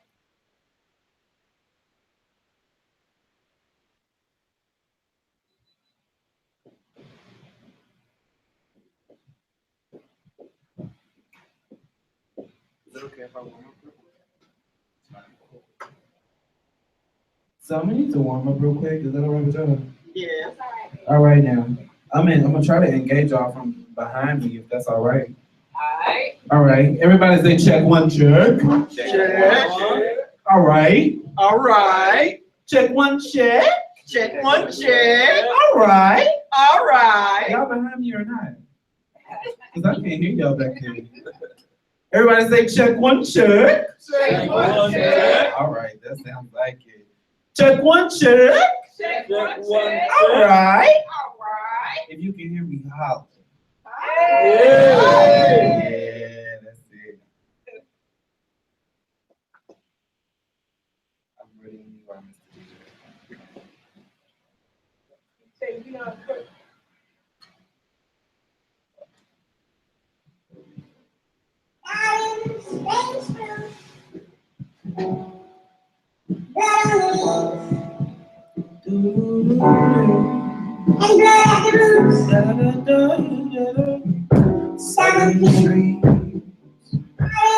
Bear a strange fruit,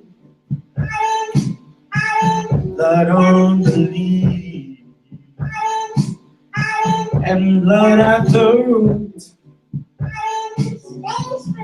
Black body swinging in the southern breeze, strange fruit hanging from the poplar trees.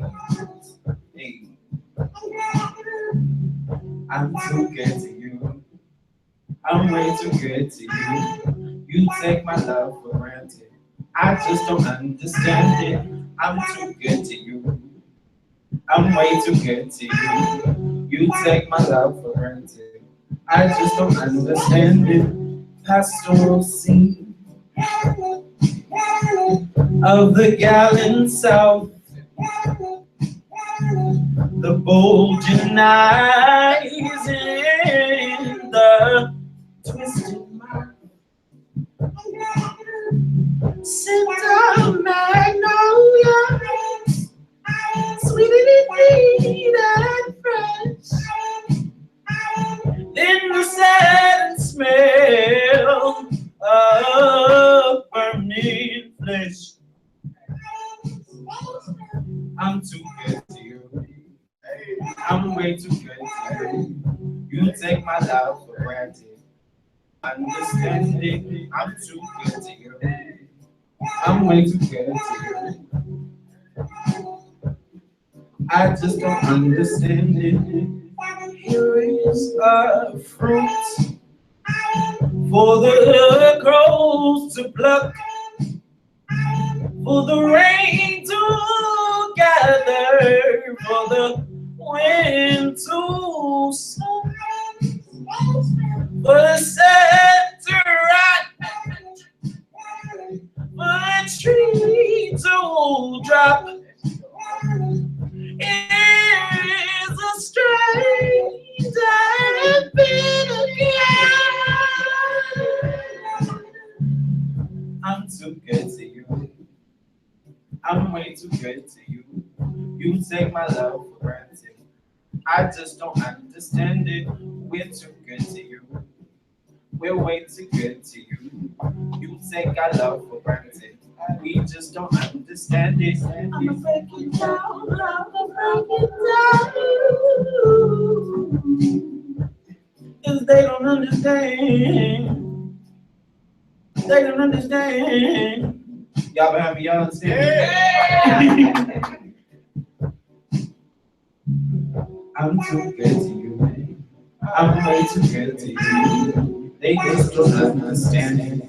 I'm way too good to them. I'm too good to them.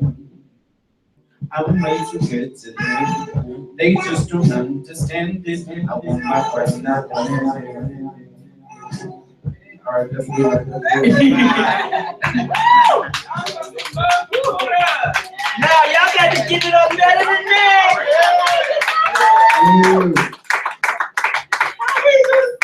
I was not prepared for you preparing me. Wow. We gonna get it popping. You see it? You see it? Oh, oh. I'm so excited. Oh, Cooter. Y'all give it up one more time for Cooter. Show him some love. That was awesome. So next up to the mic, we're gonna keep this thing rolling and going and keep the energy positive. We're gonna bring up Cynthia, and she's gonna bring us a nice poem. Okay, so y'all show her some love as she comes as well.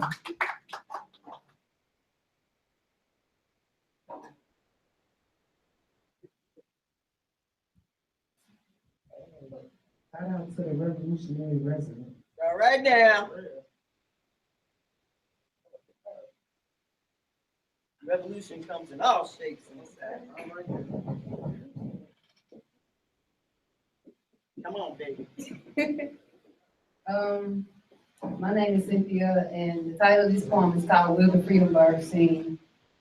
It is about the history of Black people from the beginnings of time and the present time.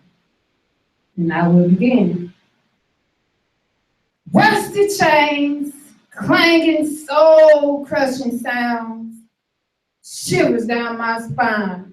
Walls surrounded like possessed trees, choking faith with the gunshot illusion of freedom, staggering in my mind. I am a prisoner of war. Can you see? Ready for my freedom bird to sail me to liberty. Oh, freedom bird, where are you? Sing to me a cherished, sweet sounding melody, the one that can pour me the strength to believe the sun is always shining behind a nightfall cloud. Or the freedom that will allow me to sing at the top of my lungs that the angels of heaven will shower down like golden harmonies on earth to stand with me.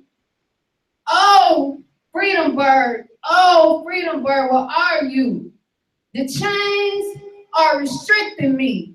Like carrying a box of poverty filled with disparity, I need you, freedom bird. I am sinking and the hope inside has burned down to my core. Can you show me God's soothing silk love? Give knowledge that will overflow. Lost in the realm of forsaken wisdom and slicing words. Chasing a dream without a vision. Will you sing for me, freedom bird? Will you? In the midst of the gloomy cloud, a bird appears soaring through the sky. Her glossy feathers glistening like a smooth orange unfolded. She begins to sing a song so gracefully that the chains around me slowly unravel. The mellow richness sounds of her voice dives into my soul. And I was hearing a church choir on an early Sunday morning. My soul rises from spiritual darkness and sees freedom's shimmering gift.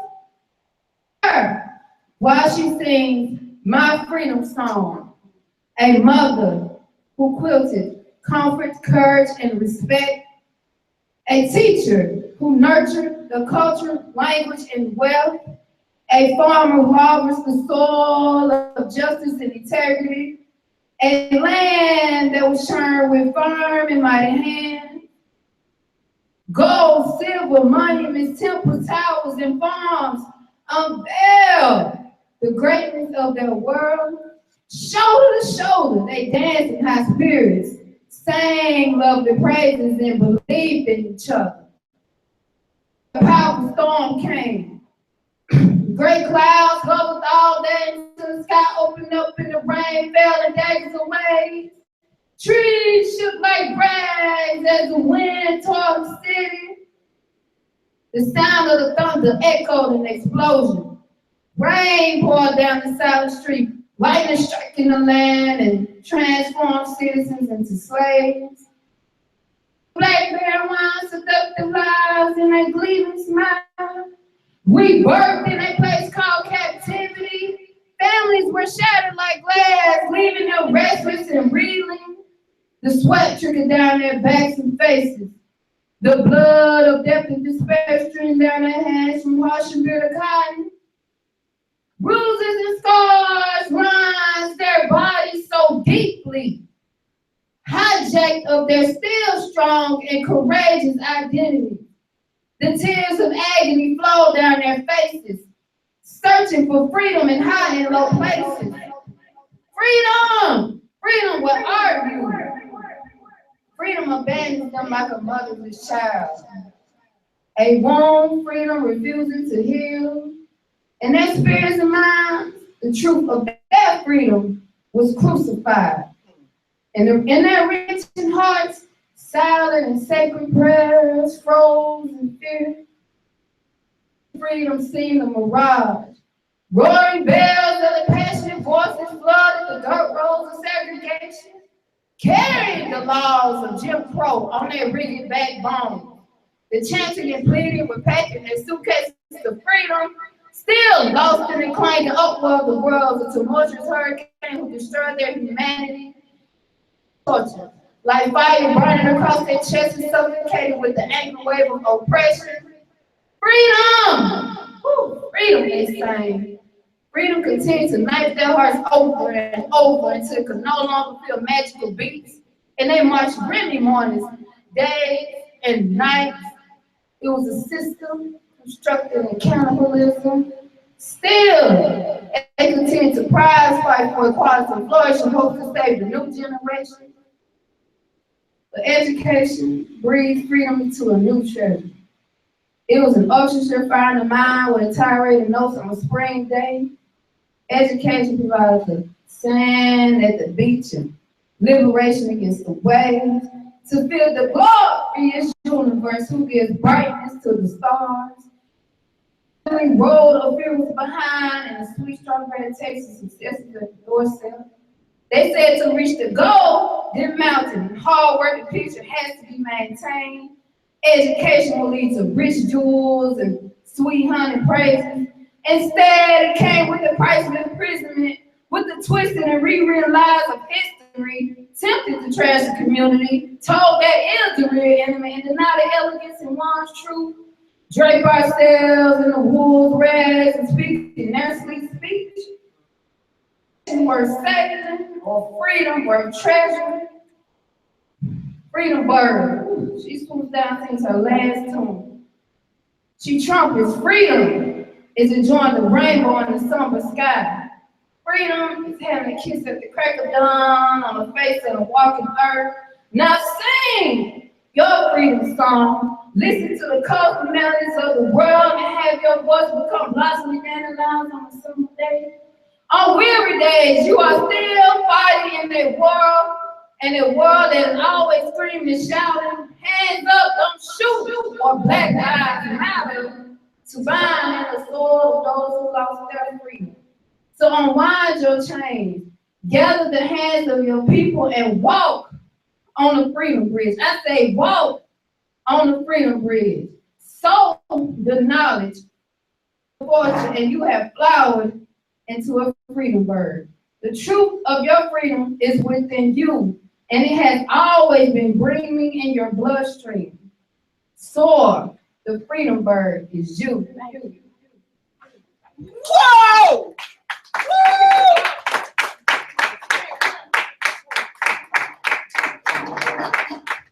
Will the freedom bird sing? Y'all give it up one more time. One more time.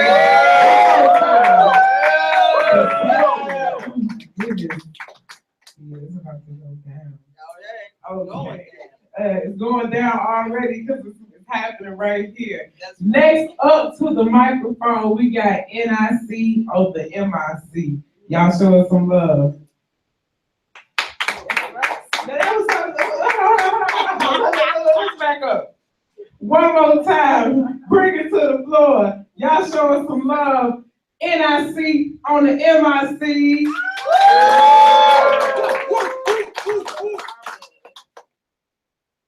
How y'all doing today? Good.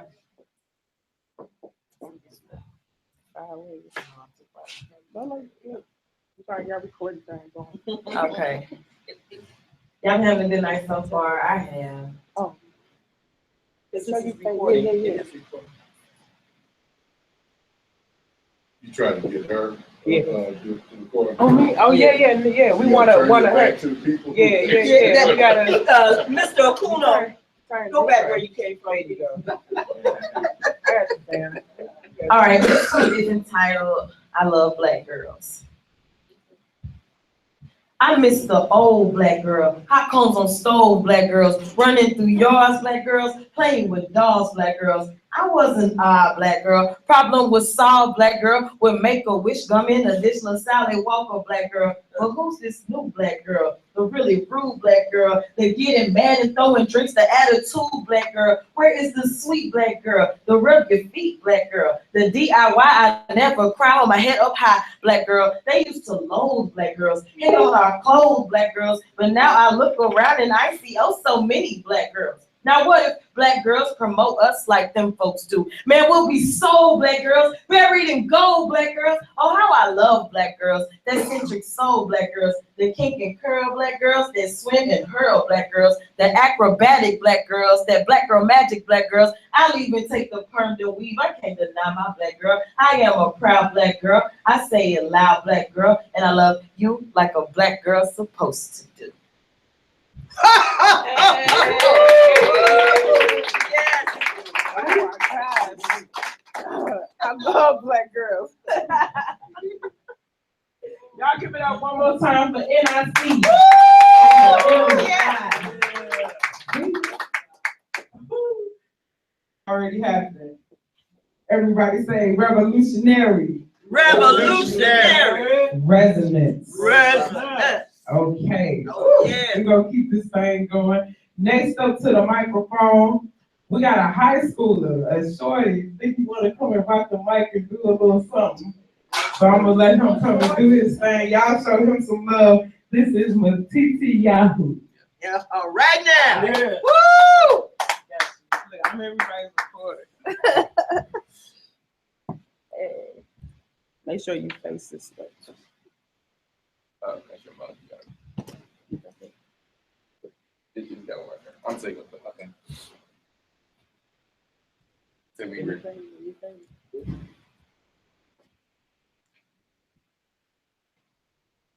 Say me ready. Don't start recording until it starts playing up. Okay, got it. You ready? Yeah.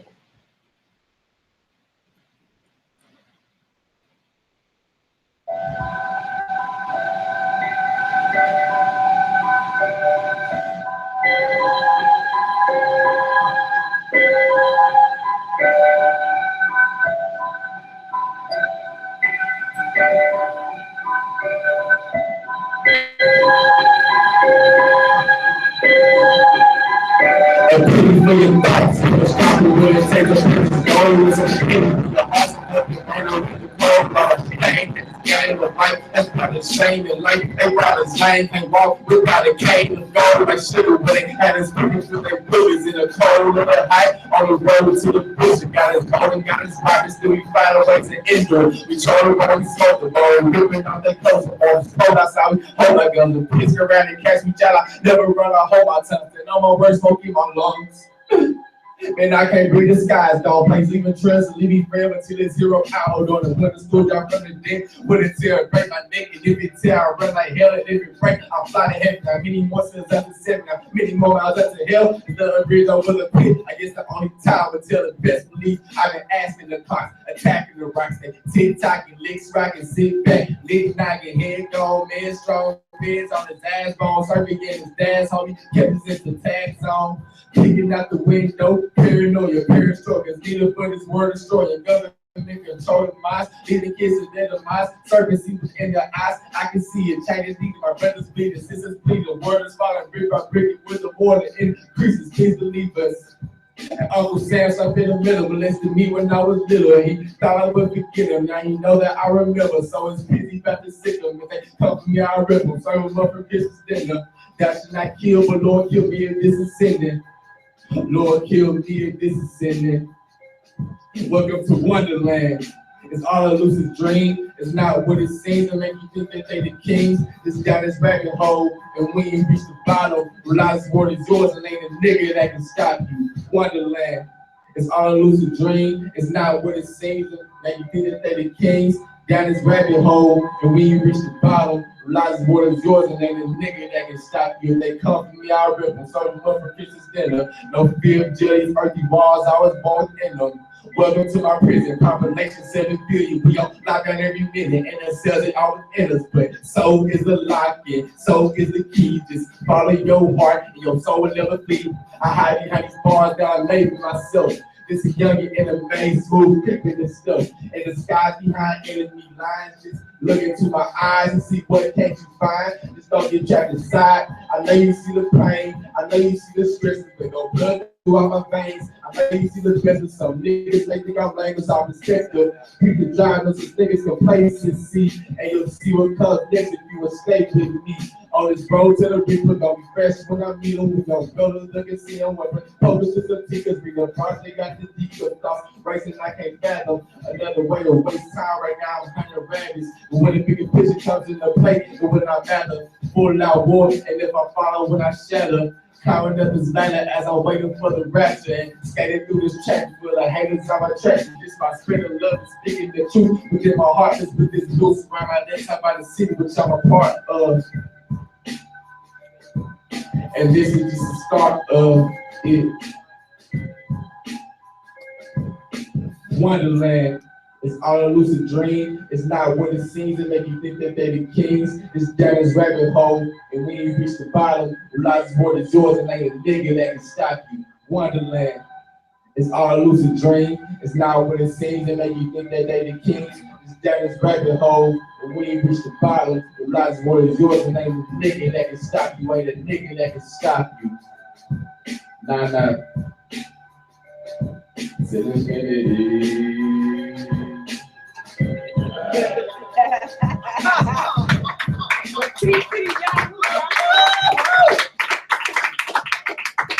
Murder High School, 17 years old. Yes. Getting it in on SoundCloud. I just heard Lauren Hill's daughter just told him that his music was official. So I guess he told her something.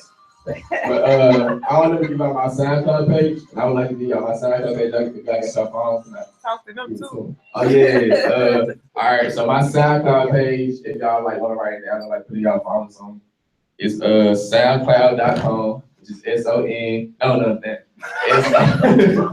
SOULD.com/MATITYAHU George. So DEORGE. Yeah. I hope y'all got all of that. If not, he's gonna be in the back for question and answer on that one. So next up to the mic, I'm gonna bring Donovan and Ben up to the mic with me. Yeah. So we're gonna do a little trio thing before we get back into our next part of the discussion and conversation, making it happen with this revolutionary resonance. Y'all come on up too.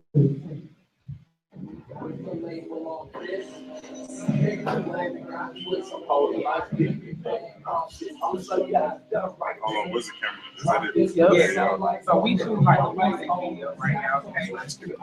We doing a music video right now, so y'all gotta like, you know, rock with us.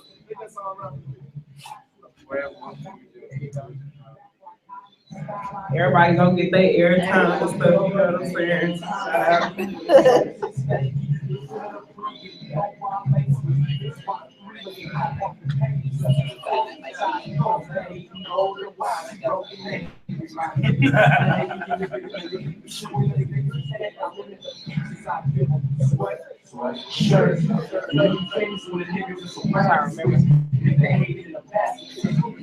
And all of this, I want you all to know, is purely people just coming together, wanting to share good art, good music, and great talent for revolution.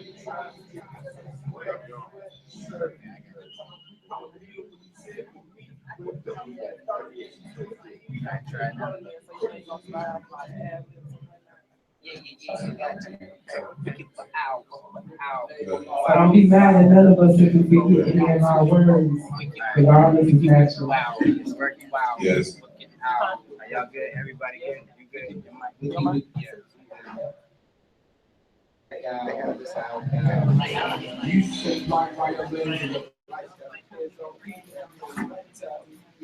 Shout out to Erica, by the way.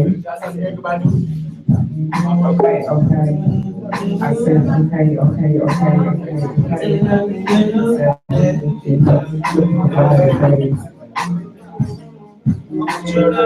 We fight for freedom and we better eating, cause our feet are beating pavements. We breaking all they changes. Our conscience elevated. They know they love the haters. His kingdom come, our freedom run. We live in revelations. We cut from powerful chosen. Our true we are exposed and waiting for the eighth. They know to think he is withholding. Blessings are upon us, even though they break the soul. It's got a pocket full of promise, living life just like it's golden for 1,000 years. 1,000 years that we would not all sleep, but we will all be changed. Hey, all the kids, hey, say all the kids, says the last shall be first, and this prophecy fulfilled, because if this love is life, then this life is free.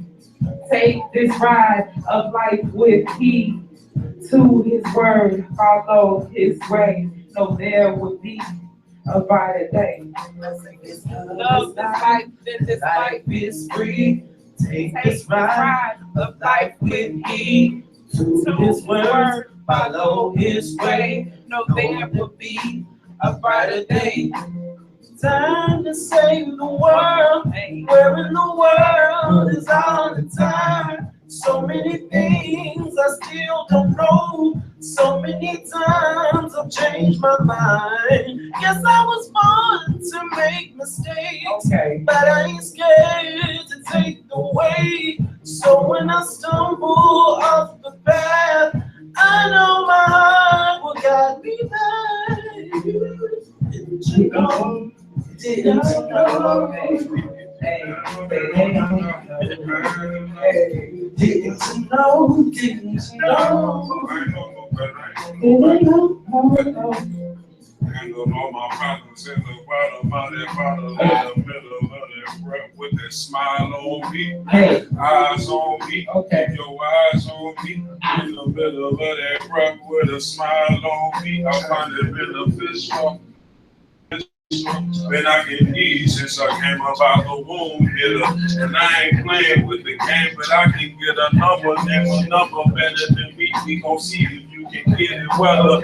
Yo, clap it up, I ain't too don't for adequate. I throw them ducks and aqueducts because you forces water down. Passing me the torch, but I'm a burn the sound around the fork in the rope that you people got me stuck in. Same old me, 3/5 of the homie that you can't see. I can see for miles around the scope, and all that see is all these thinking, hoping. I can pray for hope and all these futures that don't have a stake in this.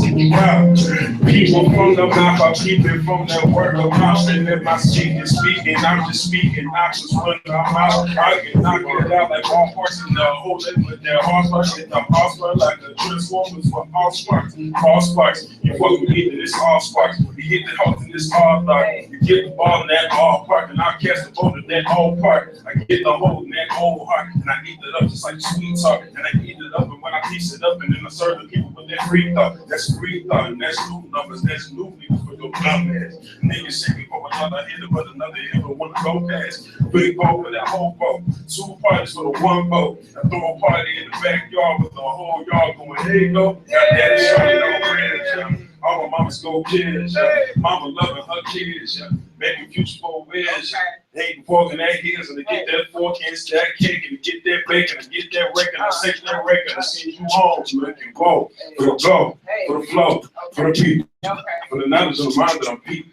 For the hoes that I'm seeing that I'm creeping, and I'm creeping on the boat, but the battle is the woke. Into the soap, and I'm saying that I'm woke, and I'm saying that I'm woke, but all that I quote is everything I wrote, so this is what I spoke. Yo. Yo. Hey. One time for the revolutionary. Everybody say revolution. Revolution. Revolution. Revolution. Revolution. Resident. Okay. Thanks for rocking with us at this time. Shout out to DJ Leon Gray. What up? On the web. Y'all show some love to everybody that performed tonight. Thanks for giving us the space. Shout out to Operation Jackson.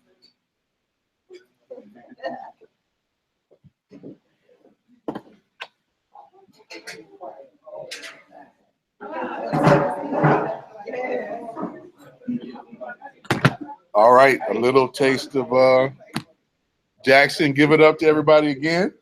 Yeah. And thank y'all for hanging with us. And about to plug back in and get into the home stretch. Jared, you still there?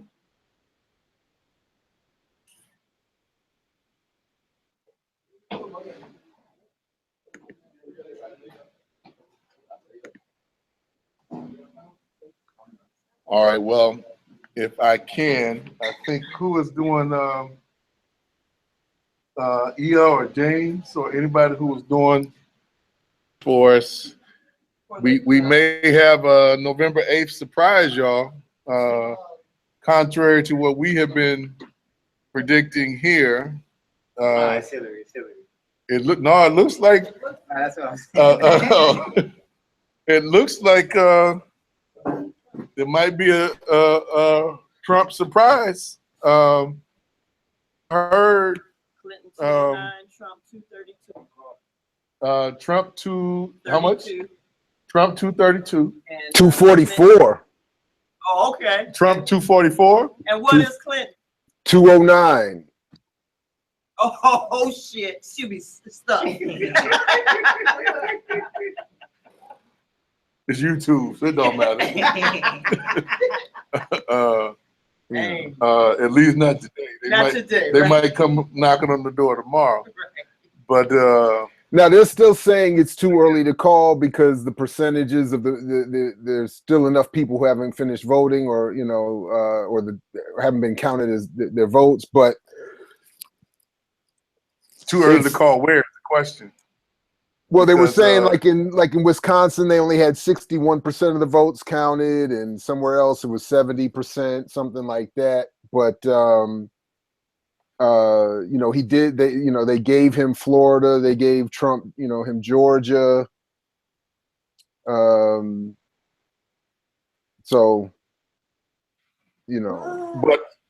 was it James? Could you there was a couple of interesting things going back to our main piece.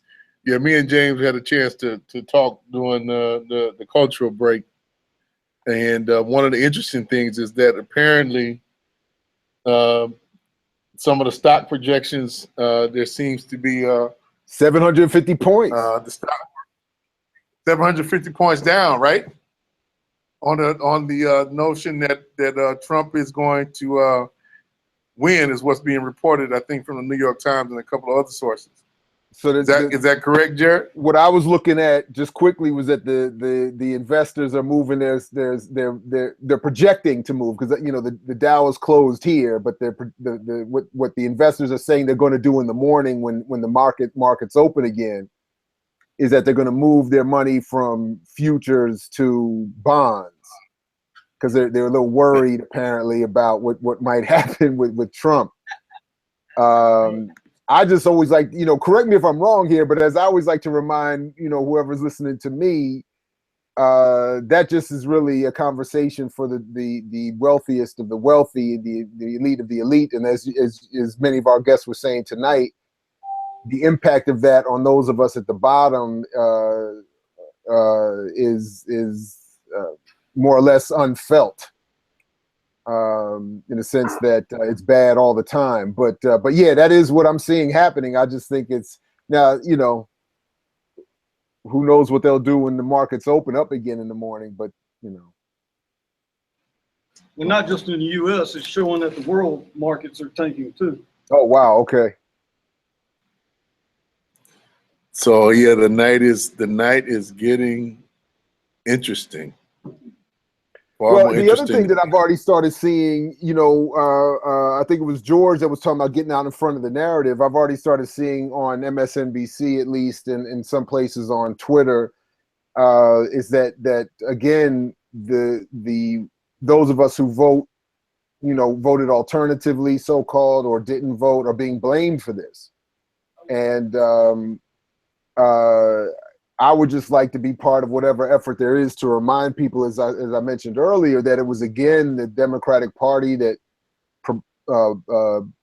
propped up Trump and stamped down their most progressive option in Bernie, and who offered up a horrific nominee. I mean, so to put this all to say that this is the fault of the so-called alternative voters, whether it's the Gary Johnson voters or the Jill Stein voters or whoever else, is, I think, misleading at best.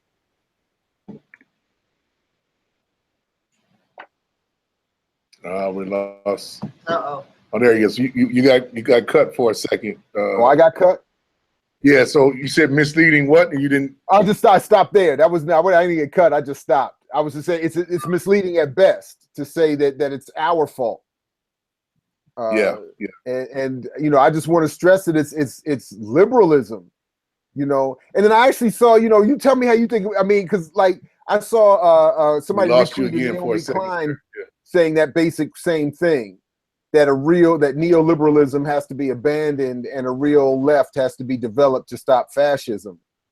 But I've always felt that Klein and her crew, politically at least, have been as much part of the prevention of developing that real left. I mean, they don't advocate anything in terms of political formations or activity that I'm aware of that would encourage what they claim, in tweets like that or from a panel somewhere. But their writing, their analytical production, I don't see calling for stuff like that, and that to me is the bigger concern. Come on. Keep going, Jared. While no, that's it. Well, I mean, I just that's it. I think the bigger argument. Like, I don't engage personally for my own health and sanity. I don't engage with conservatives or centrists even in terms of deep dialogue. I'm more interested in trying to have debates among those who claim to be on the left about how we organize ourselves, and it's in those spaces that I find some serious and condescending and even hostile resistance to some of what I've advocated here tonight when I really don't see any other alternative. And I'm constantly hearing from circles like that I would include coming from people, though I know she's not necessarily in this country's, discussion as much, but it's that ilk I'm talking about, the elite, brilliant spokespeople of the nominal left, who are the first to tell us that it's impractical, immature, arrogant, naive, whatever. Self-righteous is another phrase I hear all the time, to advocate breaking with the Democratic Party. And yet it's those efforts that I thought if people would have advocated a long time ago, we could have prevented a moment like this, at least today, or what we see happening now, or what we've seen in this campaign season, or we would at least be better prepared to build something going forward than I think we are right now. Well, I want us to get back to some of the main points of discussion. We just wanted to bring, particularly after that break, bring people up to speed. And, from what I'm seeing from James and folks online and from Ia, monitoring as well, Jared. So it looks like the New York Times and some of the other folks are saying that the pendulum has kind of swung towards Trump in terms of a likely victory, which is interesting. I for sure thought that I wouldn't say it was a wrap for Hillary, but I thought she, was going to fare fairly well, much better than what she's doing, given how much money she spent, given the attempts to rile up. I think what was really indicating to me that she probably was going to swing it was some of the reports that there seemed to be a historic Latino, quote unquote, vote on turnout. To me, I thought, okay, well, that's kind of sealing her fate, but we got some surprises. It sounded like. Well, how long had The Apprentice been on air? Too long. Well, I'm saying because all that money that she raised, couldn't compete with 4 or 5 seasons of him being on The Apprentice, and I think that had a huge role in whatever's happening here. Well, Anyway, it's going to be a good reckoning one way or another, but. Been joined by Arlene Eisen, long-term revolution organizer, feminist, anti-imperialist, anti-capitalist, Taliba Abuya with the Malcolm X grassroots movement, one of the national leaders of the organization. To kind of take us through some of the home stretch. Going to try to pull on Netfa shortly, and going to try to give another round to Ajamu if we can get him to get pulled out of this Green Party party that's going on also up in New York. And then bring in Nardine and Daruba to kind of close us out over the course of the next probably 2 hours, I think, realistically. So, Arlene, I want to start with you. And good to see you. I want to start with you, and particularly around. I don't know if it's right to laugh or not, but I'm just thinking, Arlene, with some of the discussion that we were having, even I think some of our back and forth was premised on this notion that Hillary was going to win, and the question around her particular brand of promoting feminism would need to be tackled perhaps in a different way, with the option now swinging apparently at this kind of early hour towards Trump. It's a slightly different question, but I think we still need to touch on that.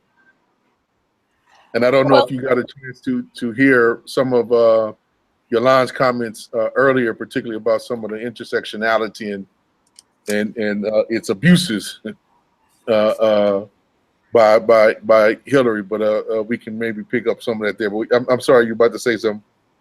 well, I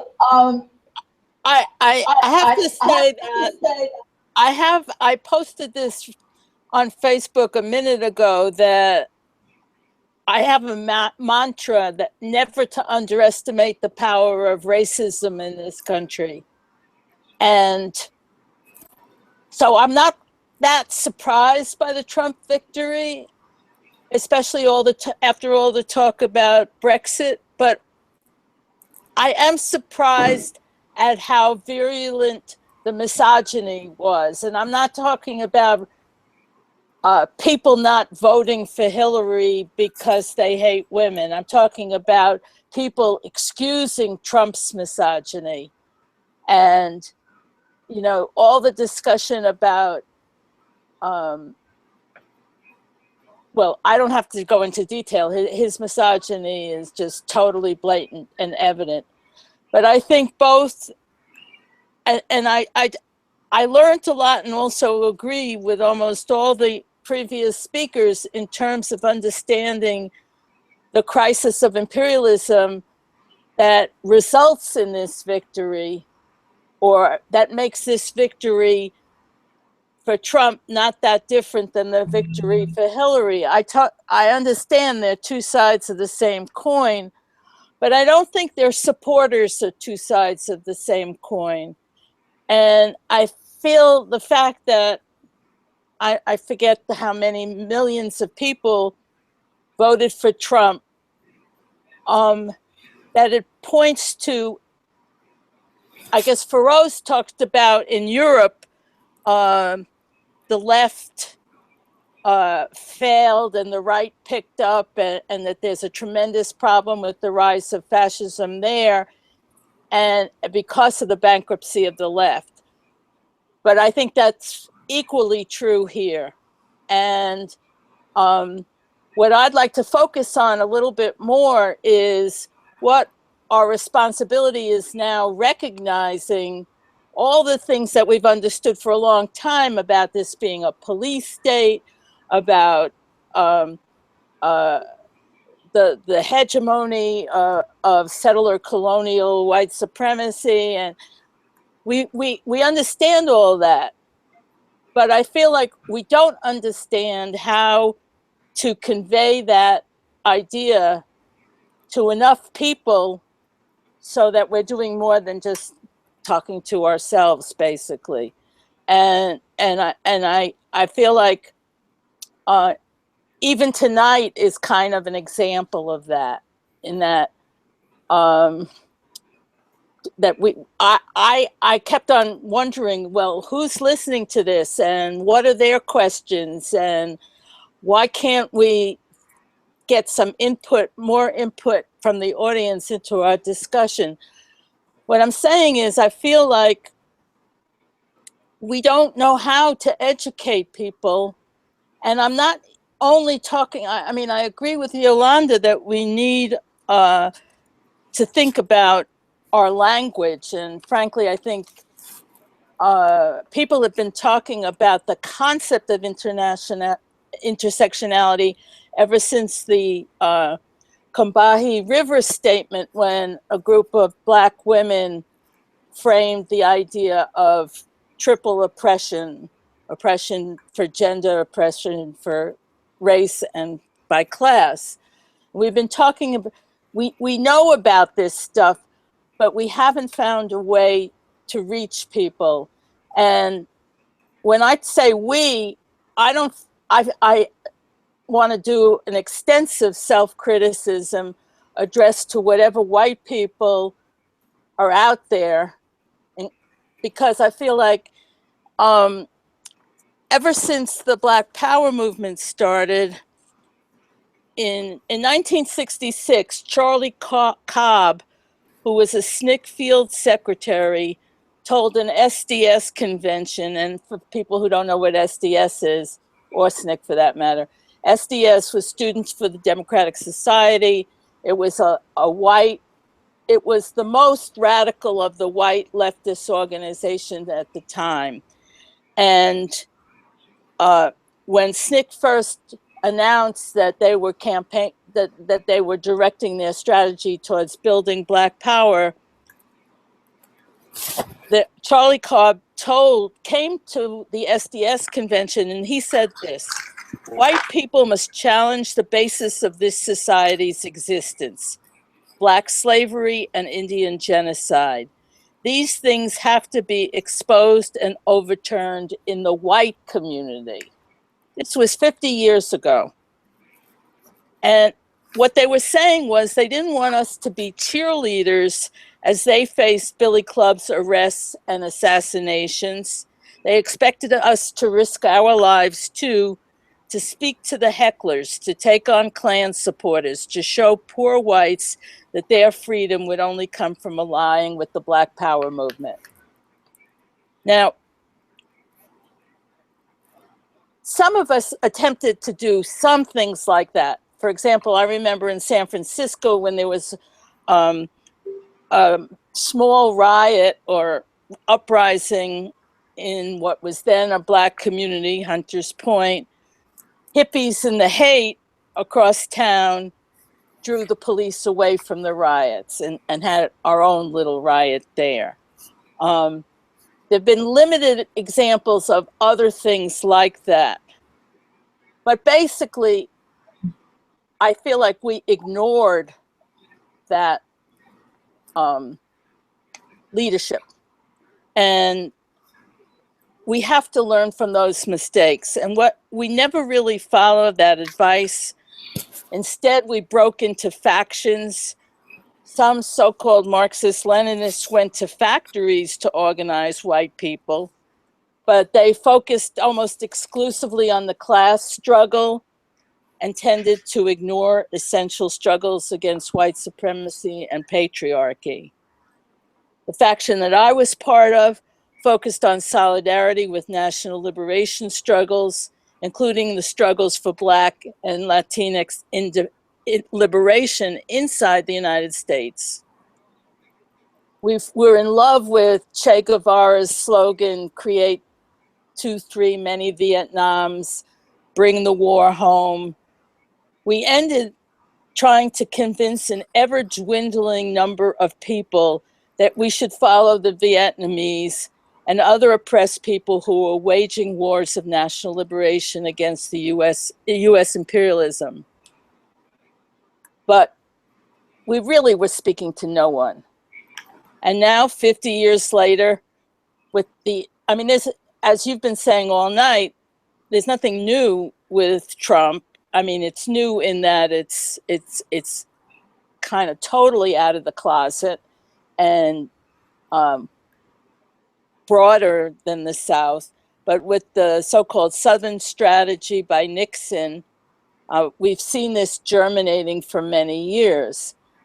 And I want to add a personal note. I was looking on Facebook a minute ago, and there's all these miserable leftists talking about, oh, how could this happen? And I want to leave the country. And I remember feeling exactly the same way when Nixon won.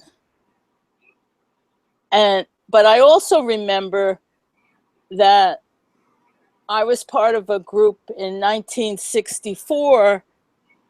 SDS had a button that said part of the way with LBJ, because LBJ was supposedly the peace candidate.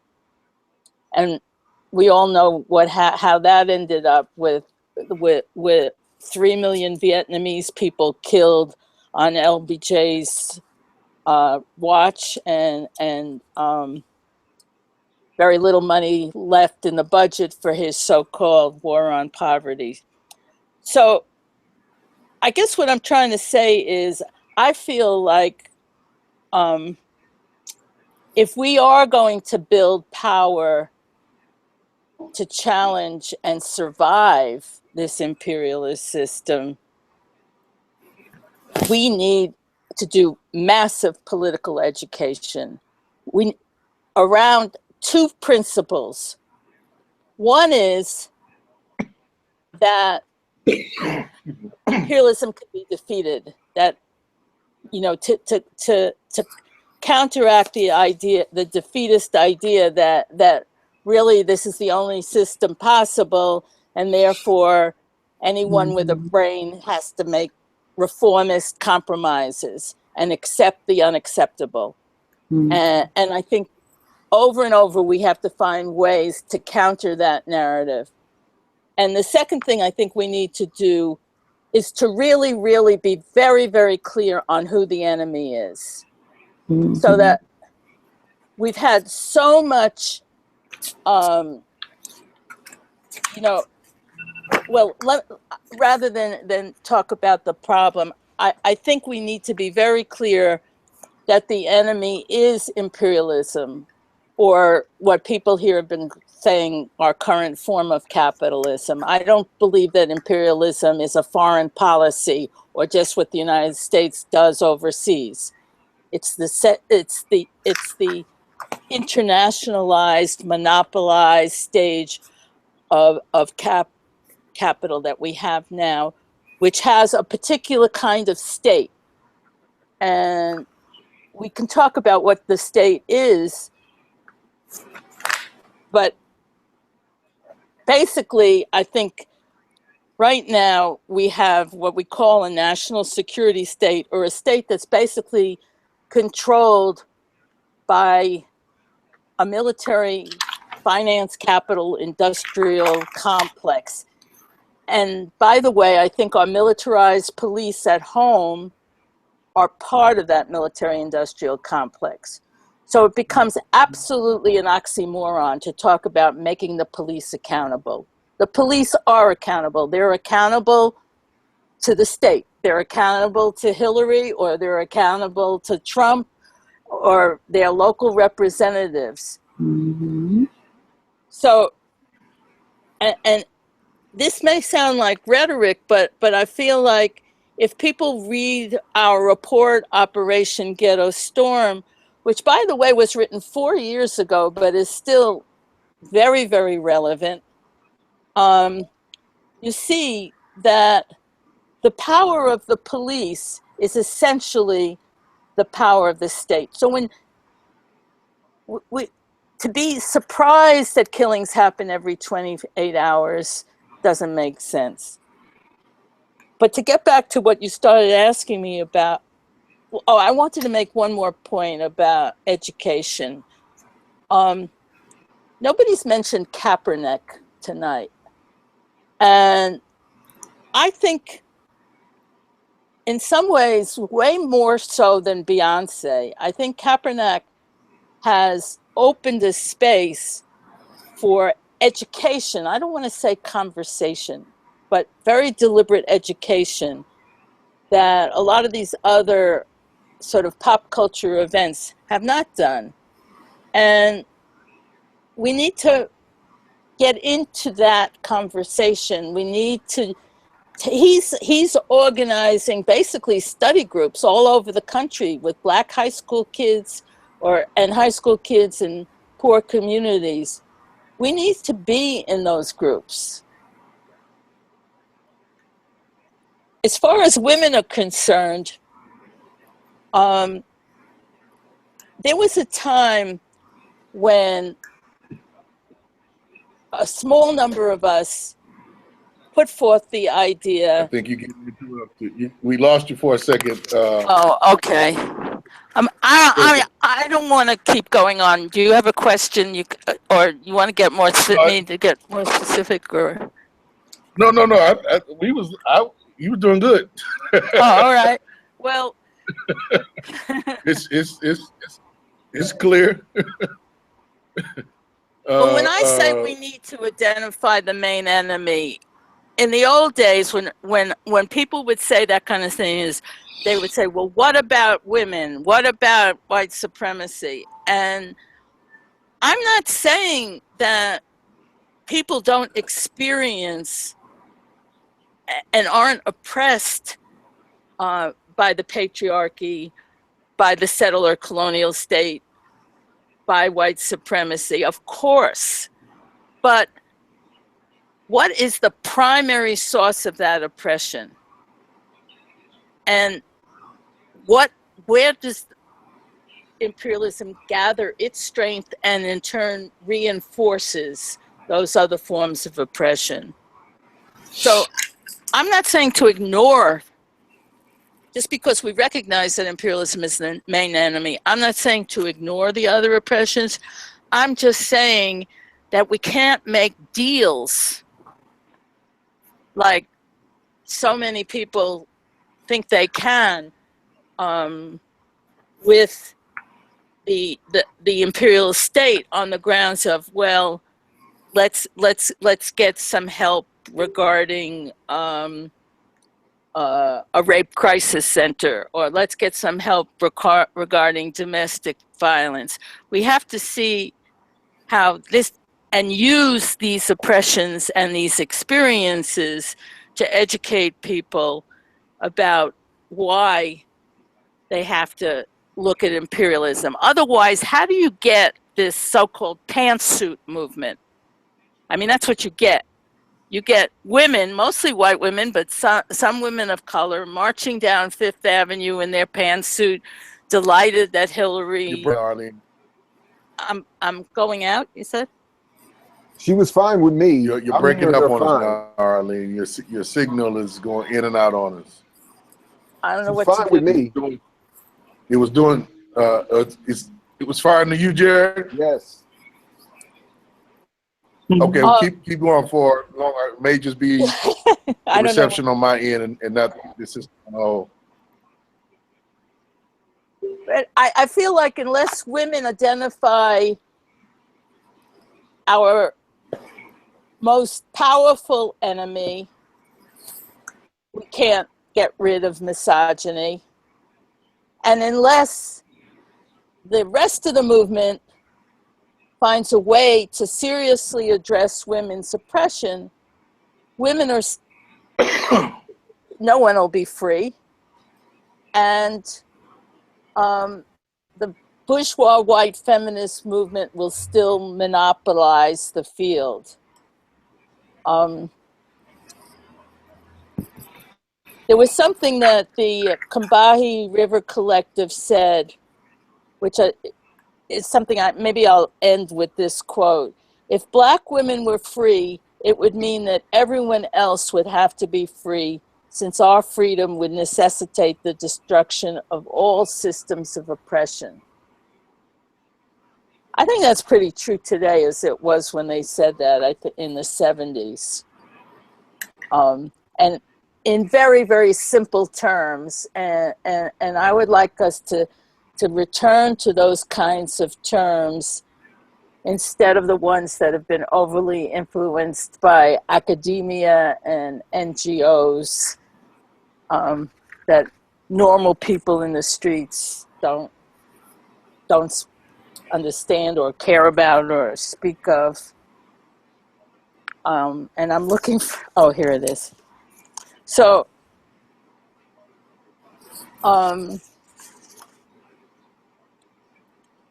there were a couple of things I wanted to respond to that other people had talked about. At the risk of engaging in a debate with you, Jared, I want to say, you said something about the Green Party would be an easy way to build and unify the various factions of the movement. I don't think there is an easy way. I didn't say easy. You did say that. I said easier. Oh, okay. But let me finish. I'm sorry.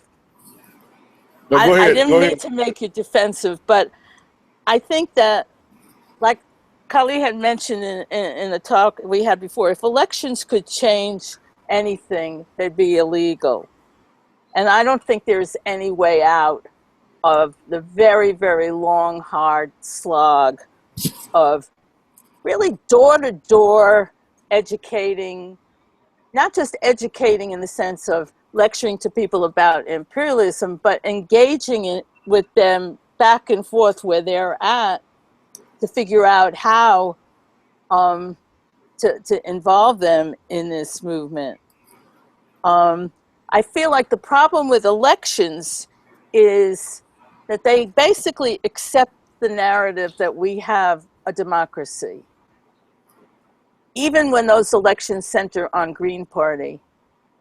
And we don't have a democracy. And that's one of the hegemonic myths that perpetuates this the oppressive system. Well, I didn't think that it but can I finish? Because you. Oh, I'm sorry. I thought I didn't Yeah, thought you were finished. I haven't. No, I'm just going to go through this list and because I've been waiting to speak for a long time. I'm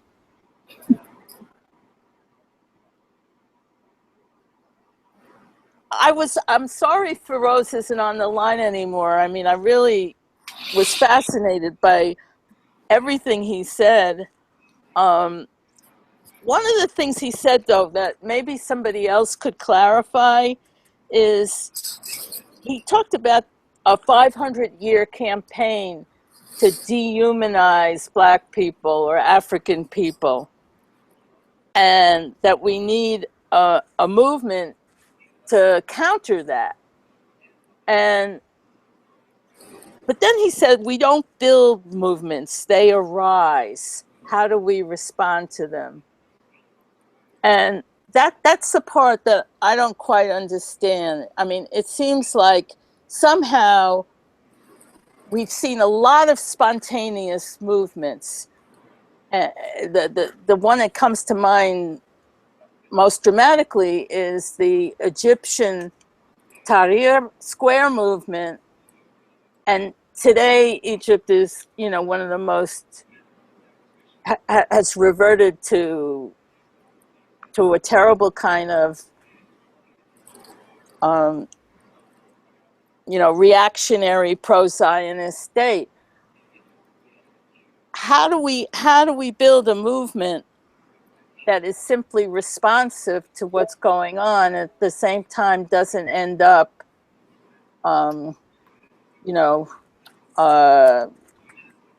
really getting repressed and dissolved and commodified and co-opted and all those C words.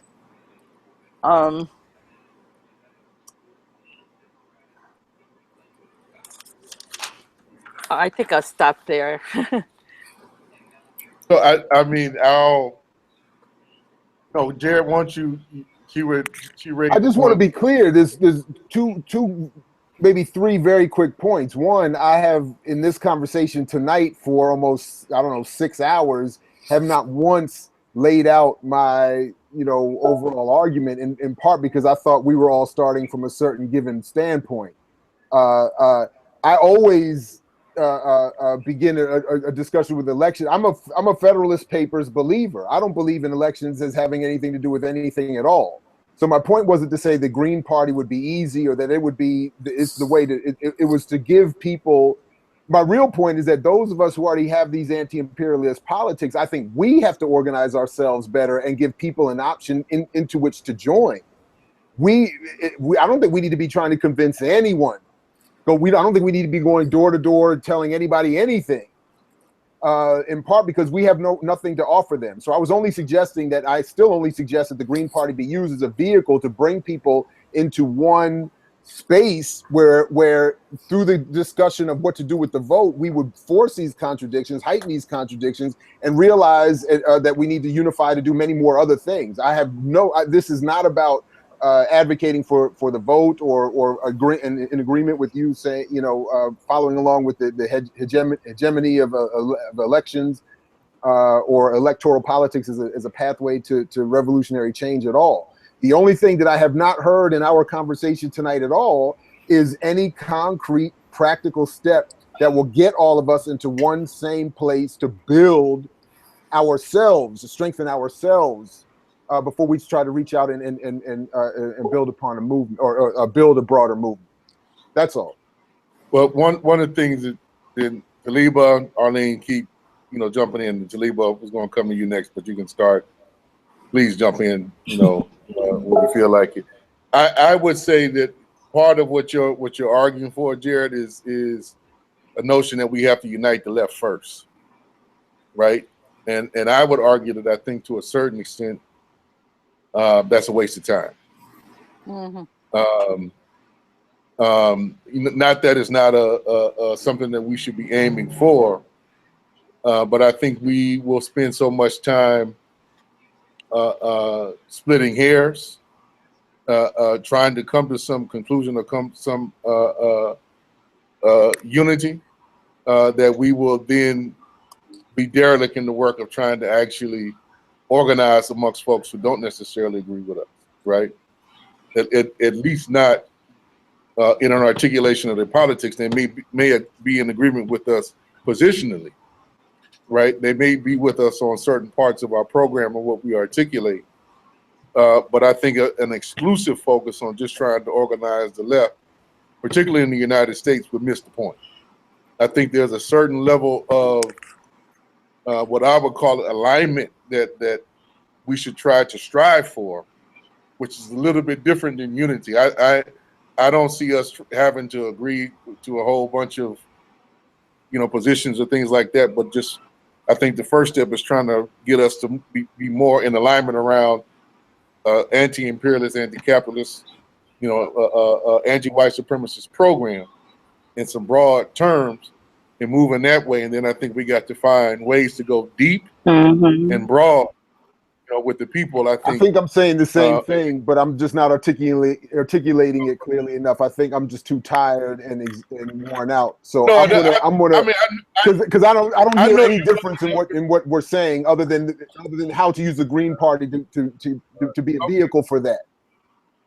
So no, I know you well enough to know that that's your position, but I just want to. But I think what Arlene would struggle being for clarity, right? What she was pushing for and clarity on the enemy. So I just wanted to outline that point in clarity around, there's a strategy or there's a notion or there's a position, within the left historically. One trend of it has always been, we got to unite the left first and then expand out. And I'm saying, I want us to be clear, whether we all agree on that or not, that's a different point. But I just want to articulate clearly that I don't unite with this notion that the left have to be totally politically aligned in order for us to make some advances. But also, I'm sorry, it wasn't to call you out, Jared. It was more, the position that I thought you were saying, and I'm sorry for misinterpreting you, is a position that I hear a lot from people, that the Green Party, let's build the Green Party. And frankly, if you had never said it, I think, it still would have come up in this discussion because a lot of other people are saying it. And I feel that a lot of this unity, like comes out in the course of struggle and in the course of studying, what we used to call praxis, studying, figuring out what should happen, and in the course of the struggle, based on whatever we had studied or decided was a good way to go, further develop that unity. And frankly, I think if you look at the history of various movements and revolutions, you see that unity is built in the course of that kind of struggle. One more thing, and it's getting late, y'all. We still got some other folks that we need to try to get on. Hopefully they ain't all fell asleep on us.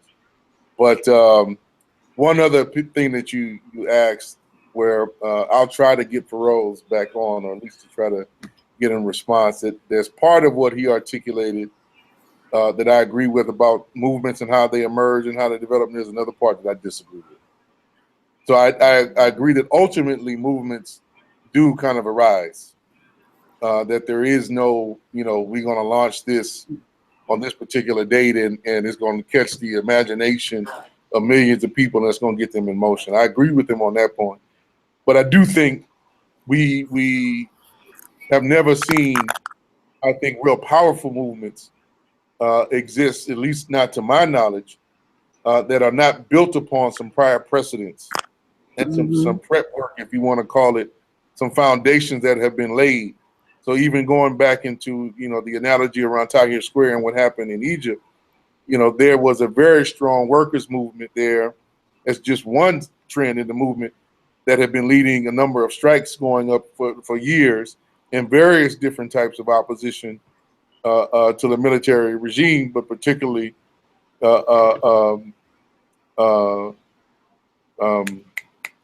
I'm getting tired now. I want to say Morsi, but that's not it. I'm forgetting who was in charge. Mubarak. Mubarak, there you go. That, you know, there was various forms of opposition that had been laying the groundwork and building some steam, even just within the in the months leading up to, you know, what was that, January 2011. In December, you know, there were some mass strikes that were going on in Cairo and Alexandria and some of the other places. They got a scant amount of coverage, you know, in the U.S. or in the so-called Western media that were a precursor. And so there was, you know, a lot of hard work, sacrificing educational work that had been building up, I think, to that point. And even if we look at, you know, what's taking place here with the movement for Black Lives, I'm one who's been arguing that, you know, what took place, you know, following what took place in Ferguson and the movement that emerged from that really was kind of a delayed response to Hurricane Katrina, and that what we had seen from Oscar Grant on was, I think, our forces learning, struggling through things, experimenting, and you can see, you know, kind of looking back, you can see an accumulation of knowledge and practice from Oscar Grant to, you know, Troy Davis to, you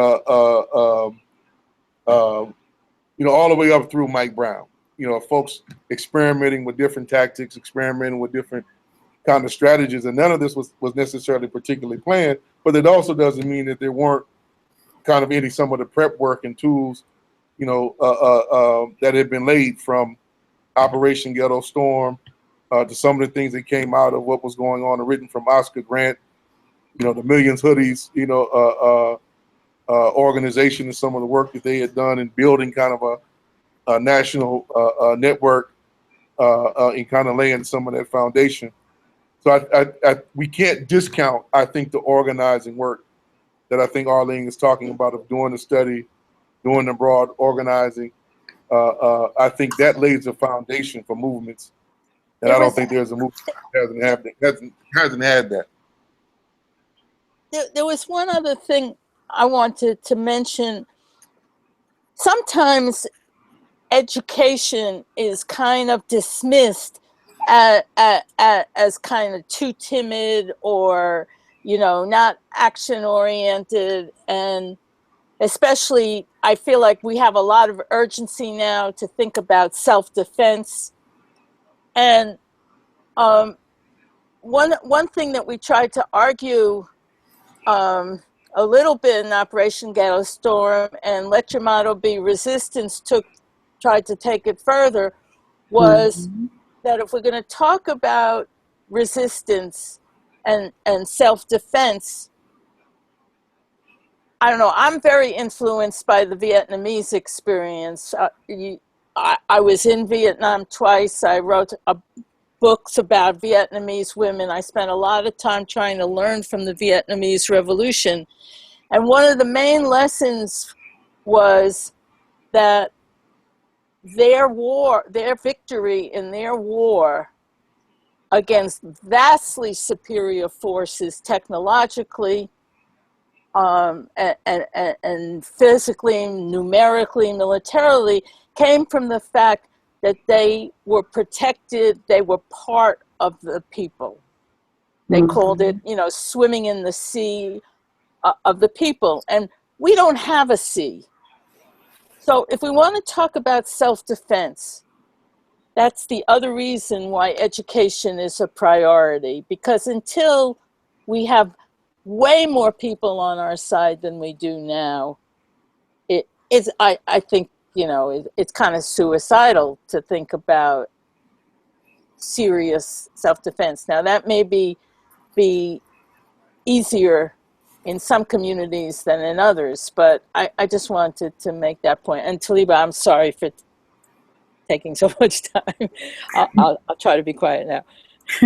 No, well, thank you. And I just wanted to, I mean, I would offer definitely thinking about, because I was taking a little bit of notes, but I would think thinking about political education is really rich and important in identifying with who our enemy is. But I think that should be matched with propaganda and popular political education. And if I may offer, I know, and it was even said earlier, like, oh, chess or checkers, or I think that was like in our comment show. I've been thinking about what does resistance look like right now. And if we really do look at our forces, whether it's our limited capacities of networks, with how many folks are on our side. And then I keep hearing like this we and left.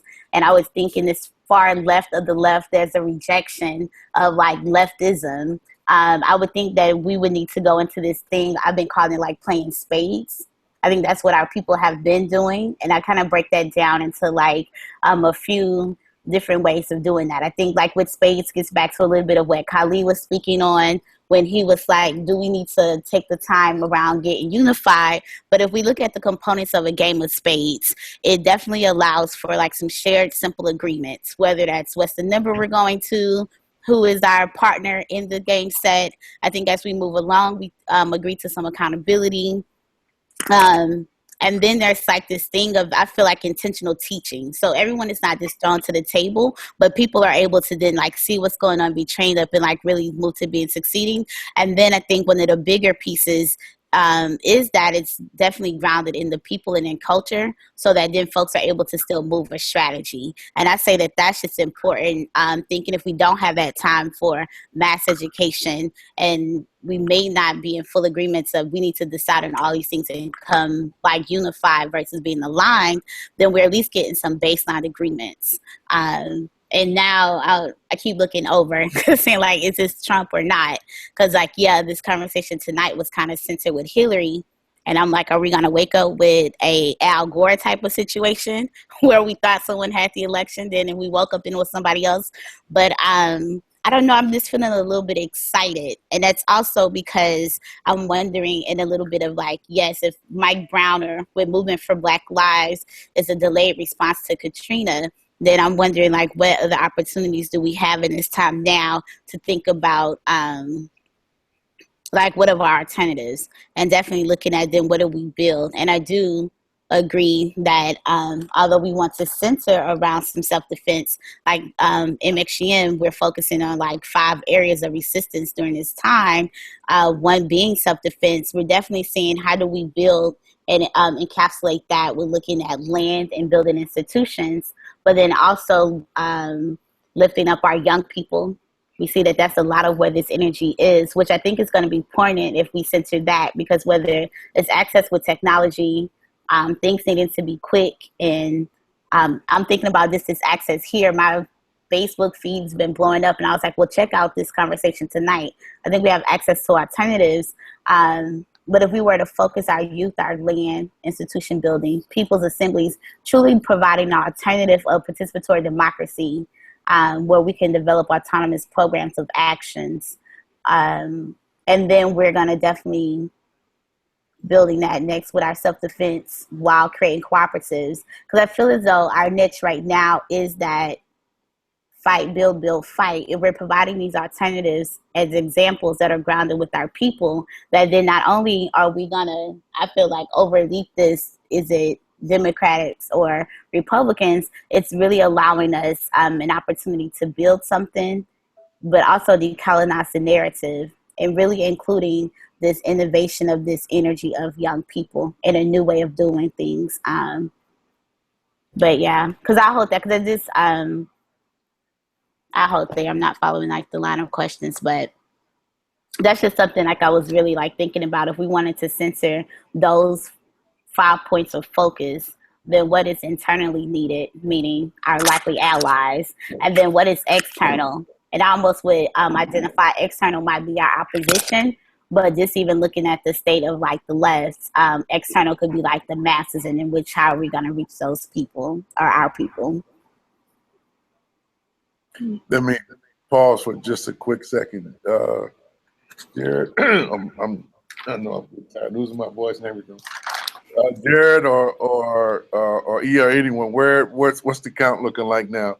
I see that on some of the things I'm able to monitor folks are asking that question. Like Trump is 238 and Clinton is 215. Well, MSNBC is 244 to 215. Yeah, and 215 for Clinton. So now Google and CNN are giving differences. And let's see, MSN will be the tiebreaker here. And they you think they said 215 and 244. They agree. And so what are they saying is what are they projecting the rest of the map to look like at this point? Is he shut down? Has California weighed in yet? Anybody know? On my TV, ironically, I'm watching Fox, and they're saying California was blue. But it's already been counted. So there's only 20% reported so far, even though they're calling it for Hillary. Right. So she's got that count. But only 20% has come in yet, even though they're calling it. No, I'm seeing something different. I'm seeing that 55 electoral votes for California, 61% were for Clinton and 35% were for Trump. Or maybe it's not different. Yeah, no, all of the votes I on see you. those percentages. Okay, but all the votes on you. That's only 20% of the voting districts have been counted. I got you. Okay. Because it's still early, and California might close the deal for Hillary. What are you saying? You're shaking your head, Arlene. Well, I don't know. I've been seeing for the last hour the New York Times saying 95% chance of Trump winning. And at a total of 273, I did my own count a little while ago, and he got even more. It seems like virtually all the battleground states went for him. And you know, some of them fairly significantly, except maybe Pennsylvania. Last I saw, Pennsylvania was still a little close, but he closed her lead in Pennsylvania big time. He's winning according to MSNBC in Pennsylvania. Okay, so that's the trend that I saw, but didn't see the final. But Biko Baker said this was going to happen in his white people meter, a couple months ago. Or he was right. He was. Right, but honestly though, does this not create an exciting battlefield, quote unquote, to really build from? And I know that doesn't tell us it's ahistorical to believe in that and to think that, but I'm really just wondering, not per se that the repression will motivate us to build and move, but does it make our kind of argument less harder to make? Well, I think it's. I'm sorry. Go ahead, Talib. No, because I was just thinking, I'm just really wondering, really censoring political education, but we're not reading. I'm a student. I'm a nerd. I tend to walk away from many conversations with a definition. I'm seeing folks want me to talk more, but I really like to learn and see. And if that's where if we need to be able to make our points in 140 characters in a 90-second video clip, with simple actions to even advance, does this not make our argument towards an alternative more easier to obtain, especially since our alternatives is not, let's create a better system. For us, definitely being a nationalist and wanting to build something totally autonomous and truly fighting for self-determination, to say, you don't have jobs, you can build a cooperative. Your people are under attack, you can create self-defense. Don't you think you should be one people, one vote type thing for participatory democracy? Does it not make those examples or those exercises more tangible, touchable? We'll see. I mean, part of what my concern, I think, is, Taliba, is I think the immediate response of many in our small left-oriented world is going to be depression, right? Agree. Some bordering on damn near defeatism and mass exodus to Canada, which people have been joking about, but I think there will be some seriousness about that. I don't know if just necessarily Trump winning makes any part of our argument easier or our work easier, in fact. And I would argue one of the reasons why I wanted to do this was, regardless of who wins, I think it's a challenge for us, to figure out how do we organize people, despite what, we've accomplished here with a few things in Jackson, the people still aren't organized. People shouldn't have any illusion, about, I think where Jackson is, it may be 1 or 2 steps ahead of a few other places, in the belly of the beast, but that's not really saying much, just to be honest. And we can tell you from, being in this center and the work that we're trying to do, winning an election as a measure of success only takes you so far when you don't really have power. And won an election, we didn't have no power. We didn't come any closer to actually attaining state power when Chokwe was in office. And folks have to be clear on the nature of the state and the nature, what role, electoral politics actually plays within this entire edifice on the different levels that they play this game, right? So you can do small little tactical variations and adjustments, and that's what we were pursuing. But it was never an investment in doing that and saying that is the real transformative agent that we were pursuing. That real transformative agent, I think, still has yet really, in even our own context, to fully be developed, grow, and to reach and realize its own power. And I think that driving engine should be this vehicle that we've been trying to develop called the People's Assembly, which I think falls far short of what the model called for, what the practice calls for, what the situation really calls for. And so that's some challenge that we have to, I think, take up and organize. And part of the thing that I honestly do have a concern with is that, a lot of communities are going to hunker down and get into a me first kind of mentality. I think in this context of, let's just protect our own, and we can only secure and defend our own, and that's all we should concentrate, and the rest of the world be damned. That's also a historic response that I would imagine is going to come from a lot of our folks that I think we need to figure out also some ways of pushing back and countering on. Because, let's say we were to build some kind of, fortress here in Jackson as an example. I mean, realistically, how long do folks think it will last, against the most ravenous beast that the world has ever seen, which has no conscience or apprehension about using violence as a means of asserting its will.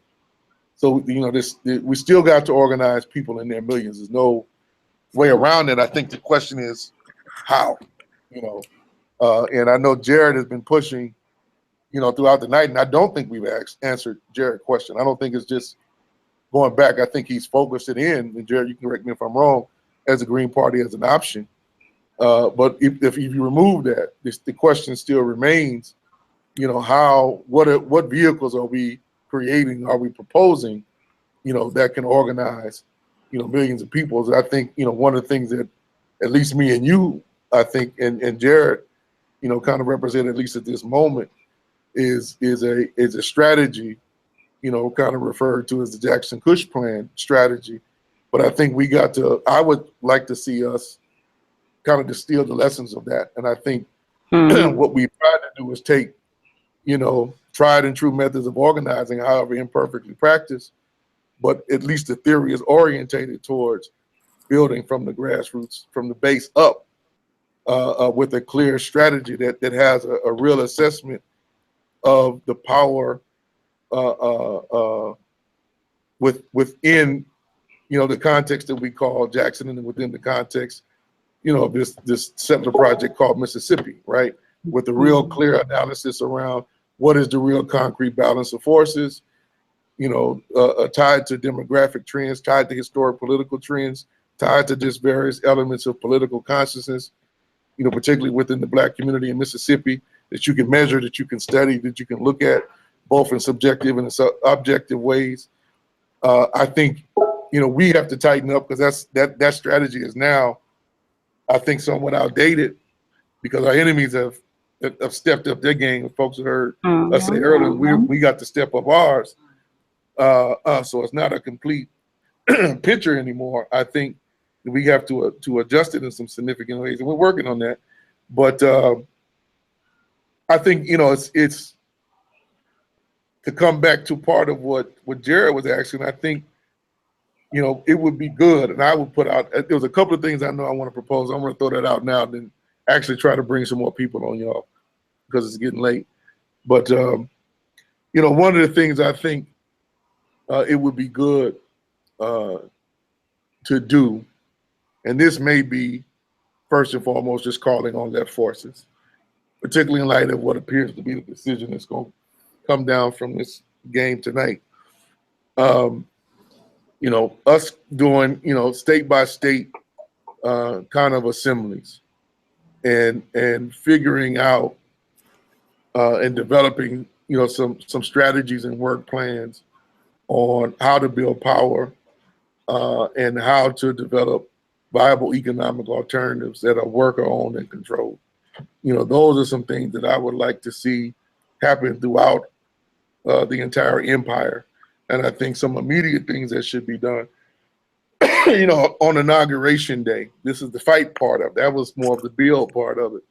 The fight part of what I would like to push for is come Inauguration Day, whoever's there, whether it's Trump now or Hillary, that there be some mass demonstration in DC to challenge whoever's inaugurated, and the basis of how they've articulated they're going to manage the empire.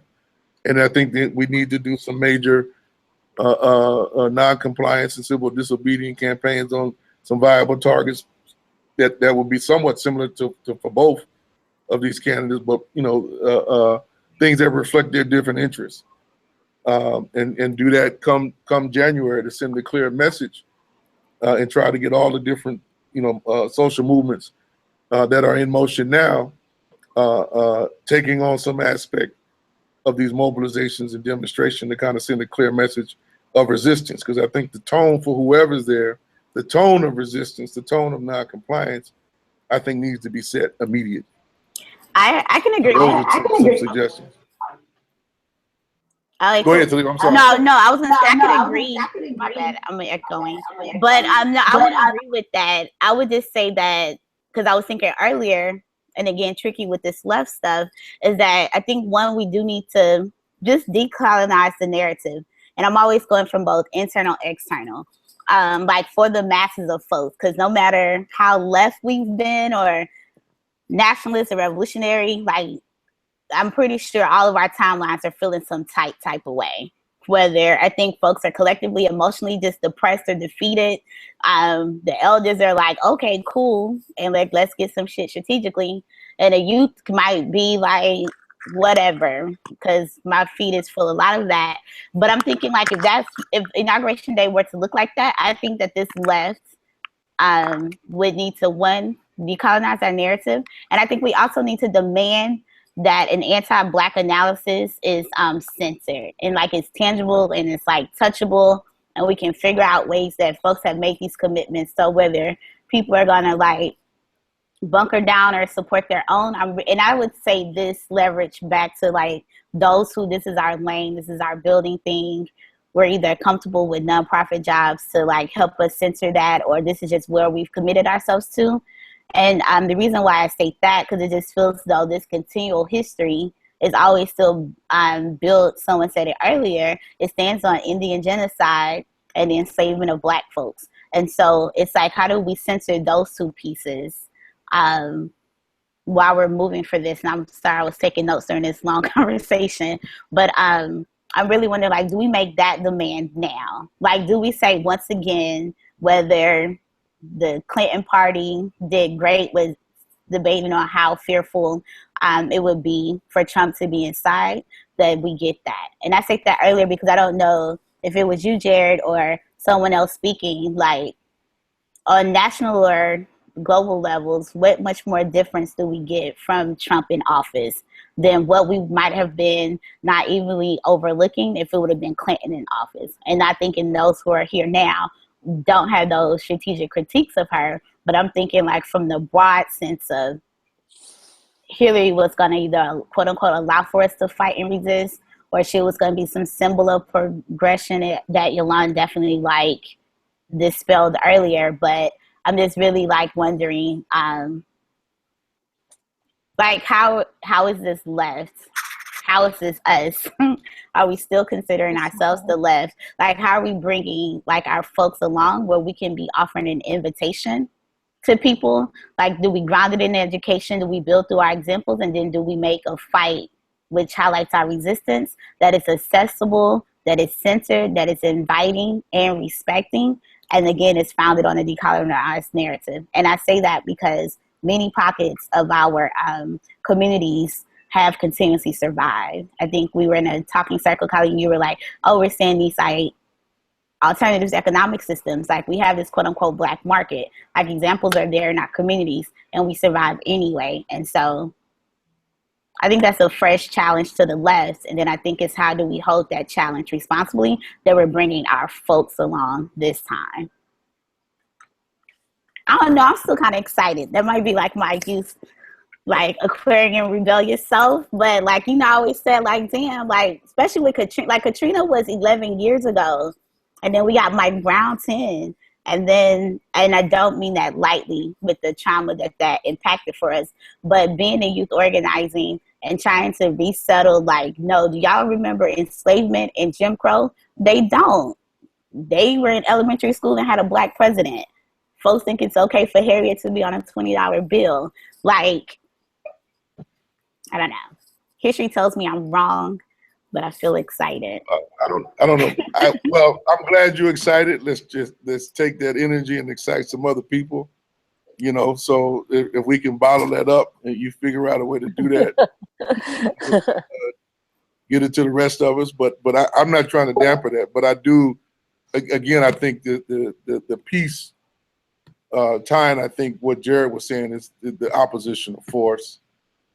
And I think we got to get to a point. I hope we get to a point that brings us back to one of the pieces I know that we've been talking about that started us off. You know, Doug touched on it, Feroz touched, almost everybody's touched on it in some way.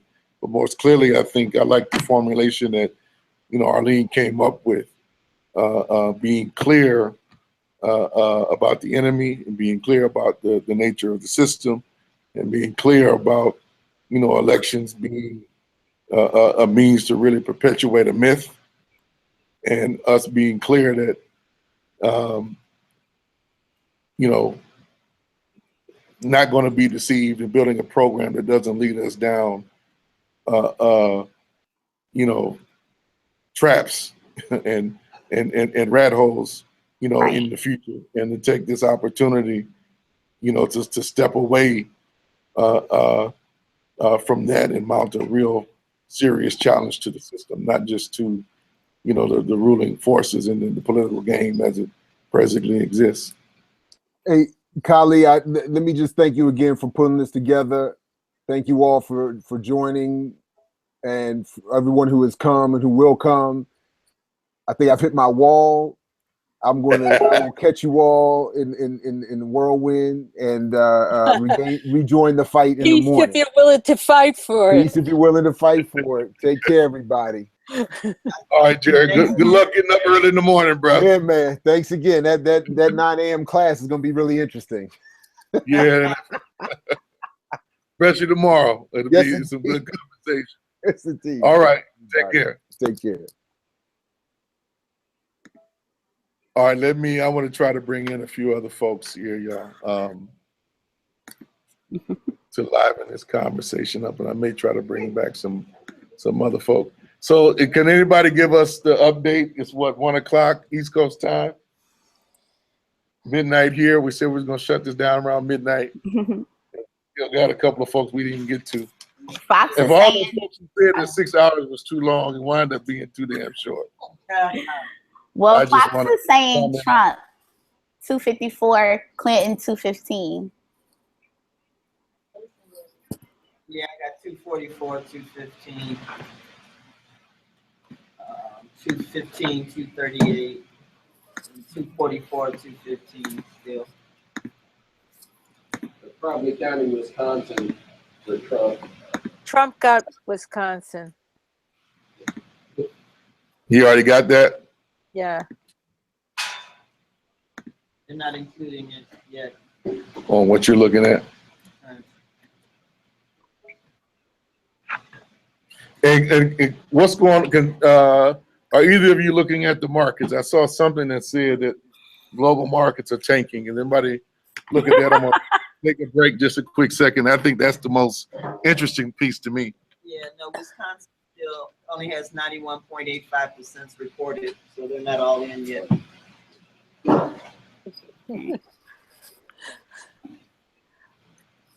But honestly, though, I think a good follow up to this conversation, maybe adding for perspective, would be the Goldwater election. Although he didn't win, but then I'm wondering, like with Nixon and Reagan's like extension, just to see like what people went through and then like what's possible now.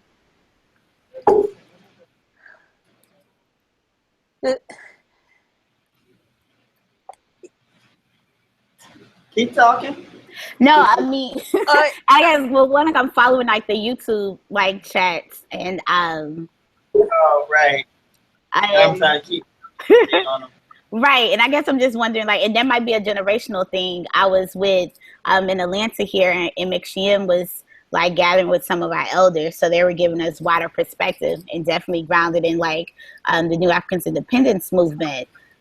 But I'm just wondering, like, how do we put that into like a living history so that we do get the full like landscape? But then are we also kind of including alternative like factors that maybe didn't exist along the way? Especially, and I'm just thinking, I'm just wondering, like, are we including the different things that are on the playing field that didn't exist when we were saying that Trump would definitely been like a negative alternative for movement? And I was just wondering, like, one being how much space nonprofits are like in the lanes of moving, and then I'm also wondering the inclusion of like the access to technology and innovation, just like how like the turnaround is able to happen.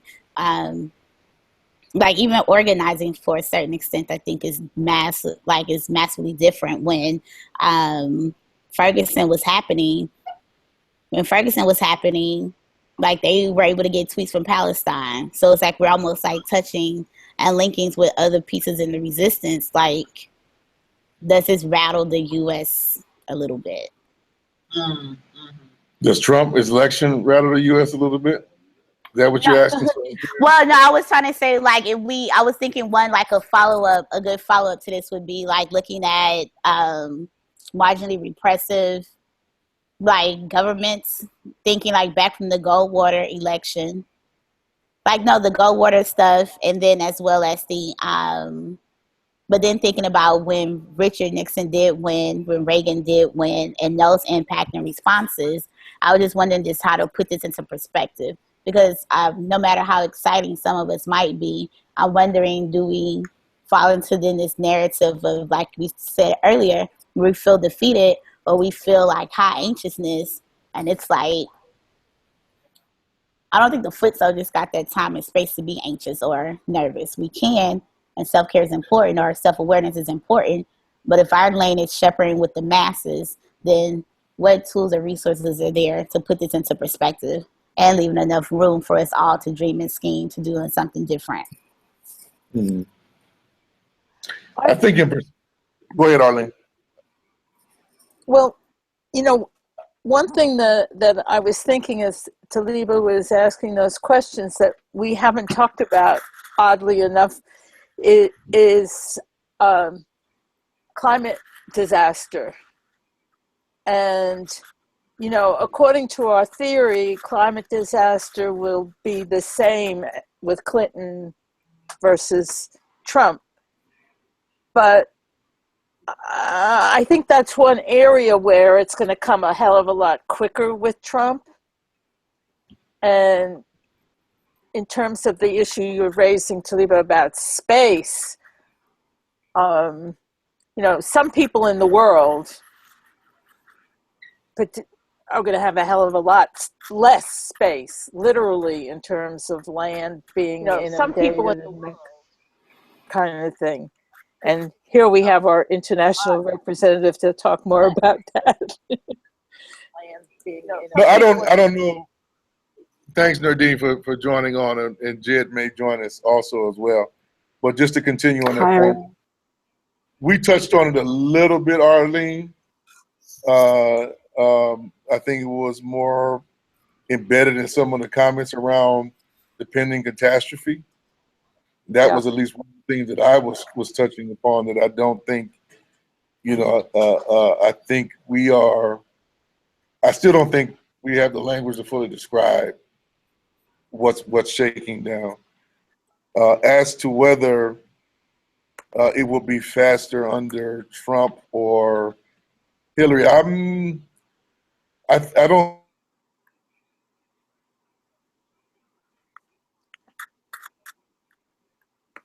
Maybe I should get off the call because there's too many of us on. There's no.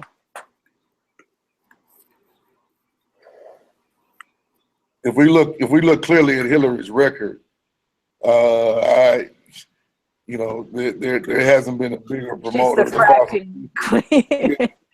So I mean, that one is, I think, a stretch. But you know, because with Hillary at best, you know, you were going to get a step up in terms of what was Obama's policy, all of the above or something like that.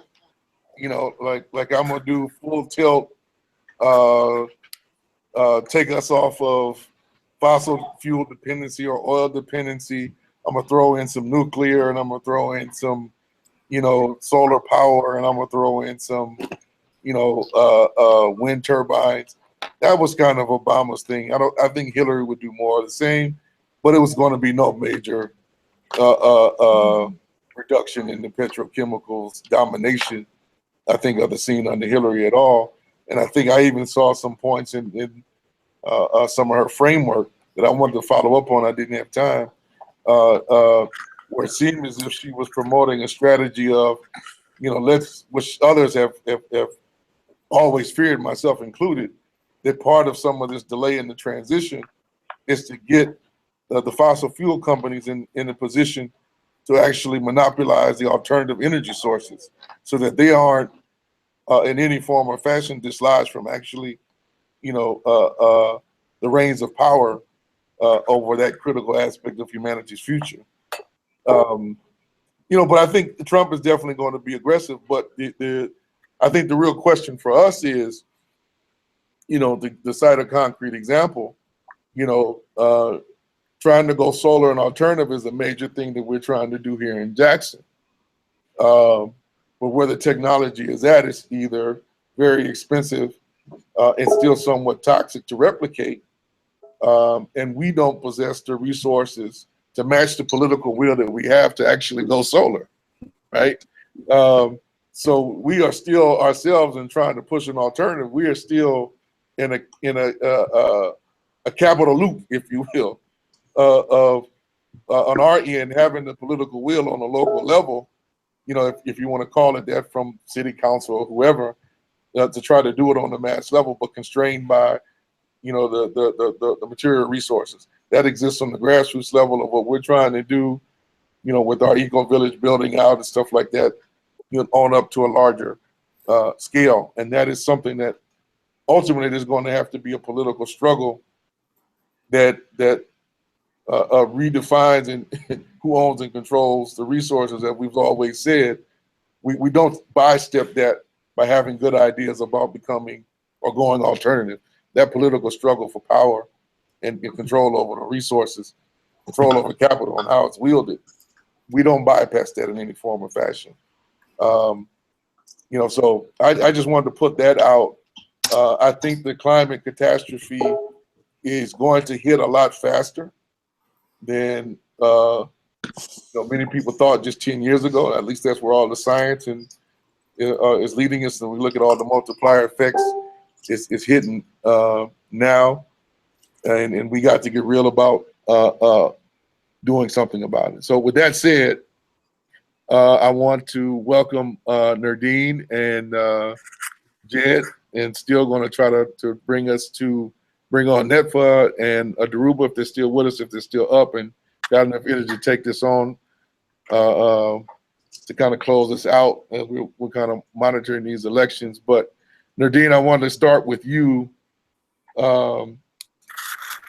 first, and you know your take on how all of this, first and foremost, is going to play out regardless of whatever the shakedown is in the next couple of hours. How is this going to play out for, you know, Palestine and Palestinian people? You know, the quote that I think Joel Stein said never rang more true for me before as it does now. Like, voting for the lesser evil paves the way for the greater evil, and we're seeing that come out in this election. Currently, I'm surprised that Trump is in the lead, and I think that whether he wins or not, the fact that that even happened is going to be continuously used election after election to shame people and to undermine their actual like political views towards the election, and to prevent them from, you know, organizing outside of the two-party system and shaming them like for a third-party vote, which, even though I don't believe like social change can actually be implemented through the ballot box, it's still a good avenue to use to at least politicize people regarding other options. But because of like the way that things are playing out, this narrative is constantly going to be used against us in the next elections, you know, saying like we don't want to repeat of what happened with Trump and Hillary, so we have to vote for the lesser evil.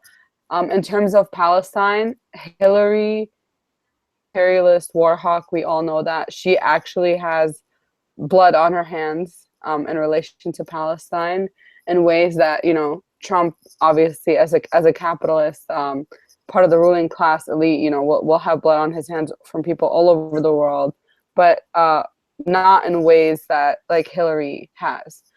Even in terms of like the support for Israel, Hillary has been more unequivocally supportive for Israel than Trump has. Policies that she's supported in the past, and how she like relates herself to that state is detrimental like for Palestinians and the Palestinian cause.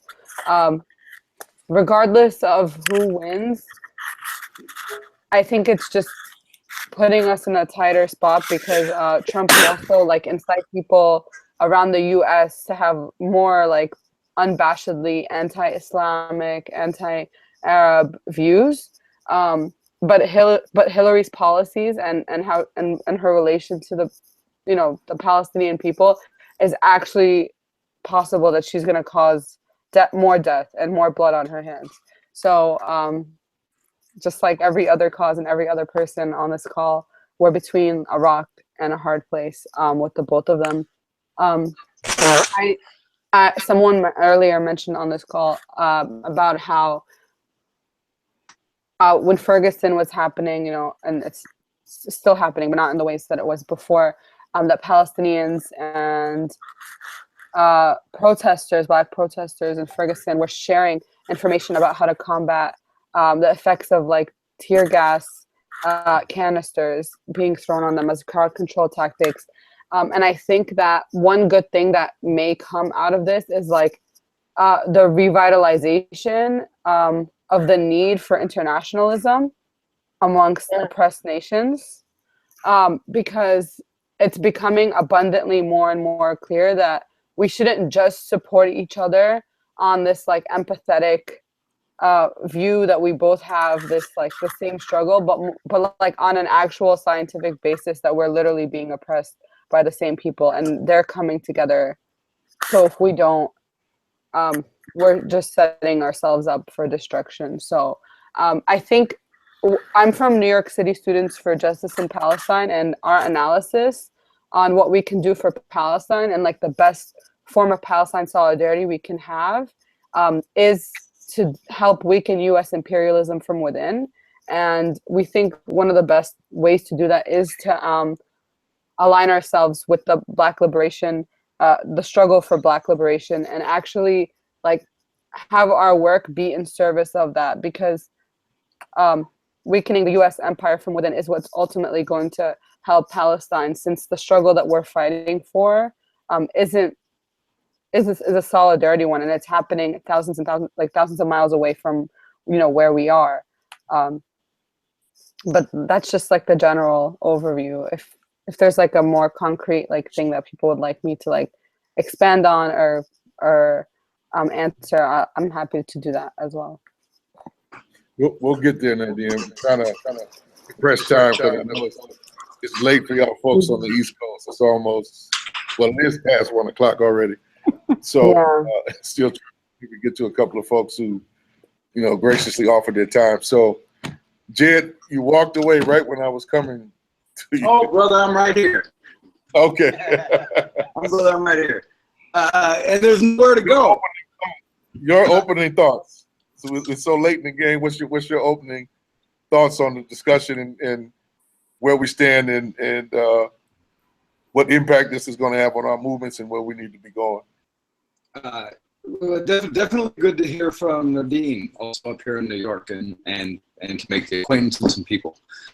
I'm pretty shocked because it is looking like Trump's going to win right now, and I'm pretty shocked. You said earlier in the discussion that you were already in Trump country down in Mississippi, and but here's the truth, colleague: is Manhattan is Trump, right? Like he owns a substantial amount of this city, and Giuliani is his henchman, and these folks have been waging some real terror in this city for decades, and this is part of what is. If I could only get one message out to the other people who are in this discussion, is we have viewed ourselves as part of this thing called the left, and that we build social movements and that we have critical theory and analysis about the situation. But that's not politics. That's a sentiment. That's a set of ideas. So a lot of people who might have, say, Christian ideas or Muslim ideas about justice, which can be very progressive and popularly based, they're excluded fundamentally from a lot of these discussions about how we understand who we are. And a funny thing about living and working in New York City, and I'm sure Nadine can testify to this, is we are supposed to discuss the idea that somehow the ruling class is not situated here, right? When I was a boy, I lived in McDowell County, West Virginia. And that county right now, the average life expectancy for a man is 59 years. And for this whole century here in New York and in the coastal areas of California and the college towns and all the places where the liberal middle classes view their cultural entitlements as the nature of liberty and democracy itself, saying outside of those enclaves, people have been devastated. Here in New York City, we've lost hundreds of thousands of people in the Black population. The people who are in Muslim communities have had their mosques infiltrated. Students for Justice in Palestine has faced direct sanction from the Democratic governor of New York, Andrew Cuomo, son of the former governor, who literally campaigned for office saying he would declare war on the unions. And That's the reality we've been facing here, right? So then this question of what is the left? Well, if the left was this Hillary Clinton coalition that includes the neocons, the neoliberals, every major corporation, the entire banking sector, ruling classes of various European and other countries, we are, I guess we're going to face the same shock as the rest of the country, that this place is already hollowed out. And this is the thing, is what is it going to take for us to view what we call the left as an actual political force, right? As an actual political force. And it might seem a little esoteric right now, but I was watching a debate, or what was put forward as a debate about the left and Syria. It's called the Syria and the Left. And it was put on at Verso Publishers here in Brooklyn. And it was a remarkable event because almost every person in the discussion referred to the left as a set of analyses and criticisms, and that we would mobilize pressure. And I was like, no, what about the Syrian left, right? What happened to the Palestinian left? What happened to the left in Eastern Europe, right? And huge parts of the world? Well, we call those movements communism and national liberation movements, right? And what we were replaced with, starting in the Clinton era, in the 1990s, was this thing called leftism. And this leftism means we never exercise politics and we do not seek to lead. And it's a serious problem. And I'm watching the feedback coming now, I'm watching the social media feeds, and I'm hearing a lot of the same people who've been managing these nonprofit organizations and these bourgeois journalism institutions talking about how they're prepared to organize the fight back. No, you are not prepared to organize the fight back. You disarmed us. Right? Yes. This is the thing. Nah, for real, sister. We had Occupy Wall Street up here in New York, Occupy Oakland, very importantly out in California, right? These were movements directly inspired by what happened in Tahrir Square, directly inspired by what happened in the movement of the squares in Europe, events in Argentina, around the world, right? What the Zapatistas did with their autonomous organizing, right, was a new model. And people took these things and they ran with them. And we've been trying to develop these things for years. And it was exactly what Occupy did, was shatter the liberal movements, which were seeking to then apply a kind of liberal Tea Party model, right? It was going to somehow put pressure on who? Time Warner and Goldman Sachs? Nah, man, they're not negotiating, right? And so we then went through a process here where this spring, people from the Occupied Media, Occupied Wall Street Journal, other publications that came out of that movement, and also some independent media folks here, we did a fundraiser, got 1,600 people to donate for us to create an independent radical left promotion of the Sanders campaign, independent of that Sanders campaign. 1,600 people in 3 days donated $70,000 to get out messages. Those things which are available online, and I would encourage people to go look at them now, at this situation. Who was in that publication and who was not. Kali contributed, but it was a tight time frame. And that, we look back on it, and what we saw was we were actually disenfranchised in the New York vote and the California vote and all the primaries by what looks, everywhere else in the world, they would call it a one-party state. Everywhere else in the world. Right? If we were in a situation in Mexico where we had to go out and campaign for the PRI, or we were in France and we had to go campaign for a centrist political party there with French identity against the masses of people living in the banlieue. If we say, oh, we're Americans or we're this group, it has fundamentally fractured us.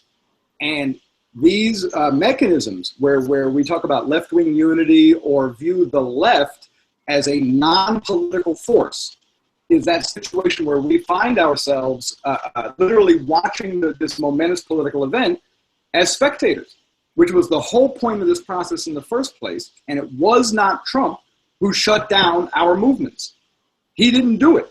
They did it, right? And so this thing is what's going to happen in the coming days is the people who have revolutionary politics, whose solidarity is global in orientation and aim for actual liberation, or the aspects of socialism that we need, like healthcare and education and the basic society, we are going to face the wrath of exactly the liberal power structure which will shut us down.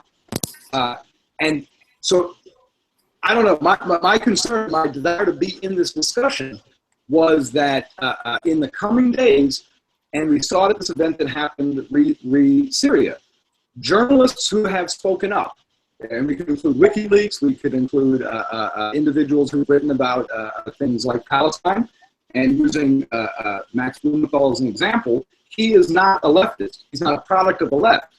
He's a product of the ruling class who then saw fascism arising in the Israeli body politic, right? Explicit white supremacy, explicitly genocidal talk, and it freaked him out, right? And then he began to write about it and was pushed out.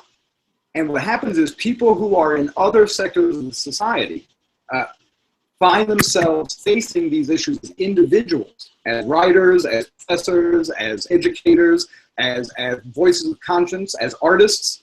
And I think it is our responsibility, not the 5 of us on the line right now or the 50 people listening to this discussion online right now live, but the movements which we are responsible to and which we have to assume responsibility for.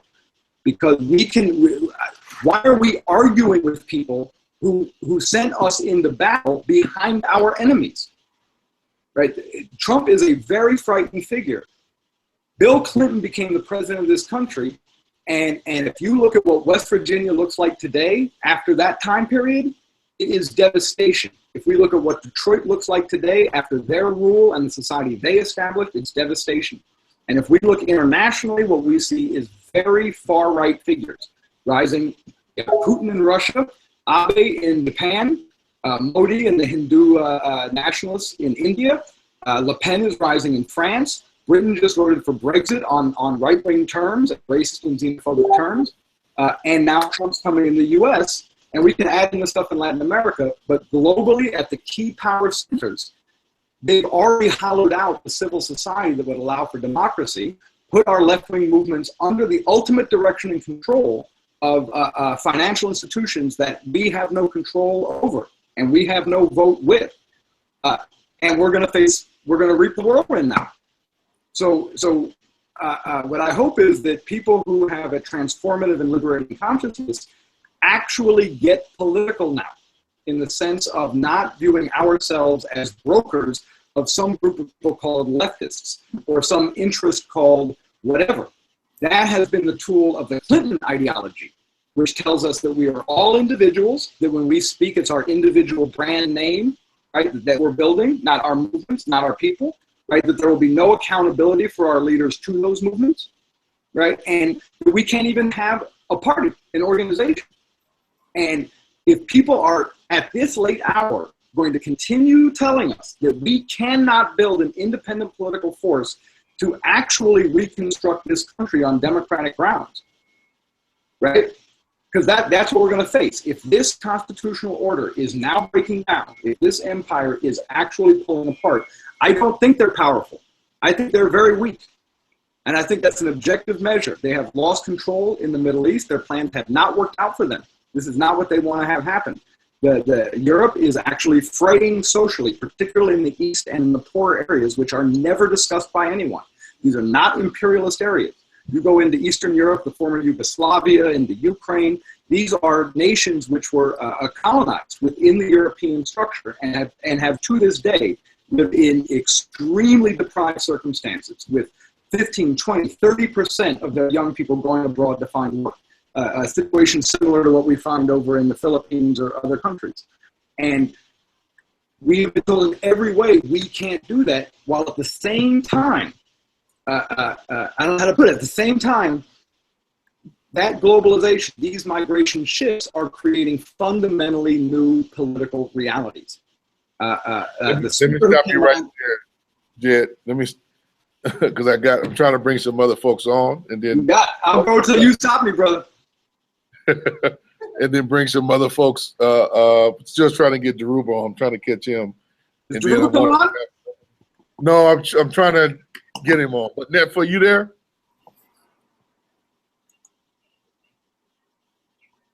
Neff, I see your icon is there, but don't see your video. and trying to get you on.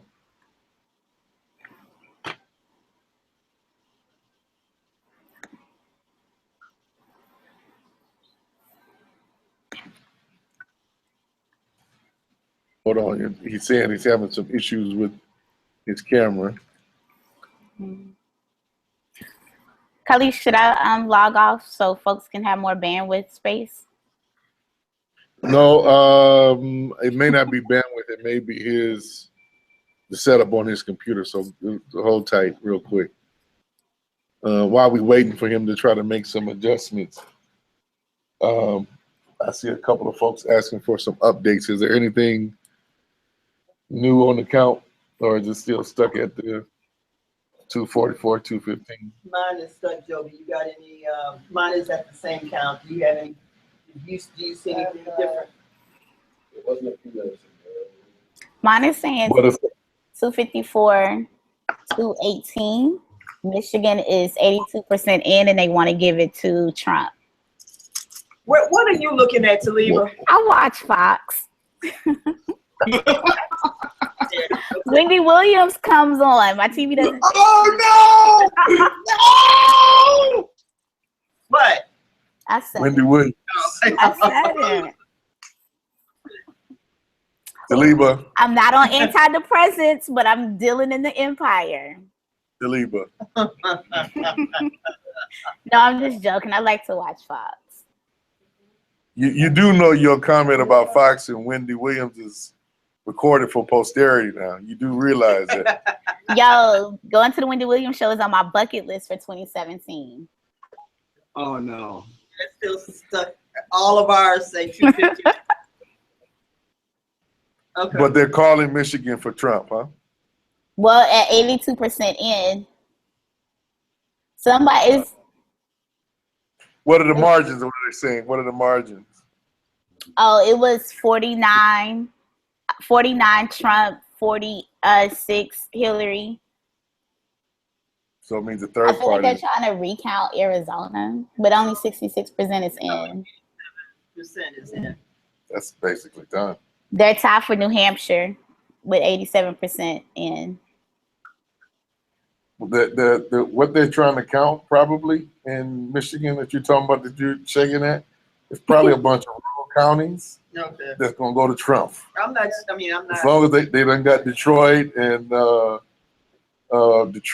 Flint and Kalamazoo and some of the big ones. If I they done just got, feel then he got it, because that's probably just a bunch of rural counties that they probably celebrate and ain't even gonna finish the count now.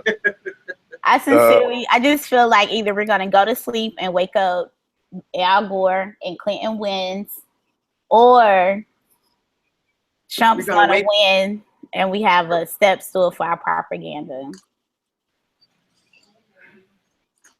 Because at least folks is like, and now I just wonder what's the global impact that Trump is over the empire? Like the sophistication of the United States and what they try to like give themselves off globally to have Trump representing the U.S. empire. Well, I think in that regards, he's a shakeup. I think they all acknowledge that. I mean, the dominant kind of liberal ruling class voices and their instruments kind of, represent that, and they already try to pose him as an embarrassment and an aberration when that's really far from the truth. Right. Yeah. In that he represents a considerable portion, of the social fabric that is the United States, settler-colonial empire. And I agree. I like part of what George said, that you can't act as if folks are insignificant, but then act like as if they don't exist at the same time. That's going to come back and bite you in the ass. And clearly, I think all the prognosis has demonstrated that, and I think it's going to be a lot of. I agree with what you said, Nadine, about in part, the Greens are going to be castigated as folks who lost this for Hillary. And the other, I think some of the other, probably the largest population is going to get blamed for her defeat is probably going to be the Black community. And people are going to start looking at it and analyzing it, and like, folks didn't turn out, and you let, a racist, a bigot, misogynist in office, because folks didn't turn out. There's going to be blame pointed in a number of different areas and directions, but no critical analysis of their own forces and what they unleashed, nor, as I would argue, a deeper analysis of the situation. And I think I want to make sure, hopefully Netflix can get on with it, but I think a deeper piece of the thread that we've been trying, try to lay the foundation, is the material basis of what we're seeing, right? And how all of this is playing out, and how it's a reflection of, I think, a deep crisis, for lack of a better term, within this society, and us stepping into the stage of being engaged in real politics and developing a program that moves us there. That deals with reality of what we're going to wake up to tomorrow morning, regardless of who's there. To leave, I go back to that. Trump or Hillary, the U.S. bases ain't going nowhere. Anywhere. Right. All over the planet. Just look at that as one factor. I don't want to repeat some things that have already been said already. But that's the reality. And using both you and Feroza's enthusiasm, want to continue to keep pushing us to have a conversation around how do we make a break? I mean, a clean break on the level of engaging, the masses in real politics. How do we make that break? I don't think there's potentially one way. I think there's going to be multiple ways that we're going to have to experiment to get to that point. But the farce of the farce of democracy, I think, has been laid out. If anything, who was that? I think I seen a Jigwe and some other folks, some posts on Facebook yesterday or this morning, that this is the end of America. And I know I said on somebody's post, I hope so. Right. But this may be a critical turning point, but we have to acknowledge that to the extent that it is, we are realistically not ready. Right. But we are now. I was arguing, and will continue to argue, that regardless of what happened, we needed to get ready. But I think the reality of it is, for those who don't fall into some kind of deep depression, this may, Trump winning may force some more of our folks to wake up and get ready. So with that said, Netflix, I'm glad you worked your video out. Yes. And I'm glad you stayed awake, brother. I got a message from Jared said that you was fading on us a little bit earlier. So I'm glad you stayed up. Hopefully Daruba hasn't went to sleep on us just yet, and we can finally connect with him before this is all said and done. But I want to give you the same, time to, based on all that you've heard and everything that's playing out, what are your thoughts both on what is happening, what's playing out, and where we need to go?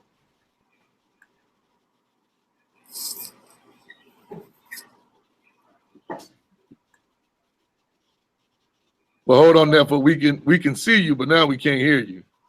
And we heard you for a second. When you said yes, we heard you. So something is happening. We can see you. I can see you talking, but can't hear you.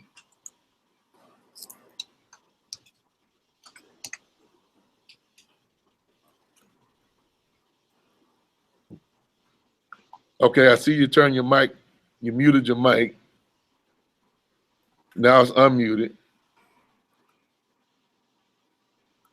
Give a test for us and see if we can hear you. No, I can't hear you. I don't know what happened. Something on your settings was working and then it went out.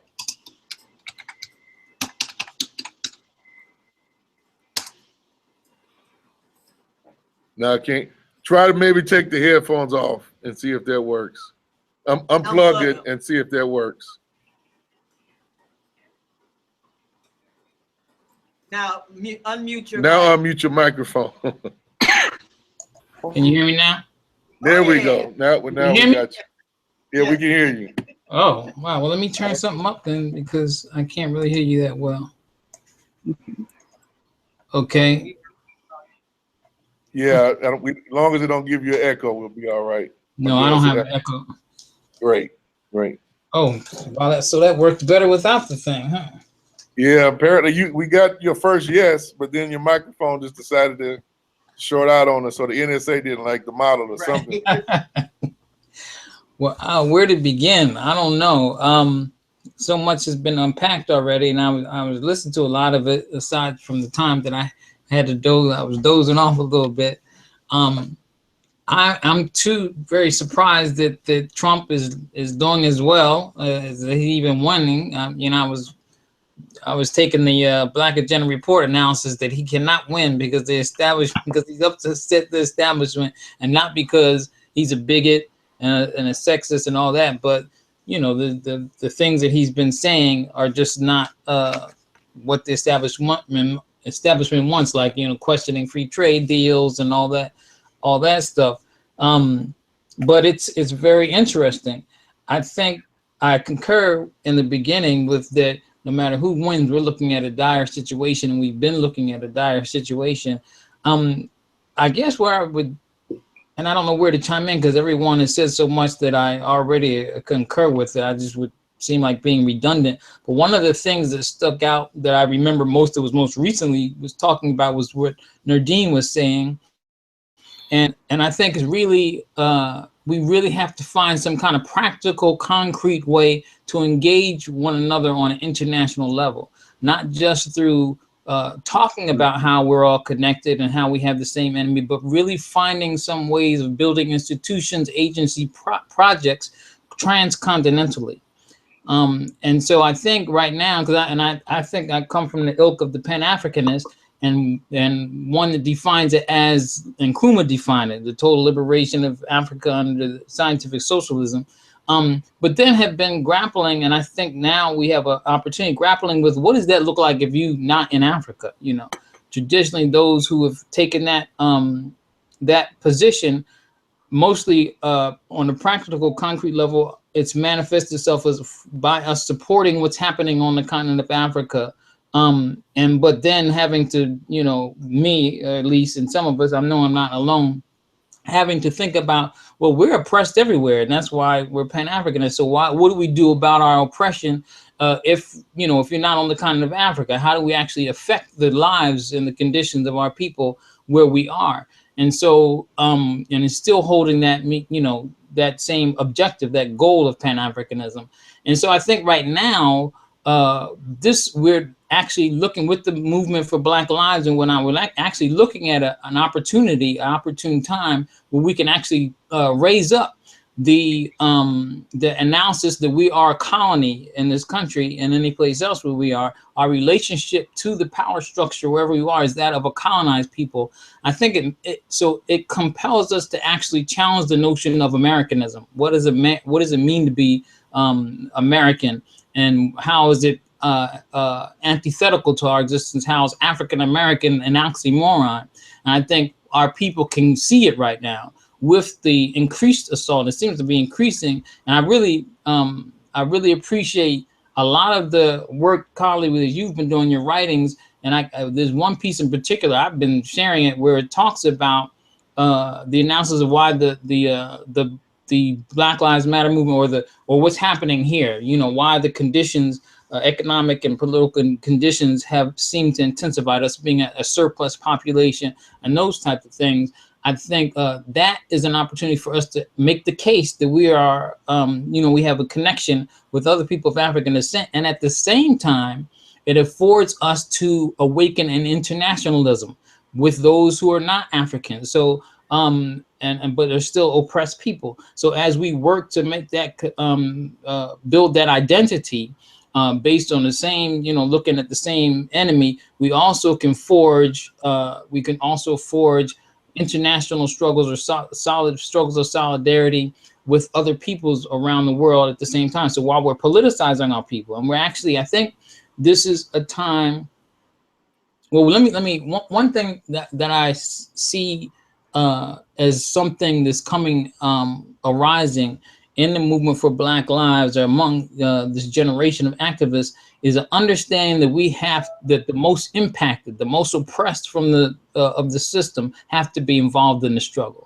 I kind of teeter between two worlds of being in the nonprofits and the policy analysis and the wonks here in Washington, D.C., but also having to do some real grassroots organizing with the people. And those things seem quite, separate from each other, because the people in the policy world, they really believe in engaging those who are empowered to make the changes that we need to see. And they don't really consider, while it might be said to defer to people who are oppressed, they're not really considering the agency of oppressed people. And that's where the buy-in sometime of deferring to, what I call becoming Democrats by default, where they, say, well, we're not really Democrats, but that's the best, next best thing. So in this issue, when we have the lesser of two evils thing, they always end up supporting and, going with trying to push the Democrats, especially when it comes to the electoral politics issue. But when we're organizing with the people don't see that. The conditions are the same for the people all the time, and they can readily tell you, well, it doesn't make any difference, who's in power. And so right now we have to be able to, we're in a time where we can actually, the conditions are right to be able to break down some of the very theoretical ways that we analyze the struggle to people, so that they can really, really see it, And so we have to, and where I was going was we're seeing where the people who are engaged in the movement, the mobilizations against the state, the shutting down things, are really seeing that it's got to be more than that. It's got to go from the stage of mobilization to organization, permanent organization, where we're not depending on the state or the powers that be to provide us with the fundamental things that we need in our lives, but we have to create it. We have to take the meager resources that we have and pull them together, such in cooperation Jackson I see is doing, and other people are doing, where we're pulling together and we're having to address the fundamental needs of the people. And it's not just mobilizing to confront power, to get them to do something which they have no vested interest really in doing anyway. And so people are being able to see that. And it's a gradual thing. We really have to, sometimes you have to confront the power in order for people to come up with their own conclusions that, okay, that's not where the solution is. The solution is something else. And so, there's so much that was said earlier. I remember there was, I can't remember exactly where on the conversation throughout this evening, it was talking about surplus and how we see surplus production and whatnot, and how we can actually see why. So there's the opportunity for us to really look at examples of whole countries that are socialist and whatnot, and seem to be able to do so much with so little. We have to be able to do the same thing, because we just don't have the resources at our disposal, but we do have something. And if we can leverage whatever we have in a way that transforms or impacts people's lives positively, then we are actually creating an embryo of the society that's an alternative to this imperialist capitalist system. I think of the idea of liberated zones, and normally it's not really thought of, applied to within the belly of the beast, but we have to be able to apply that same analysis for liberated zones, contested zones, and enemy held zones right here within the United States, when it comes to confronting the powers that be, and organizing our people in such a way that we can see, as the movement says, which side are you on, like, kind of thing. And so I feel like I'm rambling, going all over the place, But that's my initial things. I think right now we are in an opportunity time. So also, what makes me realize this, I think there are some ways to be enthusiastic. Unfortunately, they're under dire circumstances. Our brothers and sisters in Brazil are using the Black Lives Matter at that concept because they're facing the exact same thing when it comes to police repression. And we've been able to make contacts here. They come to the United States. Same thing with other people. So there is an opportunity for us to, I guess I said it already, the opportunity for us to actually forge a practical Pan-Africanism. Even if we don't use that term, it doesn't really matter, but we have to be able to begin to see, be able to demonstrate too, that we have, that our material objective conditions make us one people. And so while we're facing the same conditions, it also means that our solutions and how we confront the thing has to be synthesized and focused. That's my initial thoughts. I know I kind of rambled and jumped all over the place, but yeah, that's what I was thinking. I think it was about 1 o'clock in the morning. Yeah. Long night. But what I do want to open it up now, and maybe try to bring at least a few people who seem to be still on the line with us. I think Doug and Arlene are still on as we kind of start closing this out and wrapping it up. Just a general discussion. And let's start with this question around internationalism and joint struggle. And Nardine, you were the one who had really brought it and introduced it into this particular section of the conversation.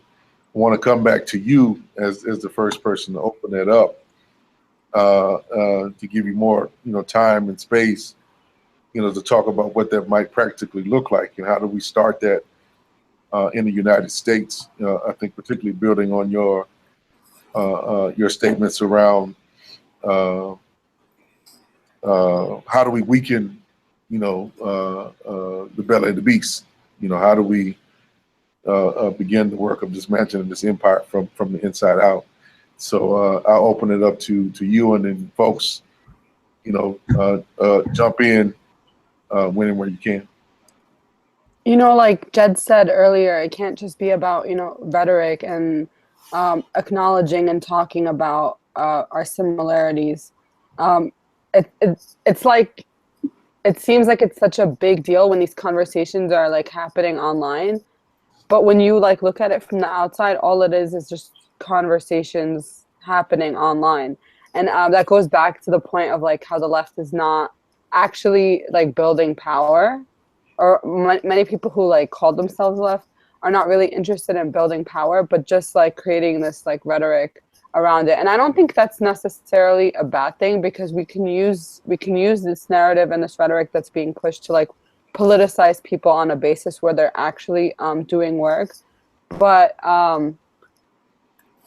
when I look at the conditions of New York City, eventually, like through our organizing and how we want to engage the community, we want to send like Arab kids to go do cop watch in Harlem and in the Bronx, like actually concretizing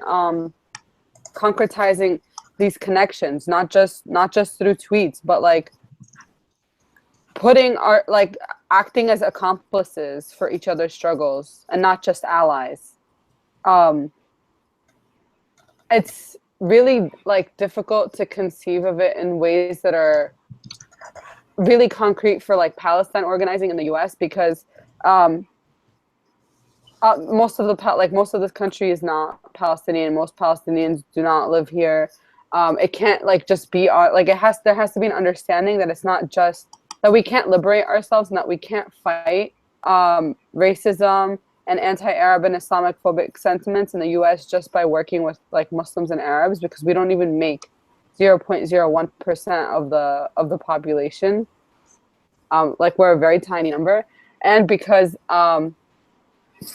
like the way that white supremacy manifests itself and the way that like the empire manifests itself, like everything that we face here, like no matter how much racism I like experience, like because of my identity is only a symptom of the root cause of the fact that like the US needs to build this rhetoric around our people to invade our countries and to steal their resources. So like we have to get past this, and I'm speaking on my community, like we have to get past this like individualistic outlook where it's just like we want to fight for ourselves and our struggle, and understand that like no matter how much you fight for your own struggle, you're not going to get anywhere without understanding that the fact that like we can even like struggle against oppression in the US has been paved for us by like the Black liberation movement and many others like that came before us. Like I really think that any truly internationalist, truly like revolutionary force in the US built by like oppressed nationalities has to be in service of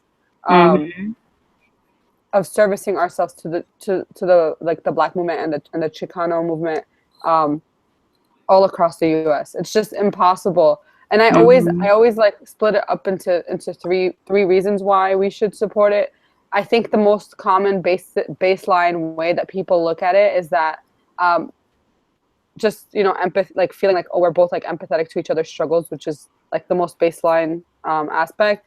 And the second would be like just on principle, how can you support self-determination for one oppressed nationality without putting it, you know, to the others? But like I said earlier, the third thing is actually like materially finding the common people that we're fighting against, like actual structures, like actual organizations and actual institutions, and working together to target them.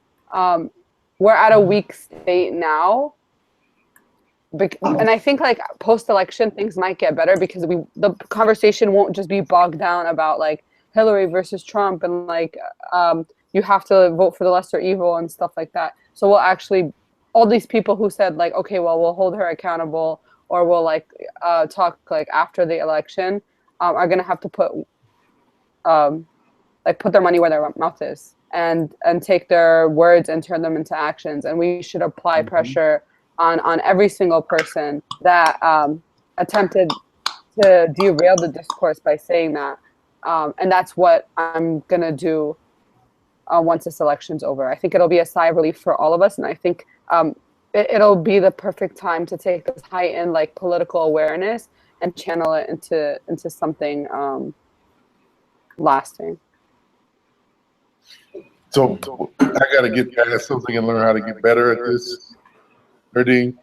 So the producer and me, can you lift your computer up just a little bit? Because some parts when you're talking, get covered. Is this good? Eyes, I just noticed. Normally, I try to just listen to people, and I was listening and thinking what you were saying, but the producer and me was like, "Okay, lift your camera up a little." Sorry about that. No.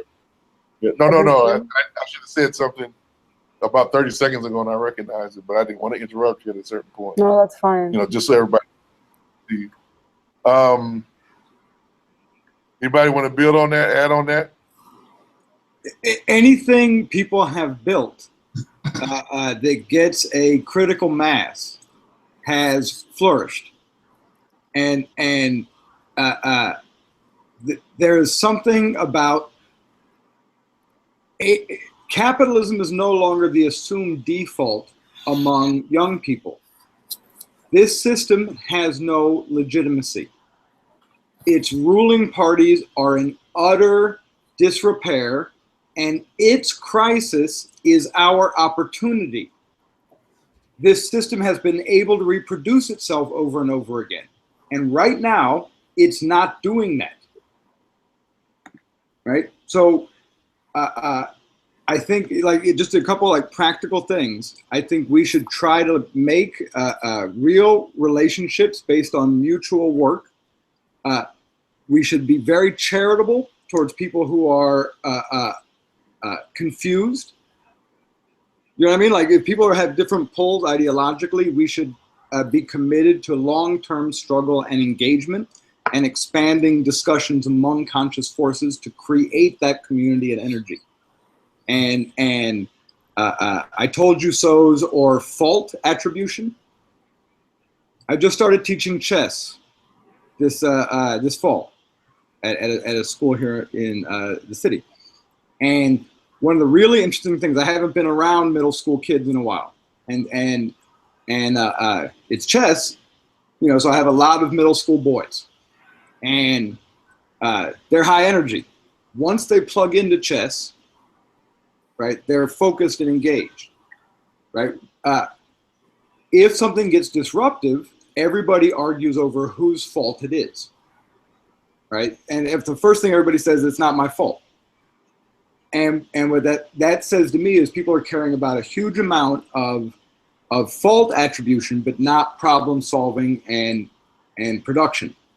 So if the things that we do are production oriented, like I think media production, propaganda, doing systematic outreach, creating forums and dialogues that are public, that bring in politically distinct forces committed to working through their problematic, right? And there's been so much talk about like campus speech codes and political correctness, and to take Students for Justice in Palestine again, and sort of the importance of this ideologically in New York. The government put out a watch list by the governor's office saying to people who advocated for the boycott, divestment, and sanctions would be put on a government watch list in terms of their business with the government, sending a chilling effect to people who do halls, entertainment, like people who are actually working in these industries. This has a huge effect. And pardon me for a second, it's late here too.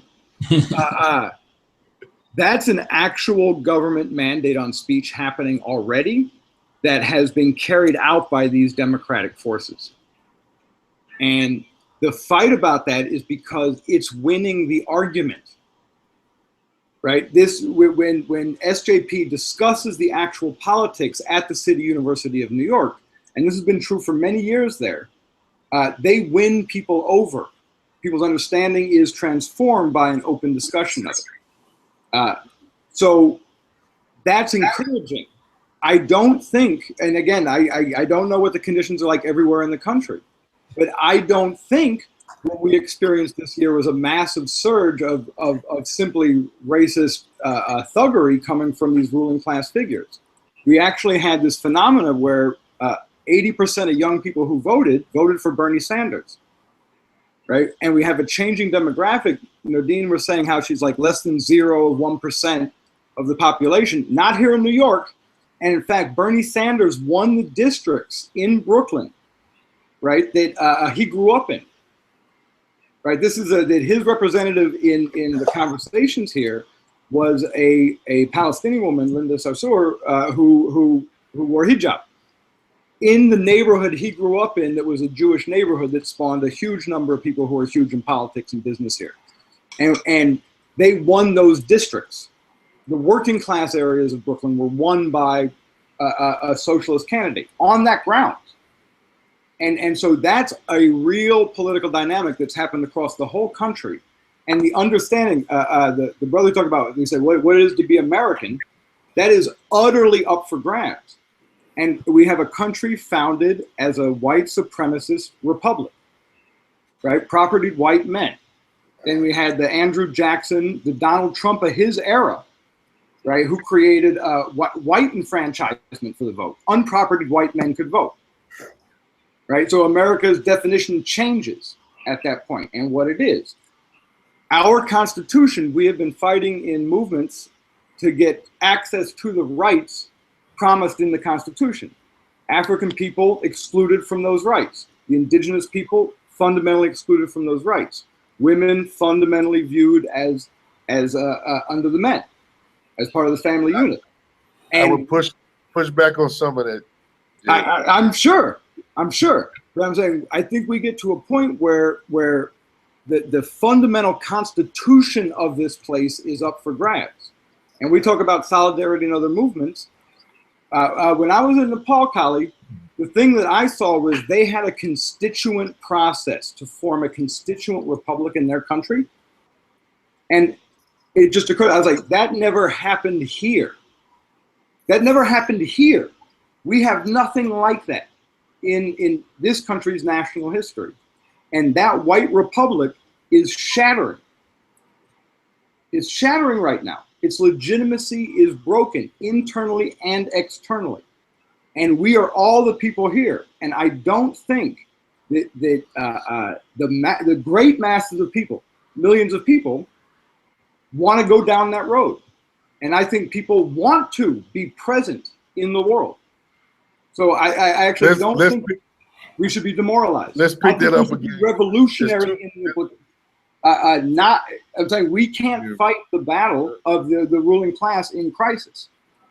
And I think we have to use this as a moment to actually fundamentally fight for a revolutionary vision of what's going to happen here in a way that is accessible and meaningful. If that state structure is breaking, I think it's much more wide open than people are seeing it to be. So yeah, push back. Oh, I'm sorry. I mean, that's real. I think the capacity was there.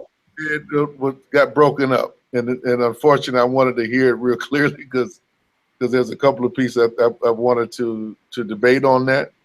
So where I agree is on definitely on the constituent part. You know, that was never experimented with, but I don't think there was ever any intention on. Experiment. And nor does that really intention to change, even with the so-called Jacksonian democracy. And I think one of the things I think we have to be careful is reproducing kind of 20th century arguments back into the 18th and the 18th century, and this argument about rights. I know for many of the African struggles and the indigenous struggles, it was a narrative and a framework counter to that. It wasn't about being included into the project. It was more very explicitly about dismantling the project. Yes. And it was a result of some of the military defeats that wind up redefining how do we, the more dominant forces that emerge, particularly in the Black community, the African community, aggressively struggle as one of greater inclusion and not one of an independent path. And I think we have to, while I'm bringing that up, and I think it's not just a historical argument, the other piece I think, I would argue that I think certain parts of this project, I will unite with you that I think are up for grabs, right? But I think a critical piece to what has happened is, in many respects, we can read what appears to be, Trump's victory. It looks like he's 4 electoral votes away. I'm watching the numbers, man. It's looking pretty like it's a done deal. But I think the World Series, man. Well, can I interject right quick?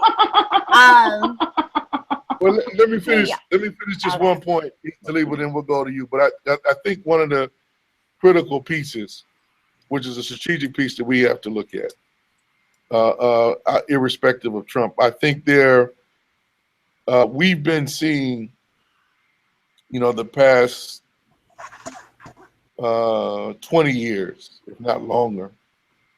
But to give up a concrete example, remember when the Clintons, or Bill Clinton during his presidency, did this phony kind of racial dialogue and reconciliation piece.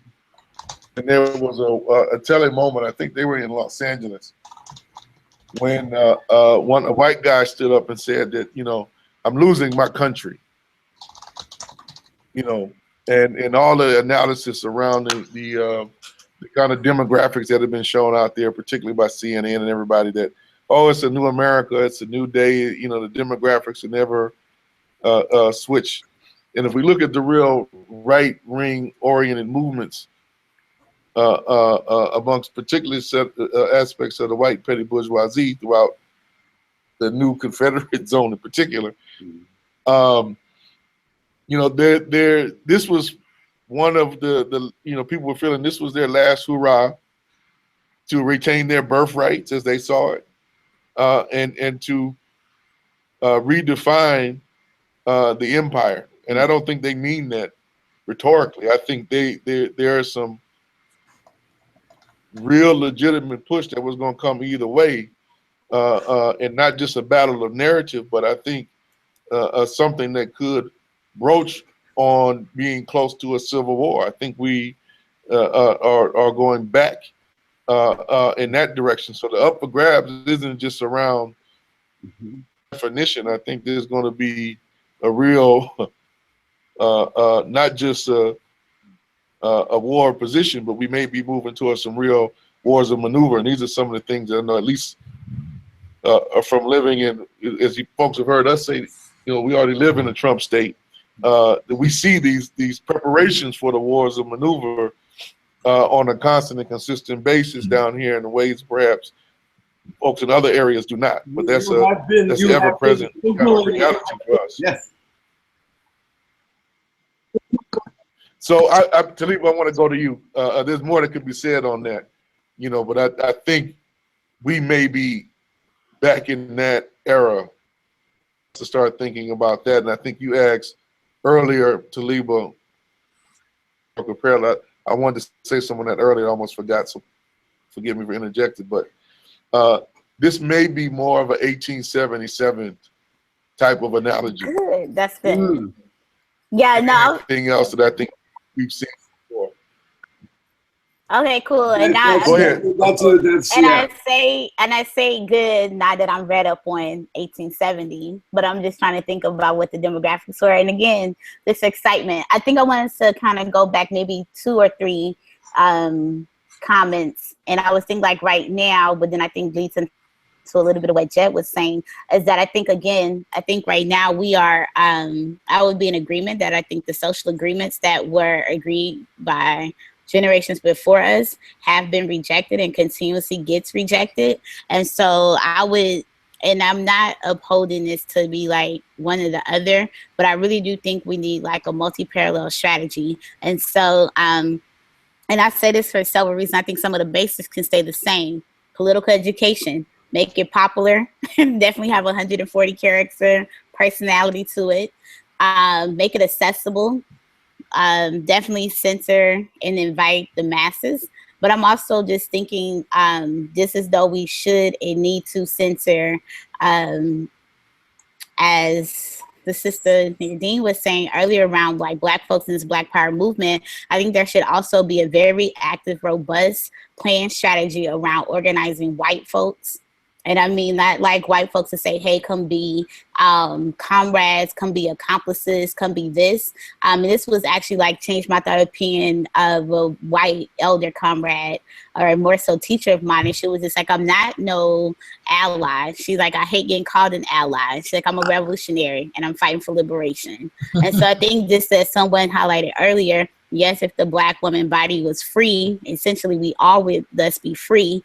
But I just say that in the space so that if we were to first identify as revolutionaries, rejecting what is current and wanting something else, I think that would totally advance us to have this conversation again. And if you feel like our parallel right now is 1870, amazing. Because since that time on up to the reality I'm living, I definitely could have been like, oh, we could have maybe went right or maybe went left.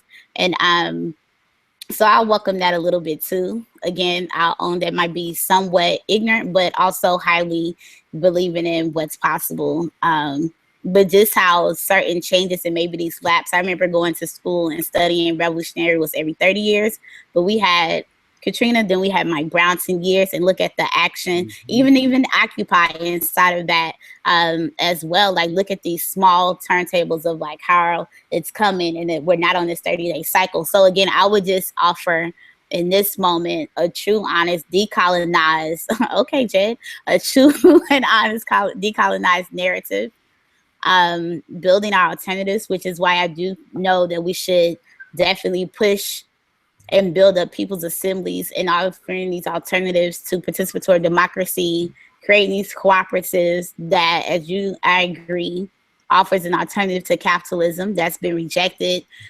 self-defense, because we just need that. And then it's institutions, the masses of folks, like, yes, we need our debate circles and try to get to some alignment and some study out there. But real talk, I think that we just need some tangible things that we can put our hands on. And I don't think that we can underestimate the youth aspect currently. And I sincerely mean that not just as we want young folks involved and engaged in, but literally we want to, like, I feel like we want to be like helpful leaders. And I think I say like young people as no, not part of it. I'm oftentimes thought of as young, but just looking at the everyday innovation that's coming out, I have to acknowledge too within self that like our 14, like maybe our 14-year-old babies that we got on the streets now, that like I went out to Charlotte in their uprising and they were running for like 10 and 11 hours. It was nothing for them to be out at 3 o'clock in the morning. So I'm just saying, like, right now, if we can parallel back to 1877, if the left want to internally look at some stuff that we need to do, I'm also just looking at what is now possible in this 21st century, like, fight for self-determination, and whether our conversation is around centering and building from the Black Power movement, the new African independence movement, the American Indian movement, the Chicano movement. But literally in the 21st century, I don't know if what might come out is a extension of the left or something totally else created, because what's on the table are new social agreements. I just think that we, all of what we said, focusing kind of with those 5 areas, and then really like centering, like, where is the white movement that is organizing their folks for like human rights of all people, and especially in this country, like, and not just people coming to a table identifying themselves as allies or co-conspirators, or just be a revolutionary and let's sit down and talk about what freedom looks like. And I'll pause there because it's late. But yeah, I just wanted to kind of lift that up again. And I'm almost wondering, as some of this young vote, because I sit in rooms, we don't have shared language. Folks are trying to redefine self-determination, getting called out as an ultra leftist. And I'm just like, no, actually these words have, like, these terms are defined. Fascism is a defined word, and maybe we're going to see what that reality is in. And then there's movement responses to those scenarios. So yeah, I just put all that there. I can keep going. It's quiet. No, we hear you. So we want to wrap up in about 15, 20 minutes, though, y'all. Because I know it's what 2:15 in the morning for we got 1, 2, 3, 4 y'all on the West Coast. Yes, So, I'm up at 7. East Coast. On the East Coast, excuse me, East Coast. Right there. So, so Netfa, Doug, any thoughts on this? I mean, I agree with everything on thoughts of, I think, I mean, what I'm hearing is we're talking about that we need to have something more concrete and tangible. I don't really know, really how to, it seems like we want to move to some specific examples of that. And I don't really have any myself either. But I guess it comes out of the doing, people are doing some things. And so we're doing things, and then how do we take what we're doing and make it be the bridge between, between each other. So I don't, and I don't even know if I'm making sense at this point, but I know, well, one thing, we've talked about political education and raising consciousness. And so popular education things are something we're doing here, which I think is a opportunity.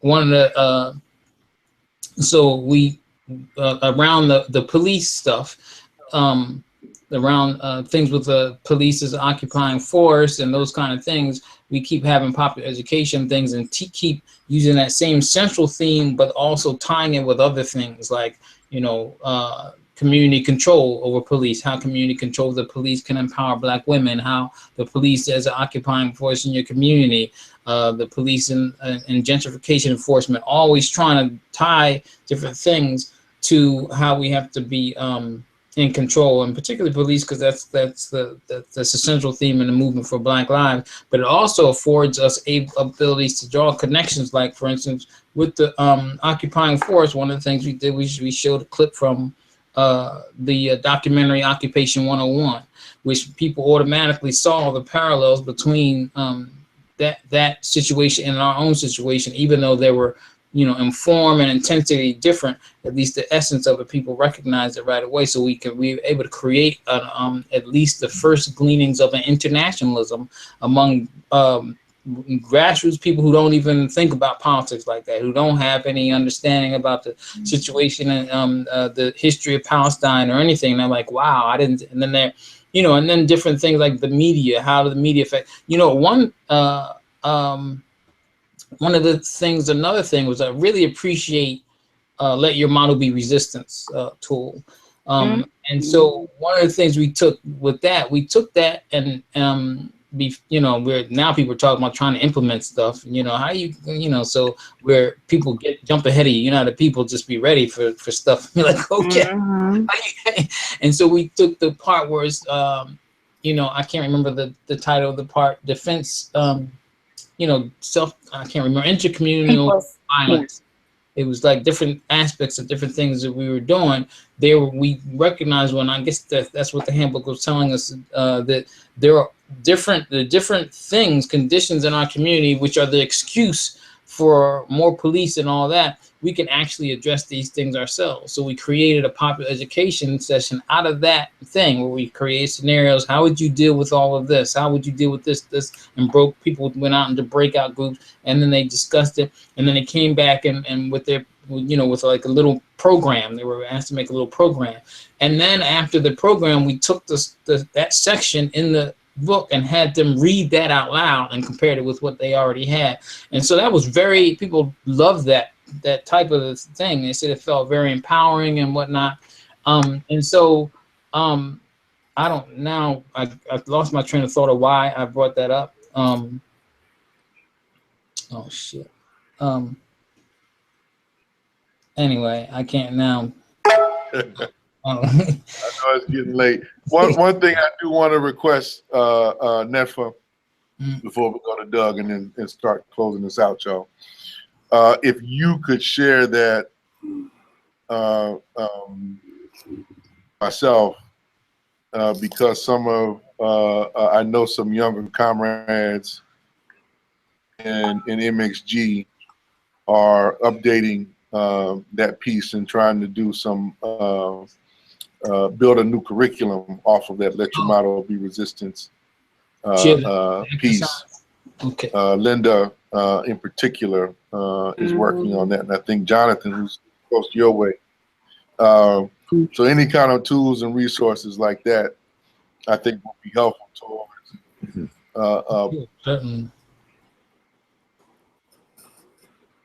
and you know what's interesting about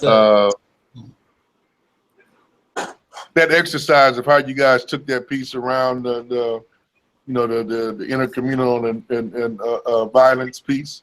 You could, you know, any kind of tools like that, I think will be helpful to kind of, we're going to try to make a broader, you know, piece. Well, let me not say we, because I'm actually not working on it again. That's for y'all youngsters to do this time around. I might help with some editing, but no, there are some things I think I'm going to try to put in. I think that are more necessity. That was, you know, put together in a particular way, you know, quite frankly, to frame within, you know, context of what some of us thought was acceptable within the post 9/11 political kind of orientation. If it was pre that time, there would have been a lot more specificity and definition to it, and maybe time to just pull all that stuff off the shelf and just put it out there. So, you know, the times may necessitate it. But anything like that you or anybody in the audience who've used that tool, you know, before and have done some things to expand on it, you know, please share. We're going to try to, you know, make it more relevant, make it more practical, and come up with some concrete pedagogical methods and approaches that people have put in the field and you know, have had some success with at least educating and organizing people. So Doug, thank you for that. Doug, any closing thoughts, final things A couple of things. The first one is when the announcement for this program tonight went out on Facebook everywhere and stuff. It had a picture. Somebody had done up a sign that said, "The system isn't broken. It was made this way." And that was kind of like the drawing card for people to check out what we were going to be talking about tonight. And I think we need to take that slogan to heart. That that with this apparent victory of Trump, this is not a breakdown of the system. This is what it has made, you know. And the roots of Trump, you know, go back, I mean, through lots of different things. You can trace it back to George Wallace. You can trace it through Tea Party. You can trace it on up through many different twists and turns. But and you can try and say that it was all a Republican thing, but it wasn't.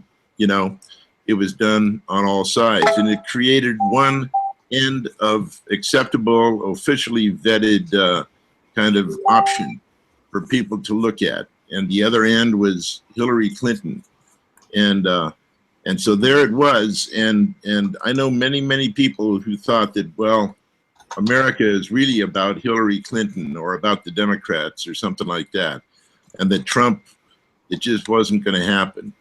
But I think the fact that it's happening, and it's been brought out in the last few days, even in the mass media, about how billions of dollars of free media went to fuel the Trump campaign, and that he wouldn't have been able to do it without that kind of really bend over backwards kind of assistance from the major media, shaping public opinion, giving him the airtime. And in the last couple of days, I was flipping through MSNBC, NBC, CNN, all of that stuff. Not just Trump, and not just Fox, but the other ones who claim to be critics, and they were giving tons of more time to enhance his last final push. And there was a, you know, I'm not saying that they had decided that that was the way it had to go, but this is something that they wanted to bring out the possibility. And I think what it showed to me was that the system itself is in a very serious, I know people have been shying away from the word crisis, but I think it is a crisis. The imperialist system worldwide is a serious crisis. And there's serious infighting between contending imperialists, you know, and you can see the breakdown in Europe. You can see the contention from Russia and China. You can see all of this stuff going, the breaking down of relations between, or the functional relations, but the hidden relations that continue between the US and Saudi Arabia and the Gulf states and all of this kind of stuff. All of that is reflective of a major crisis, and the need to reassert American power is a top agenda item for imperialists. And that's what we're looking at now, and that's what we're going to be seeing committed in the coming days, where people are going to try and say, well, let bygones be bygones, let's legitimize the election, let's embrace Trump, and all of this kind of stuff. And who's going to be thrown under the bus in the course of that? Who among the people who've been walking around saying that they are the left, but leading people into the Hillary camp because that's the lesser and da-da-da-da-da.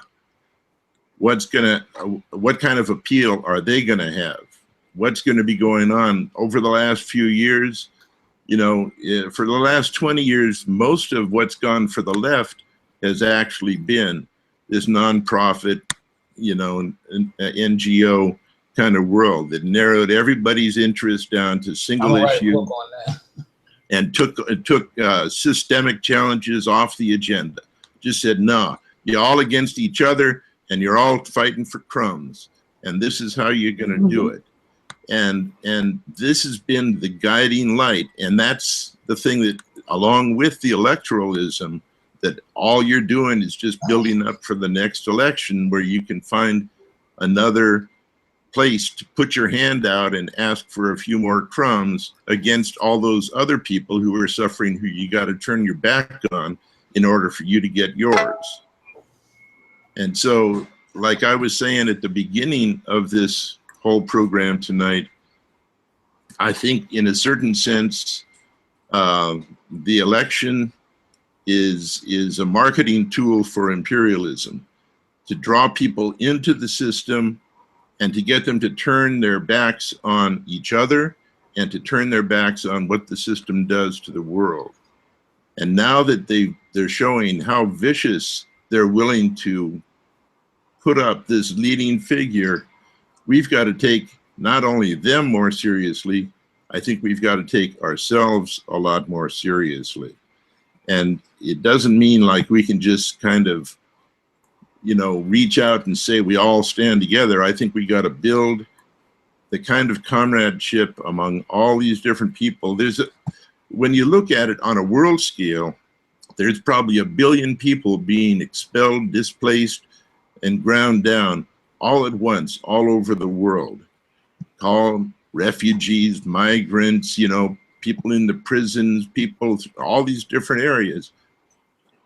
And this is what we are, and this is what we have going up against the agenda of the time. And the agenda of the time is being set by one of the most vicious systems that the world has ever seen. And it's our turn to take it seriously and not just look out for little crumbs from the table or wishful thinking kind of alliances, but to get down to business among ourselves. And that means a lot of things programmatically. And I think we're going to need some special sessions to get down on that. But I think this is the time for us to come to grips with that. Well, folks, we have done a total now of, I think, 7.5 hours. Oh, Lord. And honestly, I feel like we've only really kind of scratched the surface. So we are definitely going to have to do this again, I think, soon. You know, there are a number of requests for us to speak more about kind of our model and experience. Maybe we'll just do kind of a special one just on that. Good. Is one of our next things, so people are dispelled of any kind of false notions of what we are trying to do here, struggling to do here. What lessons, I guess, can be learned from operating in a Tea Party state, in a neo-Confederate state, and we've been able to, in the face of that, you know, mount a bit of resistance. There may be some things there that some general principles and maybe some strategies and tactics that others can use. You know, we definitely, as I've said repeatedly, going to have to step up our game. They are already advancing, you know, their game here in Mississippi, just in the course of this last couple of years, you know, just on the basis of one minor little advance that got made in a city of 200,000 people. It looks like, while we were here, it looks like it is now official. Oh my God. According, breaking news is Trump now has 276 electoral votes. And he's going to speak in a minute. It's 270. So you're going to speak in a minute? Yep. Y'all don't want to miss that. But yeah, no, seriously, thank you to everybody who, you know, tuned in at any point tonight. Thank you all for participating. We definitely have to do this again. I think soon, real soon. Now that there's some clear kind of definition as to, you know, what the management is going to look like of the empire. I think we can sharpen some things up, and ultimately, I'm want to continue to push us to really get sharp on defining our own program and making a clean break.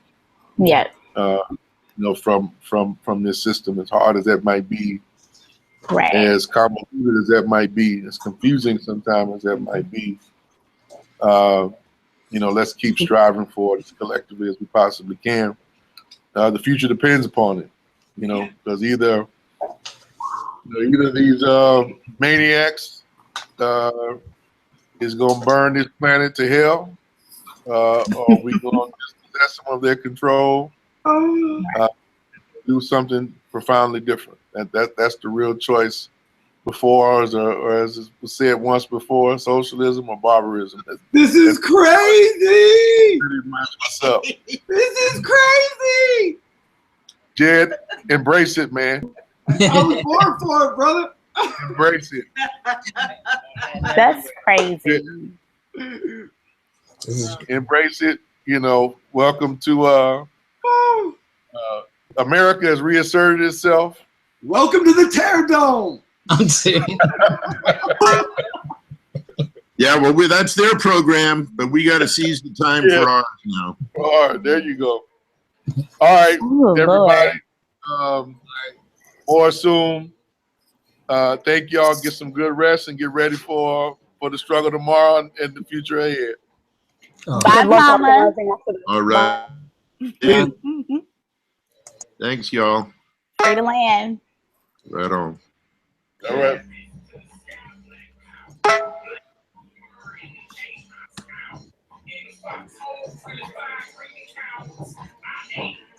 So, like a chicken bone.